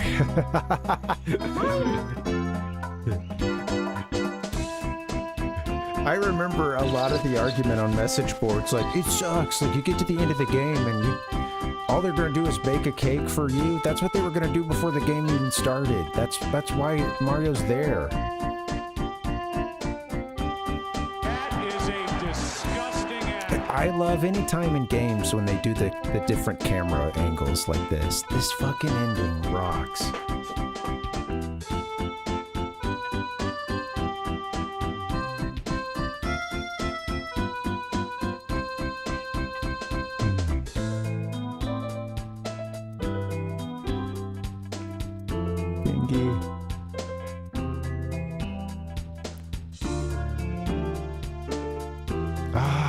Love the shot, yeah, just that shot panning over to the moon.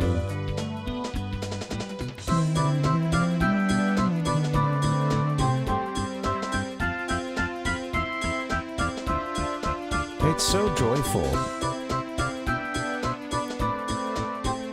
And you get to see a different angle of these places that you've explored, you know, and you just poured your heart and soul into these stages, and now you get to see a little free cam.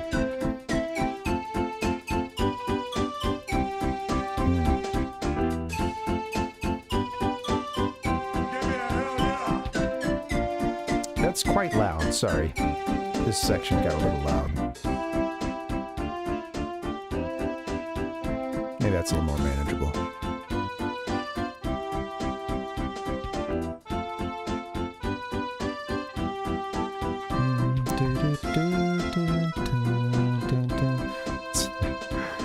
Spent a couple streams on this one, spent a couple streams on that one.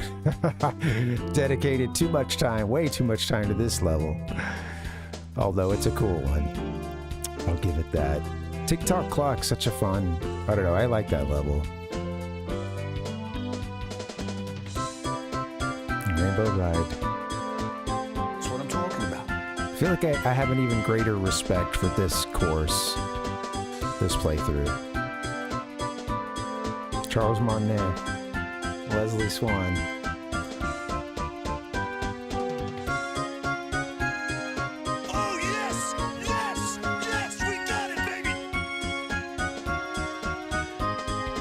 Well, you know, a couple of these games we didn't beat. A couple of the games that were part of the Parvinator 64 series, so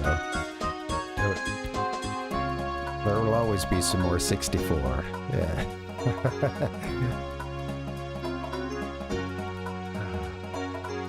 Okay.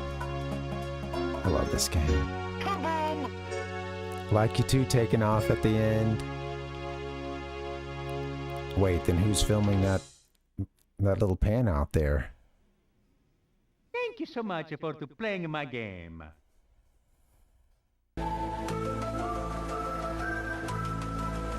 What a cute little cake. Some tea. What a nice little scene we have here. Some teacups steaming hot tea. The cute little figures they've got at the top. A little, well, a big Power Star. And some fruit. And tasty cake. Do-do-do-do-do-do-do. Man, what a game. Thank you guys so much for hanging out. I think, where do we, you know, we should get to the roof, I guess, right? So, we have to do a reset. Only one thing left to do. Get up to the roof. And then, yeah, we'll do a little retrospective on this series. I wasn't sure for a while if I should do anything at all, you know, segment-wise. I can tend to just go straight into the next thing without much, looking back at what we finished. But the more I thought about it, I was like, I gotta do a little something to... I've been at this for a long time. Alright, we want to get to the top of the castle. I think now we can do that, right?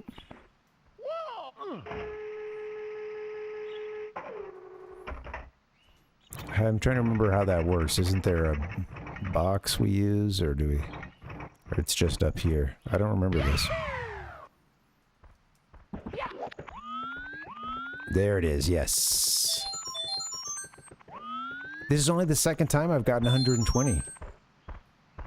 Yoshi! Too bad we couldn't ride him in this game. And I guess you get to spend some significant time with Yoshi in Mario 64 DS.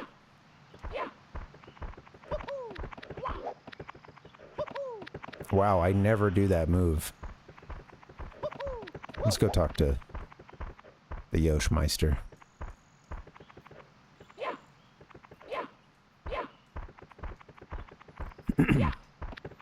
Hello.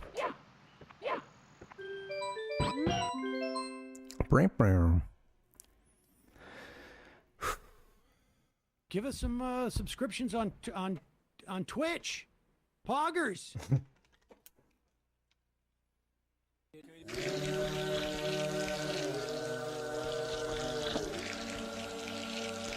Yoshi says, "Oh, Yoshi is really fun in Galaxy. Yeah, I enjoyed the. Heck yeah, fill up the lives. I enjoyed the Mario Sunshine Yoshi action as well. Stacking up those lives. And then he does a really funny jump that, right? He triple jumps his way out of here. Oh, bye-bye. Goodbye. And now we have the power of flight inside what is the ultimate tutorial level. That was close. It was a little touch and go there, honestly.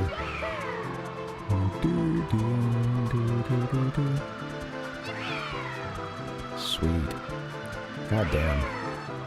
The fulfillment of this game. You start out in this area flipping around on these trees, falling into the water, laughing in amazement when you realize your health fills up when you come out of the water.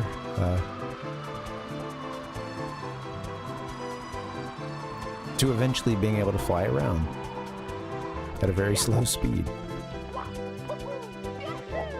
Alright guys, I think we gotta wrap this one up Mario 64 wise. Move on to the next segment, the next chapter.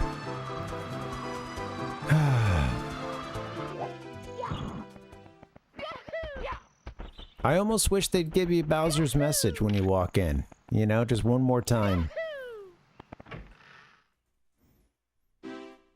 No. I gotta say, those first couple times I played this game, some of those early things in the game had this like outsized impact, or you know, this, and have left this this spiritual crater in my heart and soul. I think the Bowser message at the beginning and his laughter there, if I hear that, it instantly takes me back to playing the game at Walmart or somewhere, but on a display that's 15 feet in the air.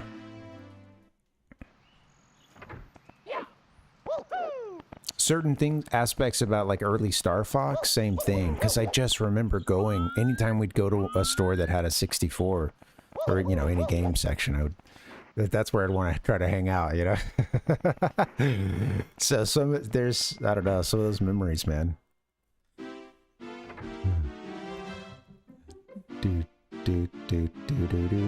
Oh, hell yeah. I just got a pic of after this, instead of cake, I get this really awesome, I gotta see if I can pull this up, because I'm hungry myself, but okay, how do I do this? I'm supposed to be able to share this from my phone pretty easily, but I got a kimchi beef bowl, all plant-based.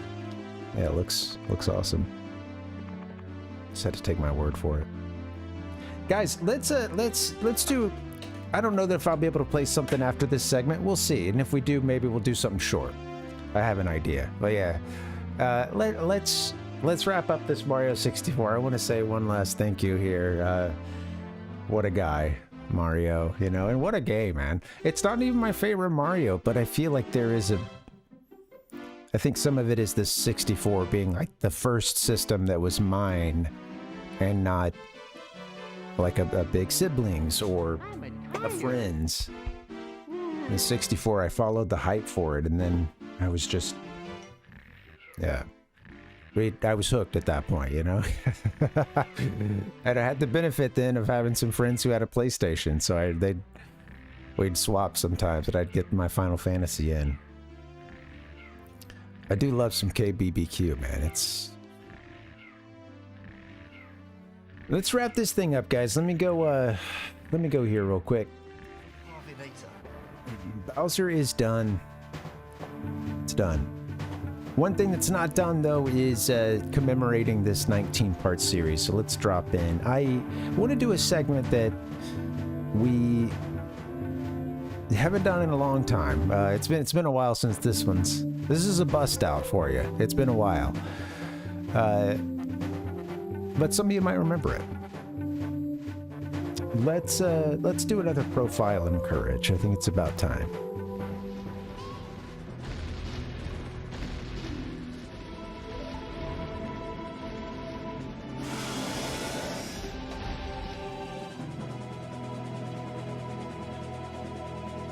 Profiles in Courage is all about recognizing bravery, courage, persistence in the face of a world that just wants to bring you down, right? And right now, guys, I got to give it to Parvinator. You guys stuck it out for a 2-year series. This thing started in June of 2023. I wasn't always doing a game from the series, but it blew my mind when I realized that this had been a 2-year endeavor. 25 months.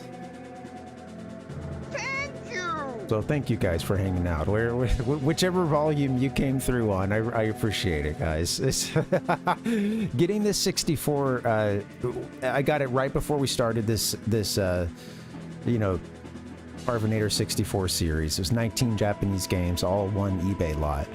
And I got, that was the first 64 I'd had since I was a kid, maybe since like the end of the GameCube days or something.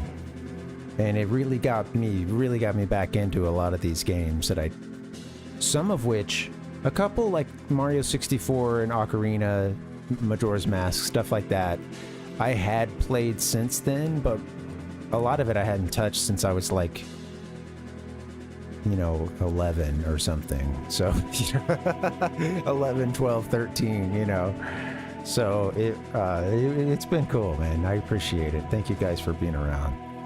If you want to see a quick peek at some of the ones we covered, I've got to get through these before the music loops. We can't have that.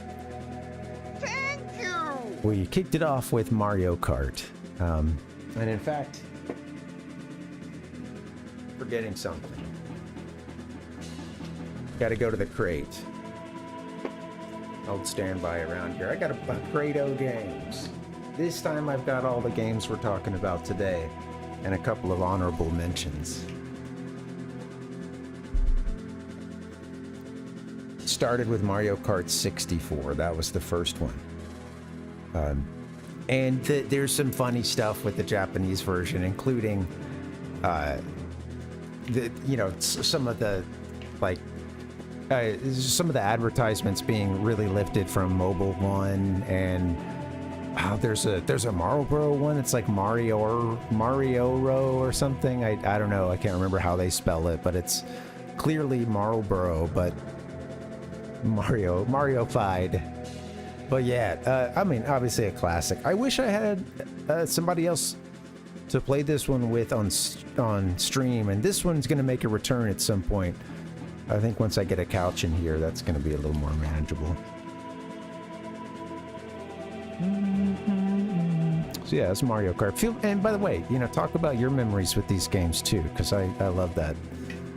I do this to hang with you guys, and so if you see something that, I'm curious how you came to the game, or we'll double back. So I'll move on to the next one, but let's talk about them all. The Volume 2, right? Second one in our list was Yoshi's Story.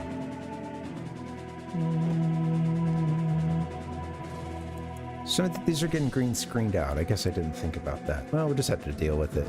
Yoshi's Story.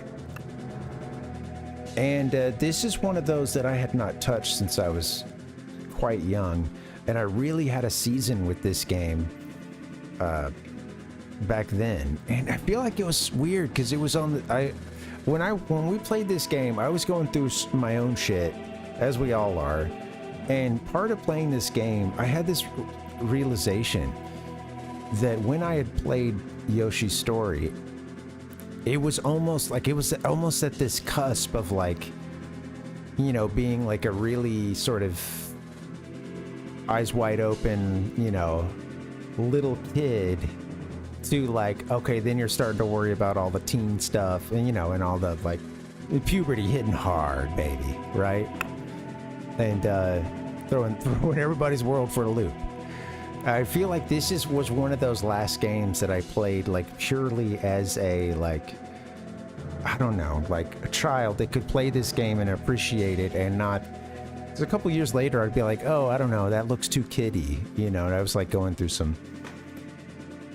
you know, but everybody was like worried about that I was around for a little bit. Yeah, and you're having those moody days, and some people really went the direction of Mortal Kombat, which I really enjoyed. And I think that there was a couple years there where I was like afraid of things being too childish or kiddie, which of course is its own kind of childishness, right? You know, or worrying about.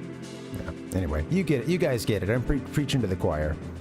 But this was an awesome game, and I'll just say it was one of the more emotional ones out of the bunch. I didn't see it coming, but some great insights gained, you know. Oh, there was Mortal Kombat, absolutely, yeah. And I still played, you know, stuff that was kiddie. It just, I don't know. I will say there was a point when maybe, yeah, I don't know. You guys know how it is. That game felt like it was sort of on the cusp of a couple different eras for me, and maybe you can think of like a movie or a show or something that's similar for you. If you ever got cool on it, maybe you tend to come back around later and realize, oh, I like that. Yeah. I had to go to the other kids' places to play Mortal Kombat, sadly.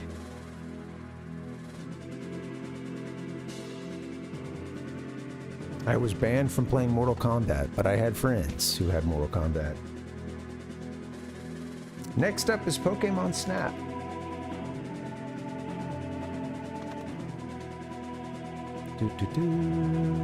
Again, everything's getting a little green. They're all a bit washed out, and the green screen's hitting it, so sorry about that, but Pokemon Snap. This one's funny because it comes with a little name placard on it as well, and someone had written their name on it. I wonder if I can get this in the shot.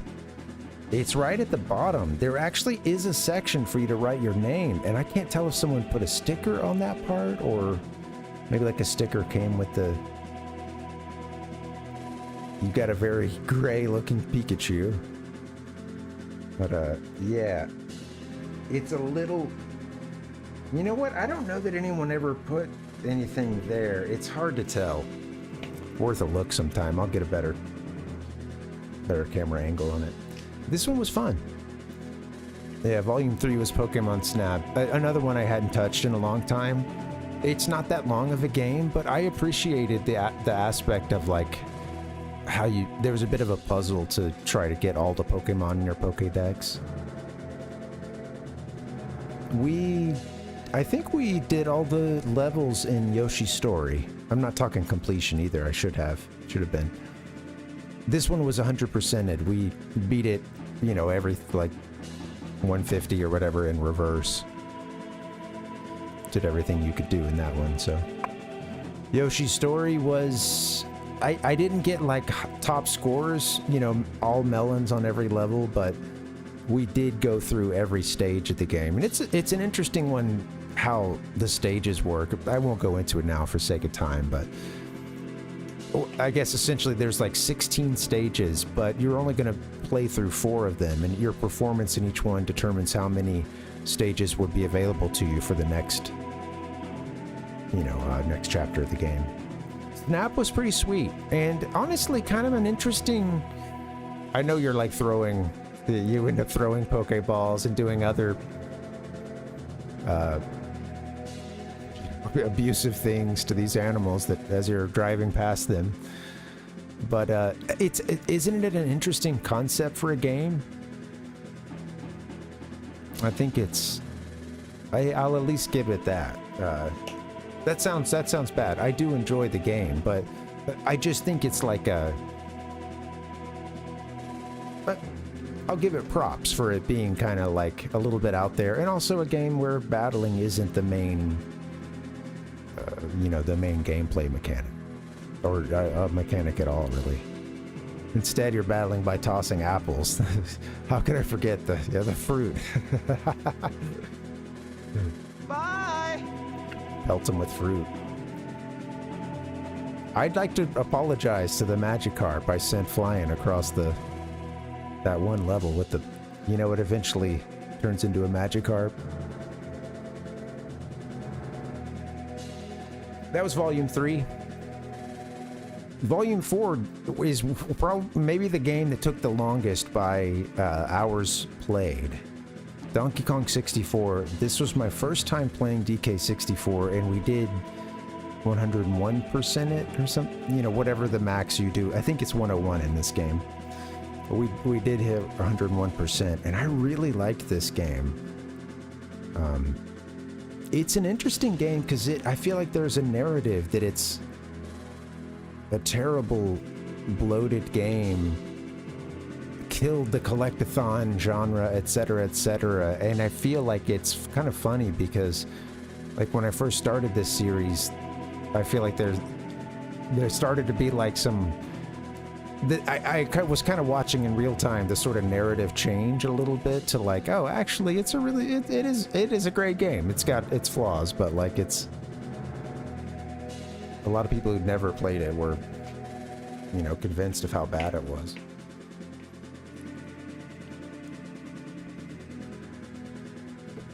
And instead of tossing apples in this one, you shoot them or some, other, I don't know, coconuts, other.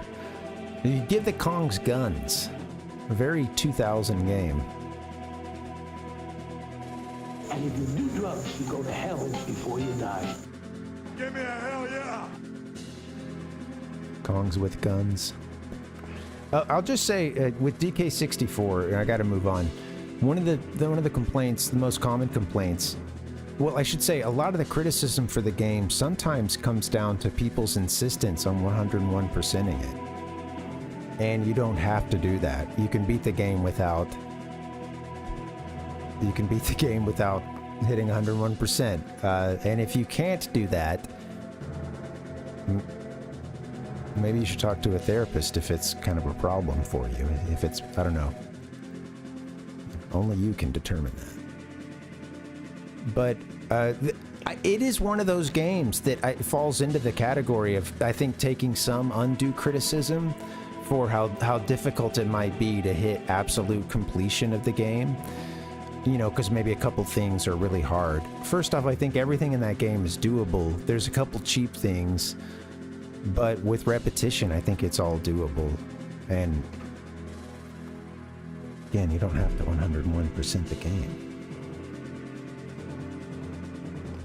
There's some funny things you do have to do in order to see an ending, though. Like, you have to watch the I'm pretty sure you have to beat the original DK, well, the like NES version of the DK arcade game, Donkey Kong, and Jetpack. I think you have to do the play the old, whatever, like the Rare predecessor was, right? They made that game Jetpack.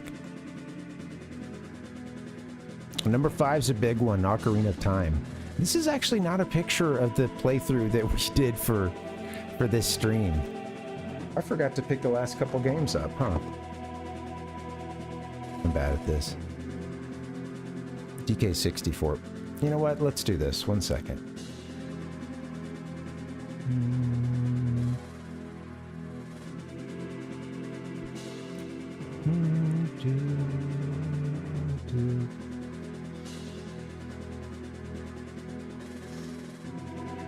Okay.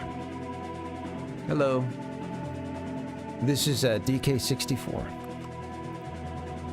Very simple art, just DK and you know, Diddy hanging onto the cart there. Everyone's favorite, mine carts.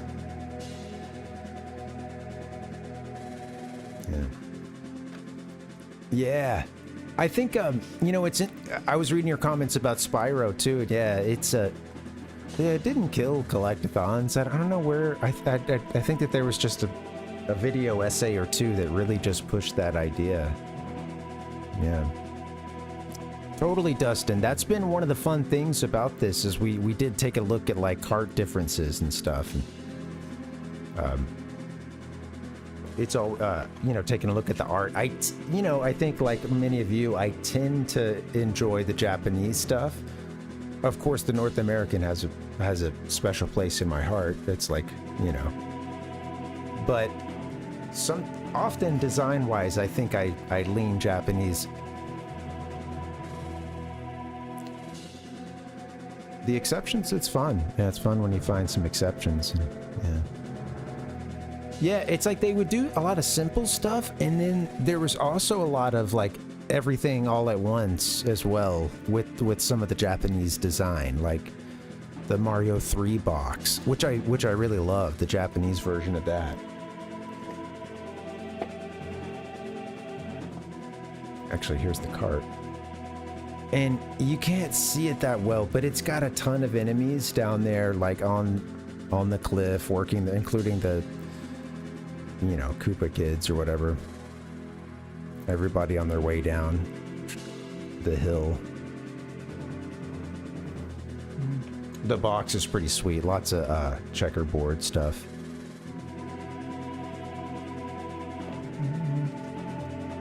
That good kind of like 80s and 90s busy style. I forget the name of the aesthetic that was used. Sonic really hits the like a similar thing too with their box art, especially the Japanese box art. You know, with the different shapes and colors and stuff. Patterns hitting each other.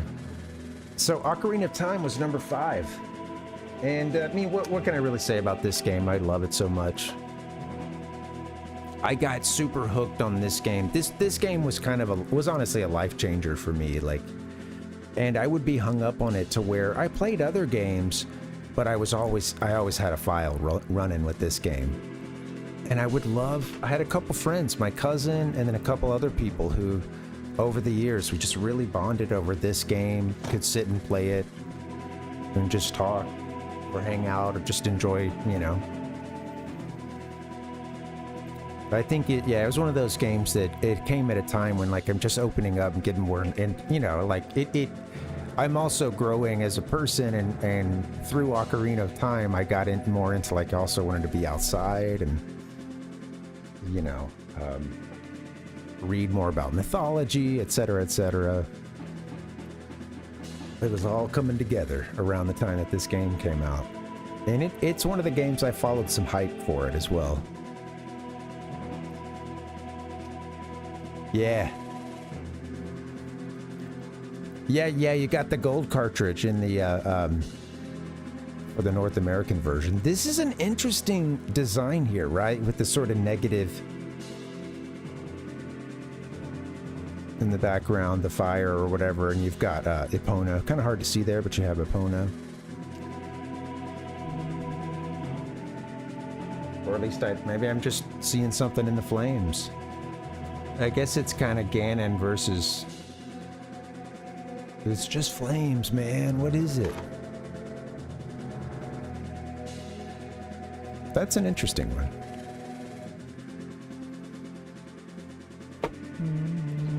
Anyway, yeah, what else can I say? It's Ocarina of Time, come on. It's a total Rorschach, yeah. I knew the game well enough to where it wasn't a problem to play that one in Japanese, even though, you know, first time doing it. Kirby 64, I had never played this one. Oh, I should say, you know, yeah, you know, 100% on Ocarina, yeah. All the Skulltulas, and it was a pleasure. We didn't complain with the paltry reward that you get at the end of the Skulltula side quest, because honestly, just the adventure of going out and killing 100 things that are just strewn about a very vast world for that time, that was its own kind of reward, so.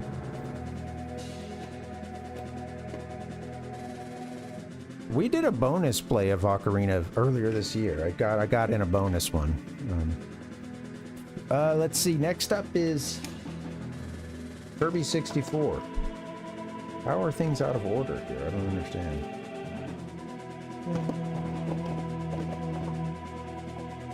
Where's my Kirby? Oh, here it is. Kirby 64. Oh, I didn't peel that one right. I like the plaid background, you know. I don't know, it looks like we're sitting down for a picnic, which is of course perfect for Kirby. First time that I played this game, and really the first Kirby game I'd ever played all the way through. We did 100% it. There's like, there's puzzles that are in this game that usually involve eating the right combination of two enemies, or taking the powers of two enemies. And that was the big, that was like the big gameplay, you know, evolution, whatever, like situation, gimmick for this one was being able to have two different powers. And yeah, combining them, they would have these sections of the level. It was sometimes strange how it played out, but there would be these walls that were checkerboard with certain colors, and those colors you eventually come to realize, of course, signify like which power. And you know, the checkerboard, if it's two colors, then it's basically telling you which two things you're going to need to eat. And the difficulty becomes finding those things and then surviving to get to that point. And that makes some of the levels really hard, but still, it's all still doable. But it was fun. I enjoyed it. I'd never played a Kirby game all the way through. I'd only really dabbled with like the one on NES.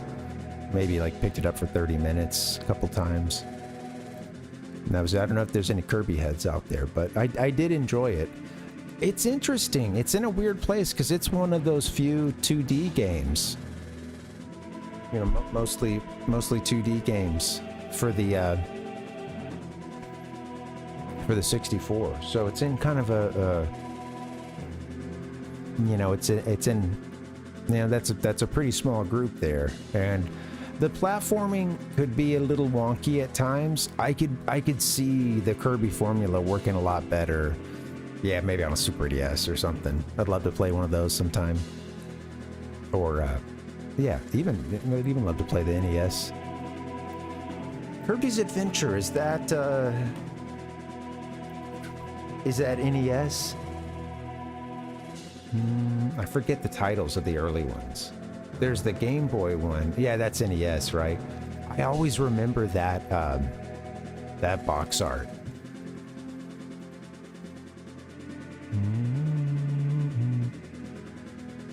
For whatever reason, that box art. Let me pull it up real quick. Well, it was a, I mean, it helps that it was a late stage NES game. Yeah, oh shoot. One second, guys.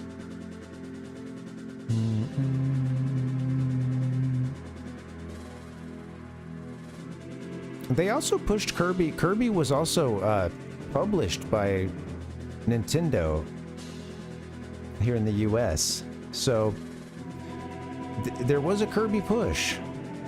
Oh shit, I just moved like the whole series. All right.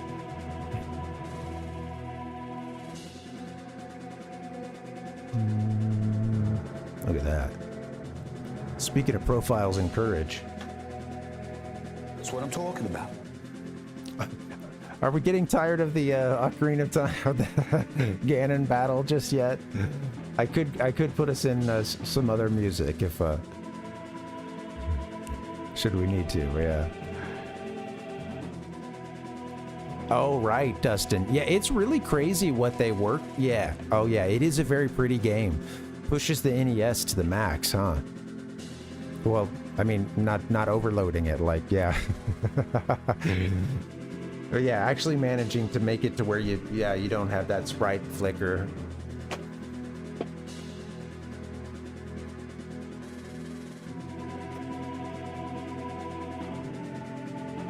This crate is sometimes likes to collapse on itself. That's a good quality of a crate.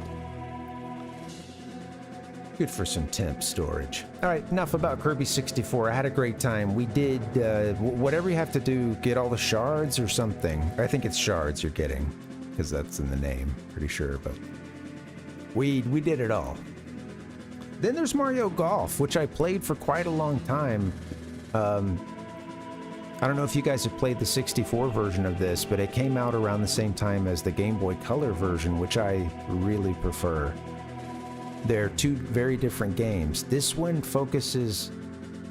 So there's some like side games and like challenge, like go through rings and stuff. But this one focuses on the sort of golf sim aspects. I use sim lightly, but the sort of golf... it's a similar mechanic with like Hot Shots Golf and with other like previous Nintendo golf games and stuff, which I really like. It was like NES Open or something. My cousin had that one as a kid. I have some great memories of playing that.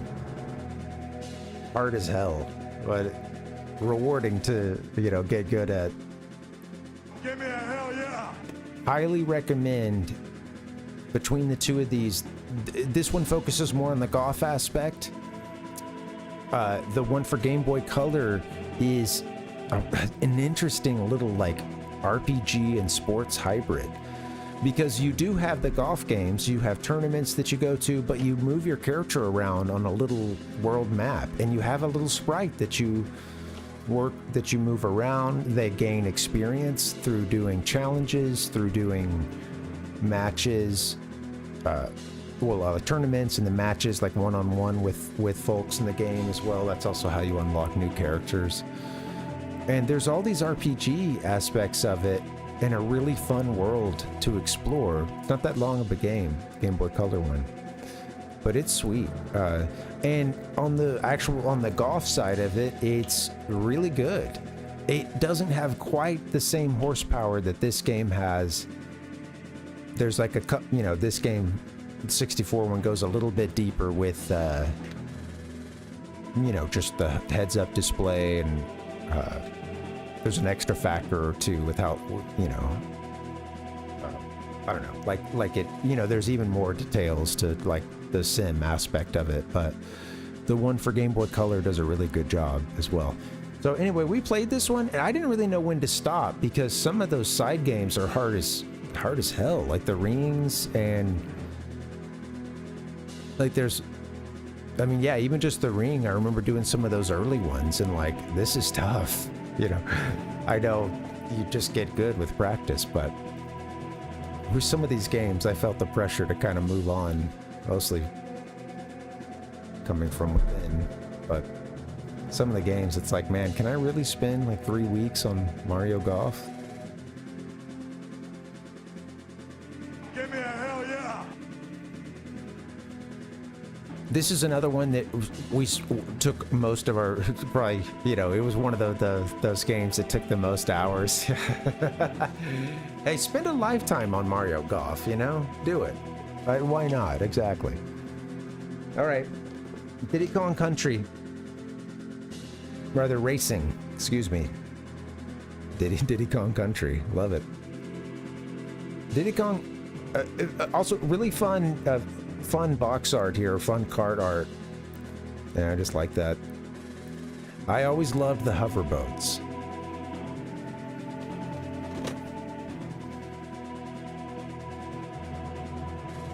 Always loved the hover boats. We did 100% this game, or whatever you would call that. Like we did the full, all the way through all the balloons. We did the mirror mode all the way through all balloons, and unlocked TT, the little timepiece.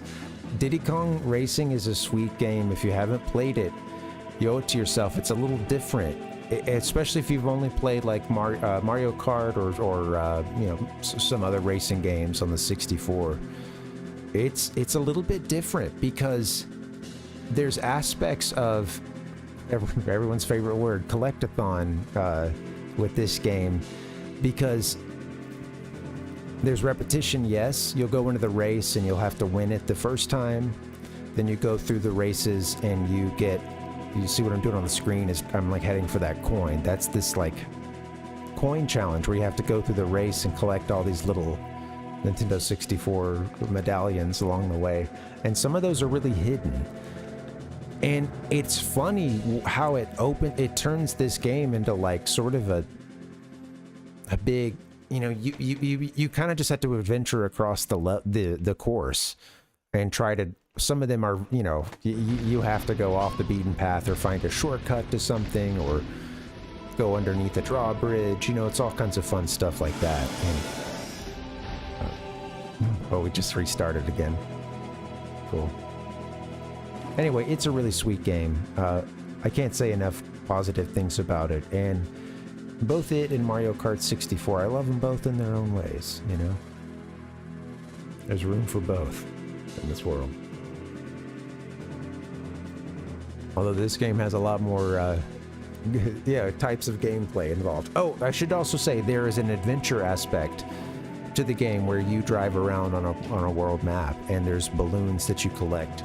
A lot of the collectathon can come through that as well, exploring this sort of world map. It's a fun game. Different. Rareware was just smoking. Hey you, Pikachu! Volume number 9.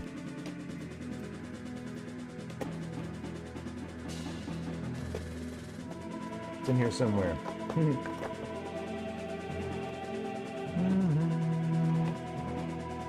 I had them all ready to go and now I've mixed them up. Here it is.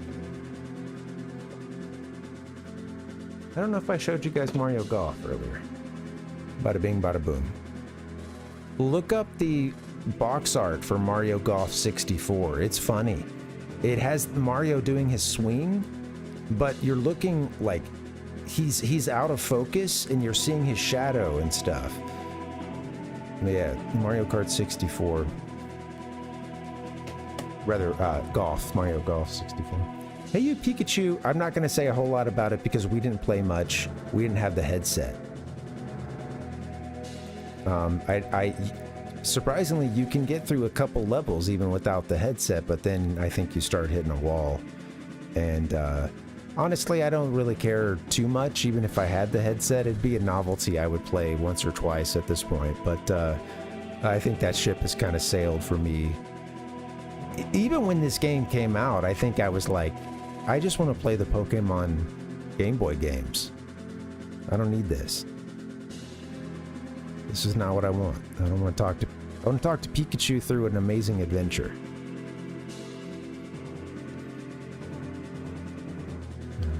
All right. Anyway, hey you, Pikachu. Sorry I couldn't really do you justice, but maybe some other day I'll have the headset. All right, guys, we're getting through this. We're over halfway. Number 10. Mario Tennis. It's fun. It's the only Mario Tennis game I think I've played.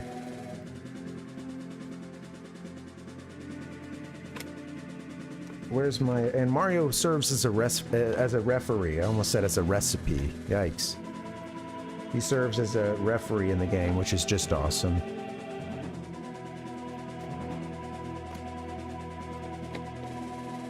I've lost all my games now. Here it is. I'm tired. We'll be wrapping it up after this. Mario Tennis. Hey, hey, it's protected in its little case, okay? Yeah. I didn't really know where to finish this one. Kind of like Mario Golf. There's challenges and things that you can do, and I think you can unlock all the characters. I think I got all the characters. I can't remember. Maybe we had like one more left to get or something. It does get hard. You also get good the more you play, but no, it's a fun one. This is one we can circle back to sometime. If you want to. sure I'm on mic here. All right, next up. That was volume 10. Smash Bros. This is another one I was like, gosh, I need someone else to play this with me here on stream. The original Smash Bros. Did you guys ever play this one? It's cool to see how much of the formula was already there in the first game. And I think at the time it was really mind-blowing because a Nintendo fighting game? Are you kidding me? The commercial in North America with the turtles. Imagine me and you and me. And then they just start kicking the shit. They're like all skipping around in a meadow, you know, and then suddenly the record scratches and they start beating the shit out of each other. And then the game cuts to footage of this. And I think maybe if you've grown up in a world of Smash, you maybe perhaps can't understand the impact of like Nintendo taking so much of its, so many of its like key franchise characters and putting them into a fighting game together. Even just putting them into one game. That's the thing to do at this point, right? You know, have gamers in a like part of the network, something like Fortnite or something where it's just a million games combined into one, Roblox or something. You know, and then you have all these like intellectual properties smashed together. No pun intended. Well, this game was, you know, kind of like a first, I don't know, you know, predecessor to all that, and was a pretty big deal. Also, the Smash series, yeah, it was crazy, wasn't it, Dustin? Yeah. The Smash series, one of the last things I'll say about it is like, it's such a great encyclopedia of gaming, and I think it is, that's one of the sweet things about these games. It's such a great way to learn about other games. I think most of us, if you played this game, I bet a whole lot of people are in the same boat as me, and you barely knew who Ness was. Maybe you knew he was from Earthbound, and that was about it. You know, I hadn't really played Metroid at that point. Sweet game. Pretty cool. Melee would really, I think, bring the, you know, would be the game that would kind of set the platform. But so much of it's all right here. The whole formula's there on the 64 version. Such a fun party game, too. I just remember some aspects of it, like being able to press start and move the camera around. Like, that was so novel and cool. And it's your favorite Nintendo characters. Come on. You get another look at Link. Did I show you the art for Smash Bros? I think I did. Yeah, we did. Next up, guys, almost done. Volume 12, or working our way through it, is, so here we started bouncing between Pokemon Snap and Pokemon Stadium. And, there are 3... sorry, I said Snap. I meant Pokemon Stadium and Mario Party. We started bouncing between those two series. There's actually 3 Mario Party games. And 3 Japanese... Well, you know that there's 3 Mario Party games, but there's 3 Japanese Stadium games. Sorry, I'm tired. Here's the first one. This is the one that only came out in Japan. And honestly, those of us in North America weren't missing much.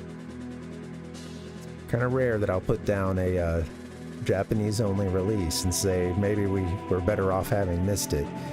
But this game is essentially incomplete.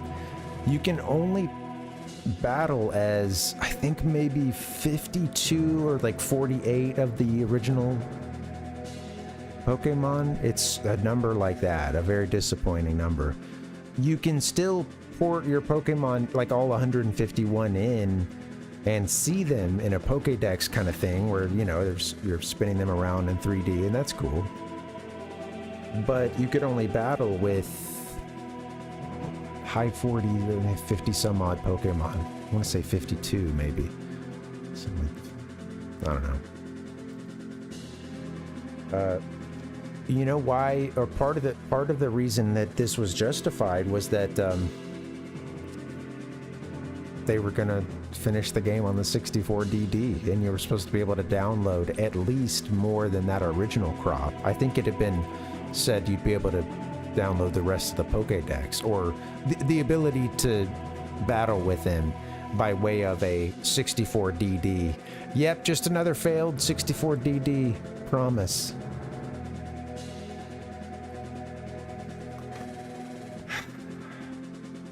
That's a topic that's a whole other topic that a lot of us are still very sore about, you know? Give me a hell yeah! Anyway, that's Pokemon Snap, Japanese, just known as, you know, Pocket Monster Stadium. I said Snap, but Pocket Monster Stadium. Yeah. Right, Dustin. Next up, Mario Party. And I was trying to be quick with grabbing these screenshots today. It took way longer than it should have, but Mario Party 1.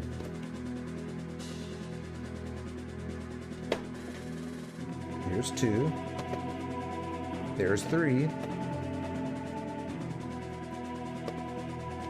Here's Mario Party 1. Oh, I rented this game, and like, I remember it being, whenever I rented it, I don't know. I think I was out for school. Maybe it was like a winter situation or something, and I really liked that. I squeezed everything I could out of that rental. But yeah, here's the original Mario Party. We had a pretty good time. We got a few streams out of this one. Again, I didn't really know what all to do since it was just me playing it. Well, if you really wanted to see the best gameplay, you got to watch the CPU sometimes. It's capable of some amazing feats. But yeah, I had a really good time with this one because we found, I'm forgetting the source now, but some of y'all might remember we found this great, I gotta find that bookmark.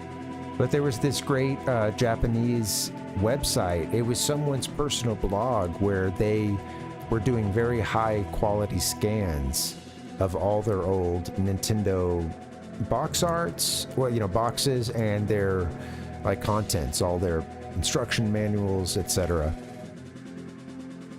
And for a little while I was getting some, you know, doing a little machine translation or whatever to try to parse out some of those pages, and you know, we were able to take a look at the Japanese instruction booklets for a lot of these. So yeah, anyway, this was yeah, the first Mario Party. They're really fun. I mean, I enjoyed that rental. Again, another fun party game.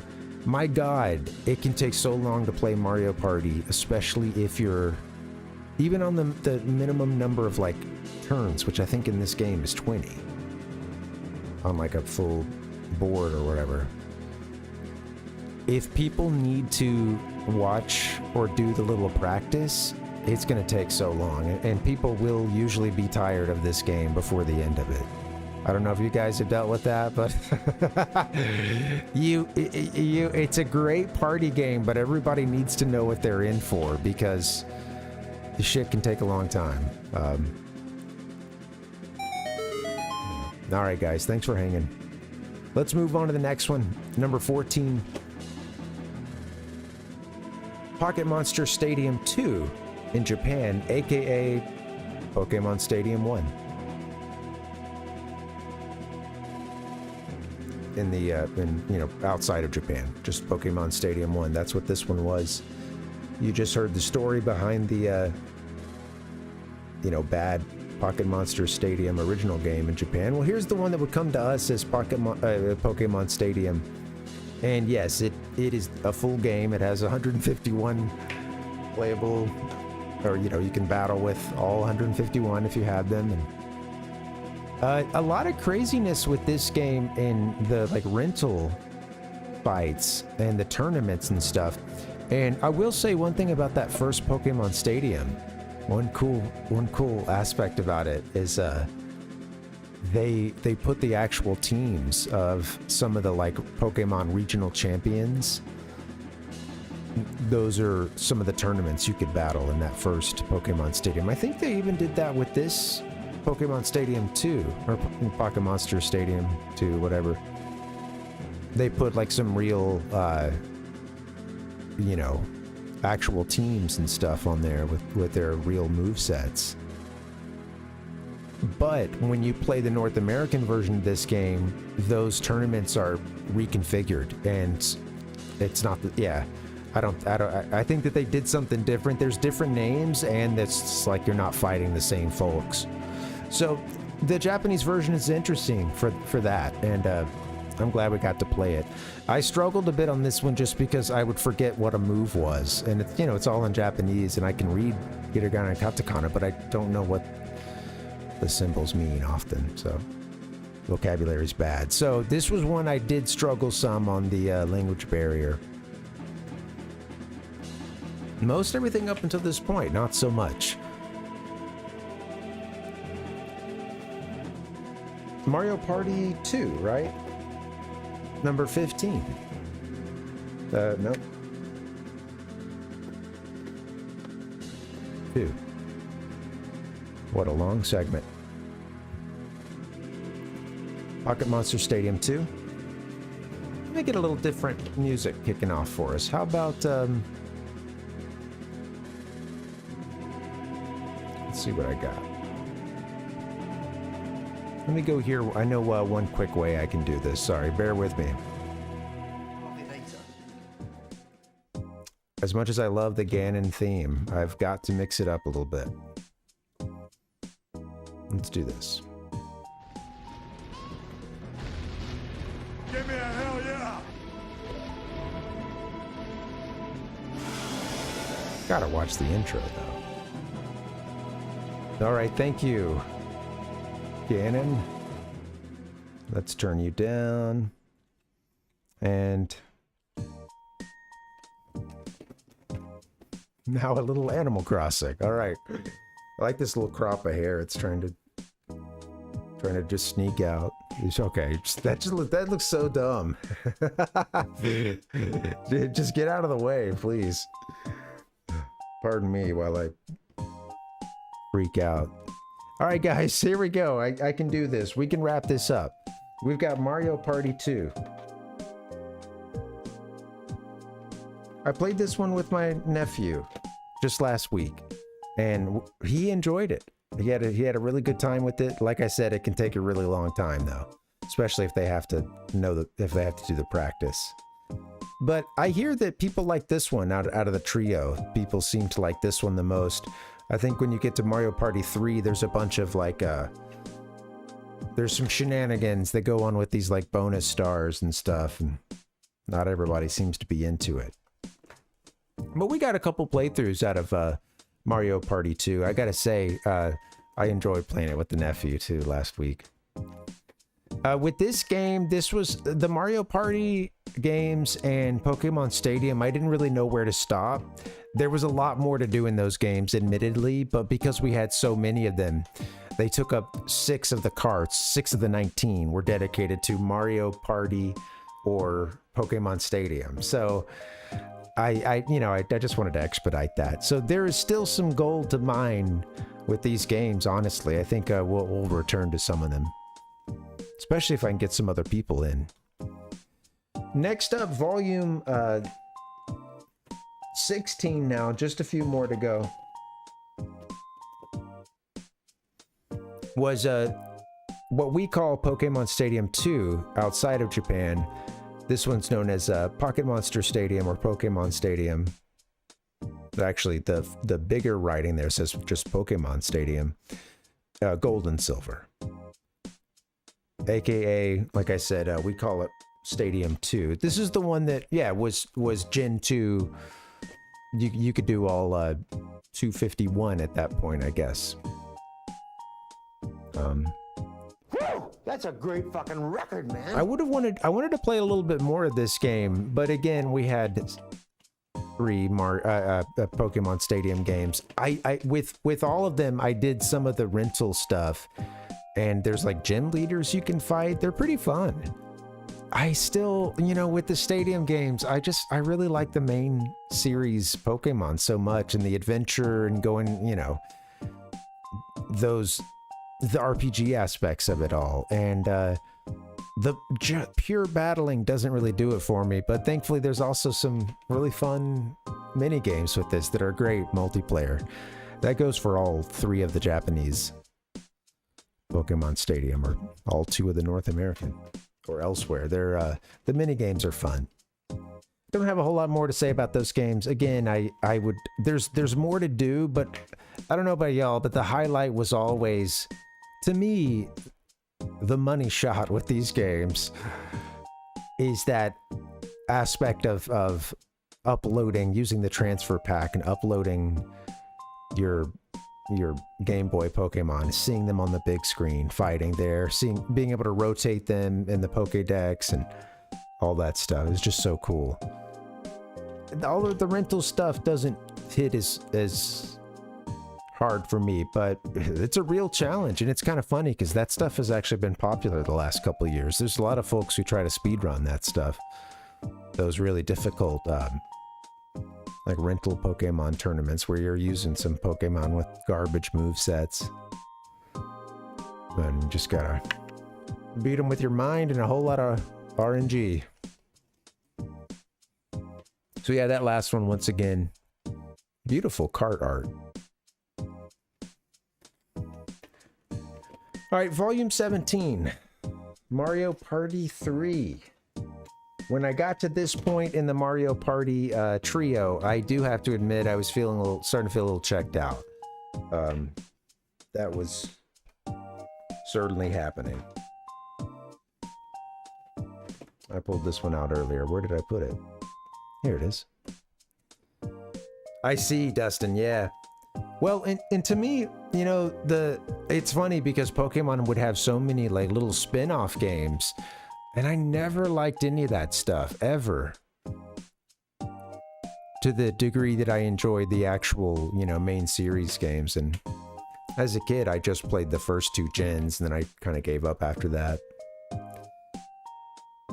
Here it is, Mario Party 3. So Mario Party 3 and Hey You Pikachu, I have to admit, I couldn't find any footage of it. I don't even have a screenshot for you. I just could not find those streams. So I don't know.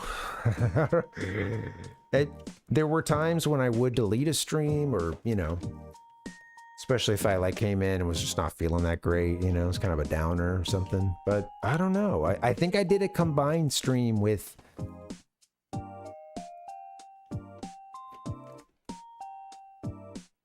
No, it's not Mario Party 3 that I didn't have any footage for, is it?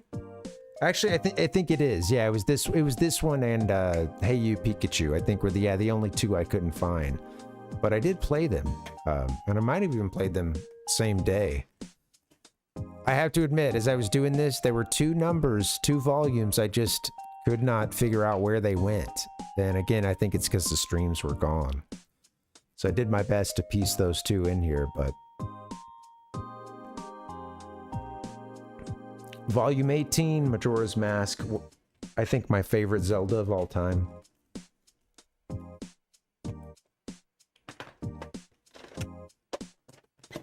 And an interesting, you know, I had the gold cart as a kid.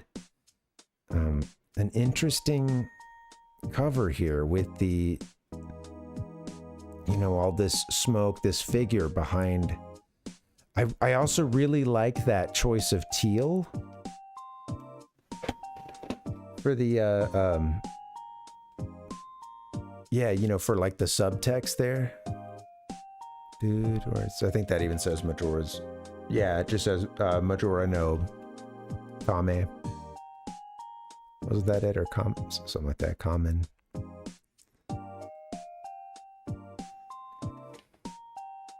Again, what's in the smoke?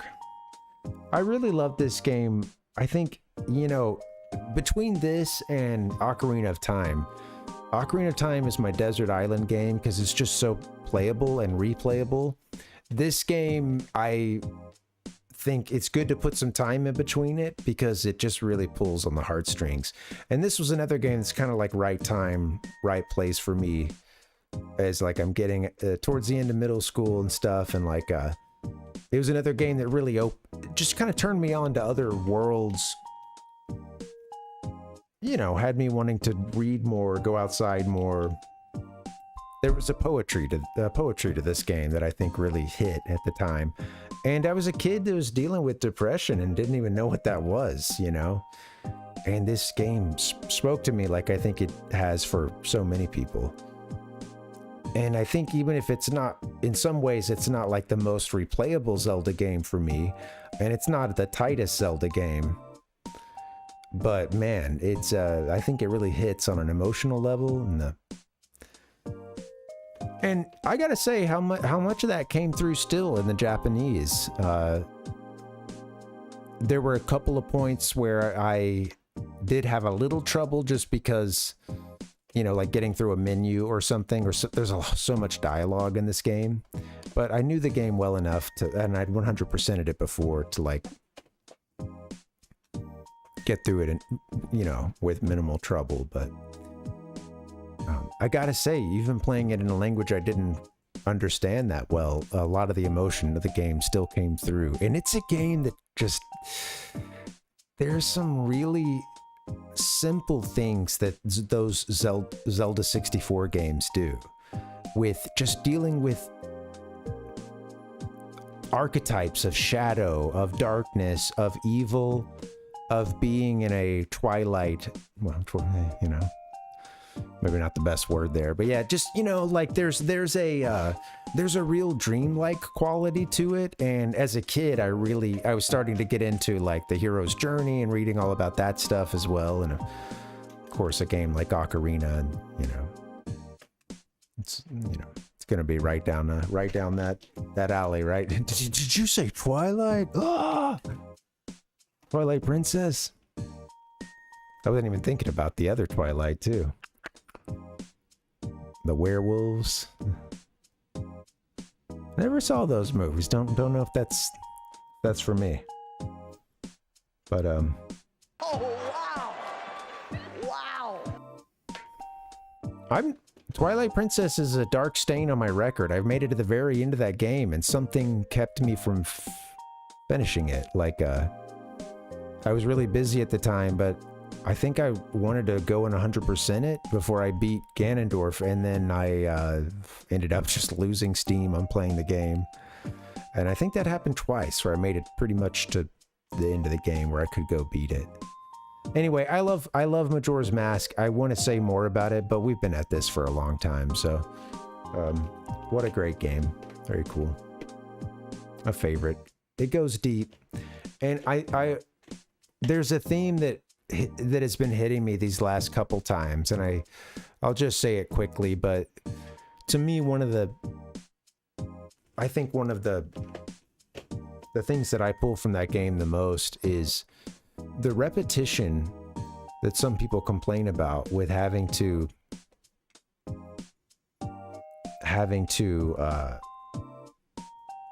you know, do the 3-day period over, and there's a lot of like, you know, it just sucks because you'll beat a boss and you'll see the area saved, and you know, you'll see that area like cleansed of whatever environmental poison the boss was doing, and the evil of Majora's Mask was casting across that area, and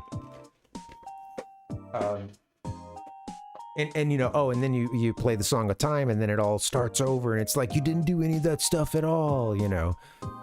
But I think that's part of the game. I really think that there is again, just simple themes, that repetition of the sun coming up, the sun going down, Link being trapped in this 3-day period. And I actually really, I like it. I like it all. I think it's I don't mind the gameplay aspect of it. I don't have the same complaints as some people have about some of this stuff, because I didn't mind doing the 3-day period over a few. I wanted to live in that world and see what kind of things would happen at different times. And I get that things can suck, like if you're doing a longer quest and you screw a part of it up and you're going to have to redo that, you know, but I don't know. There is something very simple and very like I don't know. There's a philosophy behind that game. I think it's that idea of, for me, it's part of it is when you play that Song of Time and everything starts over, that 3-day period starts over. There's a couple ways to look at it. You could look at it as like, oh my God, it sucks. All the work we just did is undone. But there's an aspect of life to where nothing lasts forever. And at a certain point, if you realize that and you behave accordingly, it can give you a sense of purpose. You know, it's the flip side of that existential crisis, you know? And I feel like there's something in this game about like, I'm doing a bad job of explaining it, but maybe you get what I'm saying. It just, I think that, we are all going to expire eventually. Okay. The moon will hit. Our proverbial moon will crash into the clock tower and it will be game over for all of us eventually. But now that we know that, what do you decide to do? And now that you know that when you play that Song of Time, things reset, but you're still making progress towards the end goal, what do? Do you shut down knowing that the world's going to end, that the moon is going to crash? Or do you continue to get up and like try to keep pushing, or, you know, just keep living, keep getting through that next day? And you knowing that that end is inevitable, and that it comes for everybody, what do you choose to do with that knowledge? Does that kind of speed you up a bit or make you want to get out there and see a little bit more? Or does it paralyze you with fear and kind of prevent you from living a life that maybe you could live if you didn't have that anxiety of knowing that, you know, if it were a freeing thing instead of a paralyzing thing to realize that we're all mortal, you know? Anyway, I don't know. This is some late night musing here. Sorry about that. But to me, I think there's a philosophical aspect to that gameplay and that repetition that I really like. And it spoke to me as a kid. That's one for a guide for sure, Dustin. Yeah. I think that's one, you know, a guide or a friend that's been through it. There are some aspects of that game I don't know how you'd figure out without it. Yeah. It could be done, but anyway, I love Majora's Mask, as you can tell. Okay, last game. Well, we just finished this one, Mario 64. I love it. You know, what an amazing game. When it came out in '96, I got left at Walmart playing it. They had a setup for it with a nice greasy controller. And I was lucky that first time that I went there. I don't think that there were other people around, or maybe it was just one other person I had to share with for a couple minutes, and that was it. And they're gone, you know. But it was just me and that 64 that was 15 feet up in the air on top of the shelves. And my dad kept coming. I've told the story a few times, so I'll make it quick. But Dad kept coming around, and he said, "Hey, it's time to go," you know. And I didn't listen, and eventually I snapped out of my Mario 64 haze. You know, the spell, I was shaken of the spell, and I started looking around. I went out to the parking lot. I noticed Dad wasn't there. But I'm like starting to get a little scared. I go to like the people that work there. I'm like, oh, Dad's not here. I think he might, you know, I think he left because I don't know if I told him, but probably, I think he left because I was playing the games too long. Well, all he had done is gone to the Hardee's that was in that shared a parking lot with Walmart and gotten like a Diet Coke or something. And pretty soon after that, I see him pull up, I see the truck pull up at the front or whatever, and there was a couple lessons learned. But ultimately, I think the most important lesson was that, yes, I will leave my family for these video games, you know. I was content there without a dad for a little bit. I had Mario, and that was all I needed.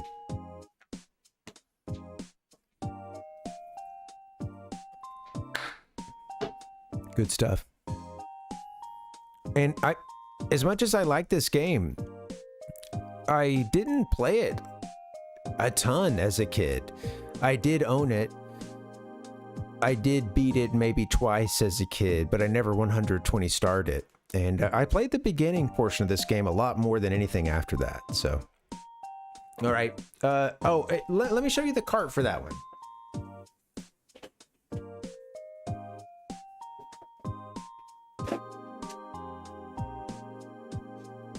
Nice and warm because I forgot to turn off the 64. This is the Shindo Pack version that we played. For the sake of time, there's a ton of differences between these versions. This is the version that would go on to be used as the basis for the Super Mario 3D All-Stars. But this was a Rumble Pack version of the game that came out in Japan in '97, 1 year after the original release. And some really interesting differences between the region, well, between the original Japanese version, then the North American version. They took a lot of the changes that were made for the NA version, put them back, and then put the Japanese script back in, and that's sort of what this is here, in a nutshell. Also, I think maybe the first time you get bye-bye instead of so long gay Bowser. So, and the backwards long jump was patched out, so you can't do the BLJ. Which in Japan they call it ninja. Means that some people, you know, hate that version with the passion. I think there's a lot of copies out there, and I think it was, you know, it was part of this 19 game eBay lot. And dude, I mean, it's kind of crazy. I got it for a really good price. I bought it a couple years ago, but I think it was 70 or 65 or 70 for 19 games at the time. And I got a deal. Now, 6 of those games were Mario Party or Pokemon. Actually, a 7 if you count 8 if you count Stadium and Snap. So there was a lot of Pokemon in there. It was a heavily Pokemon, but you also got Mario 64, Ocarina, Majora's Mask, Smash Bros, Mario Kart, Diddy Kong Racing, Yoshi's Story, Kirby 64, Mario Tennis, Mario Party 1, 2, 3. I think that's about everything. Anyway, thank you guys for being right here through it all. I appreciate it. I'll give one last a few games you might have thought were part of the series, but we're actually just playing them for fun. They weren't part of the original eBay lot. Star Fox 64, one of my favorites, and it's such a fun game to jam out at the end of a stream. It's very replayable. It takes about an hour to beat. You know, once you know what you're doing, or, well, even faster, I guess, but about that time when I'm streaming it, so it's a fun thing to do at the end. Star Wars Episode 1 Racer, another one I picked up along the way, but wasn't part of the original eBay lot, and I love this game. I ended up finishing it off stream, but you guys saw me play a good 2/3 of it, and man, you got to get really good at, you just got to get good at braking and driving with a lot of control towards the end. Sadly, you can't just jam the thrusters down all the time. Who knew? And then, well, no, Diddy Kong Racing was part of the 19 game lot. However, I had already purchased this game. It was one of the few Japanese 64 games I owned before I bought this lot, and I went ahead and got the lot even though it had Diddy Kong Racing on it. So this is the copy we played. I got it from store in Southern California. It's good stuff. All right, guys, that's about it for that. I just wanted to thank you all once again. It's been 2 years of this. Thank you so much. We're gonna play some of these games. We 100%ed a lot of the stuff, especially the big story games. You know, Mario, DK, Zelda.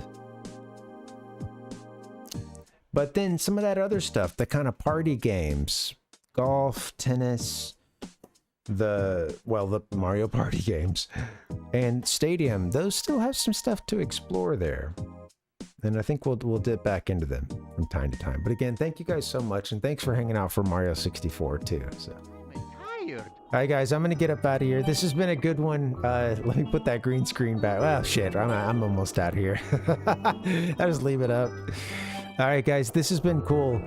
I gotta get a new schedule. I think Friday we're gonna move on to a new phase, and that is known as Healing the Console Wars. We're gonna do a series on the Sega Genesis. I just got a Genesis just a couple months ago, and I got a few games for that thing. I'm really looking forward to it. As a kid, most of my friends had Super NESs. I didn't get my hands on a Genesis that often. It was a rare treat, but I think it's time we heal the console wars. So we'll do that next Friday, I do believe. Yeah, dude, I want to get some. I do want to get Altered Beast. I want to get like a good multi-cart for the Genesis, because right now I only have Sonic 2, Earthworm Jim 2, and heavy hitters, right? And Mighty Morphin Power Rangers. But I should get a multi-cart, and then we can play whatever we want to. All right, guys, Earthbound on Monday and Wednesday. I'm gonna do a quick. I'll do a little collage for you. Stick around for a bit. We'll have some fun. But I'll put up a few images for you. We'll collage it out. It's gonna be fun. But guys, thank you so much. I hope you have a good weekend. And yeah, thanks again for hanging. There's so many folks in the chat tonight, but yeah. Dustin, thanks for going the distance and hanging with us. Sid, Tintoncito, thank you guys for finishing us out. Ichigo, Nick, Tater. There were many others. Gigantic came through. T-Roy. I know I've missed some folks, but yeah. Again, thanks for hanging. I'm just scrolling up. Let me get up out of here, guys. I'll do a collage for you. We'll see you next time. Have a great weekend. Adios.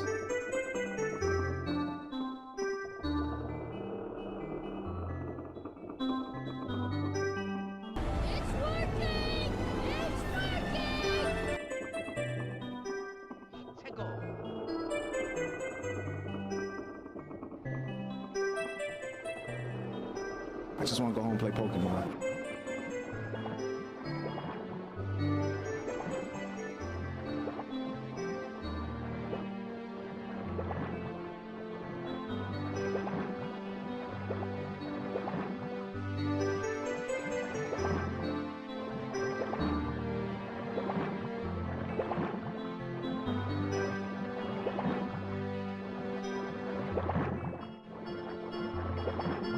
Pop this fucker in, turn this son of a bitch on, and play some Superman.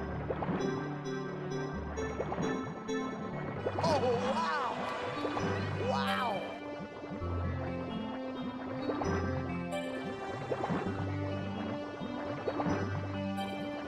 Oh, Jesus, what's that smell, man?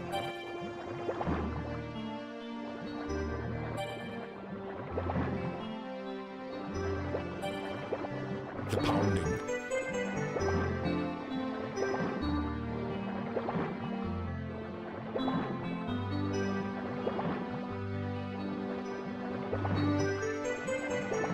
Give me the mushrooms, time to leave.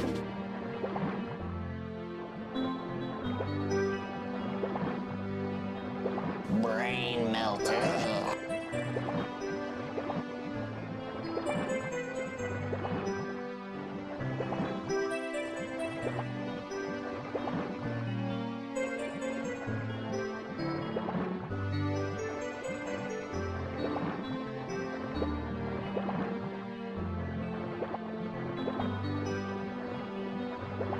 Let's go smoke weed about it right now.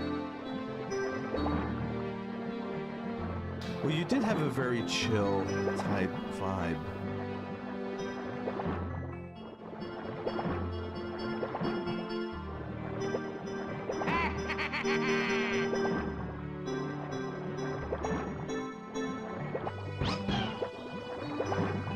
Mamma mia!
I'm Luigi, number one. Only on Nintendo Ultra 64.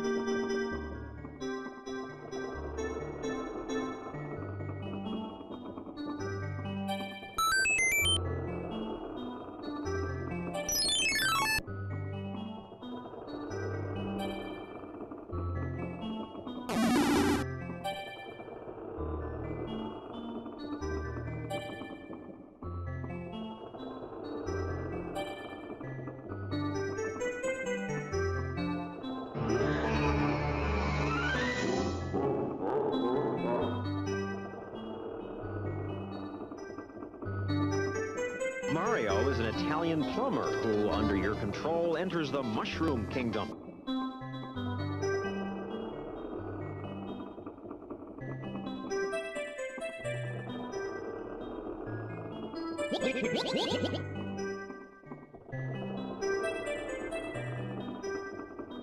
Open your eyes.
Get over here!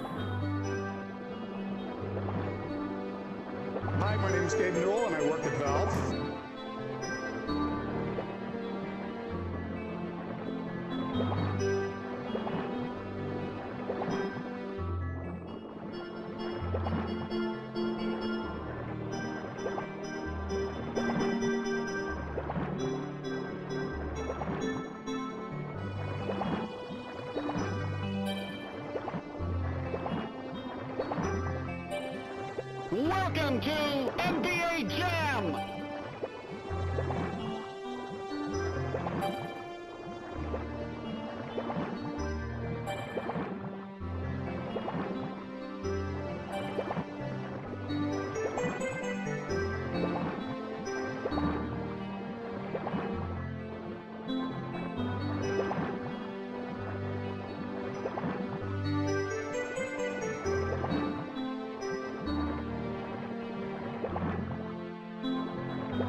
Rockman.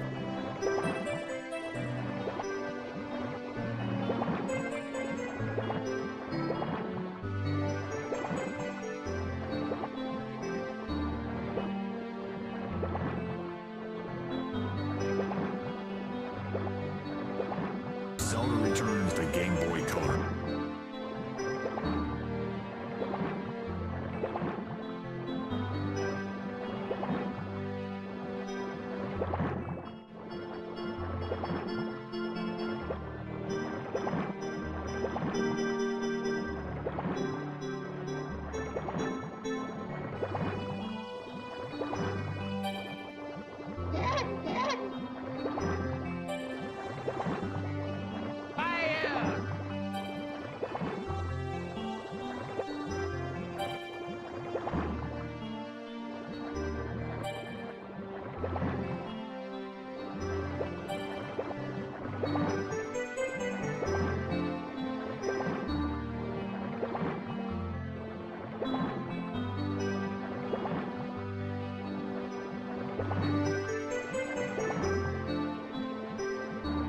Goodbye.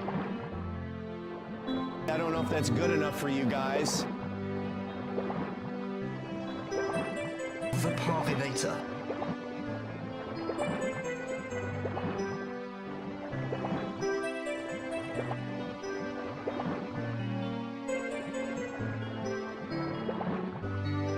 This is a lot of fun, but what are the practical implications of what we're seeing here?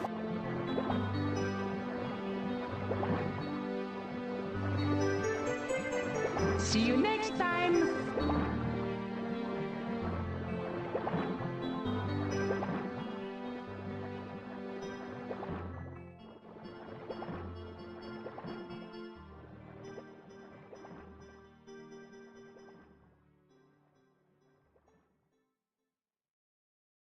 I bid you good night, good night, good night, good night, good night.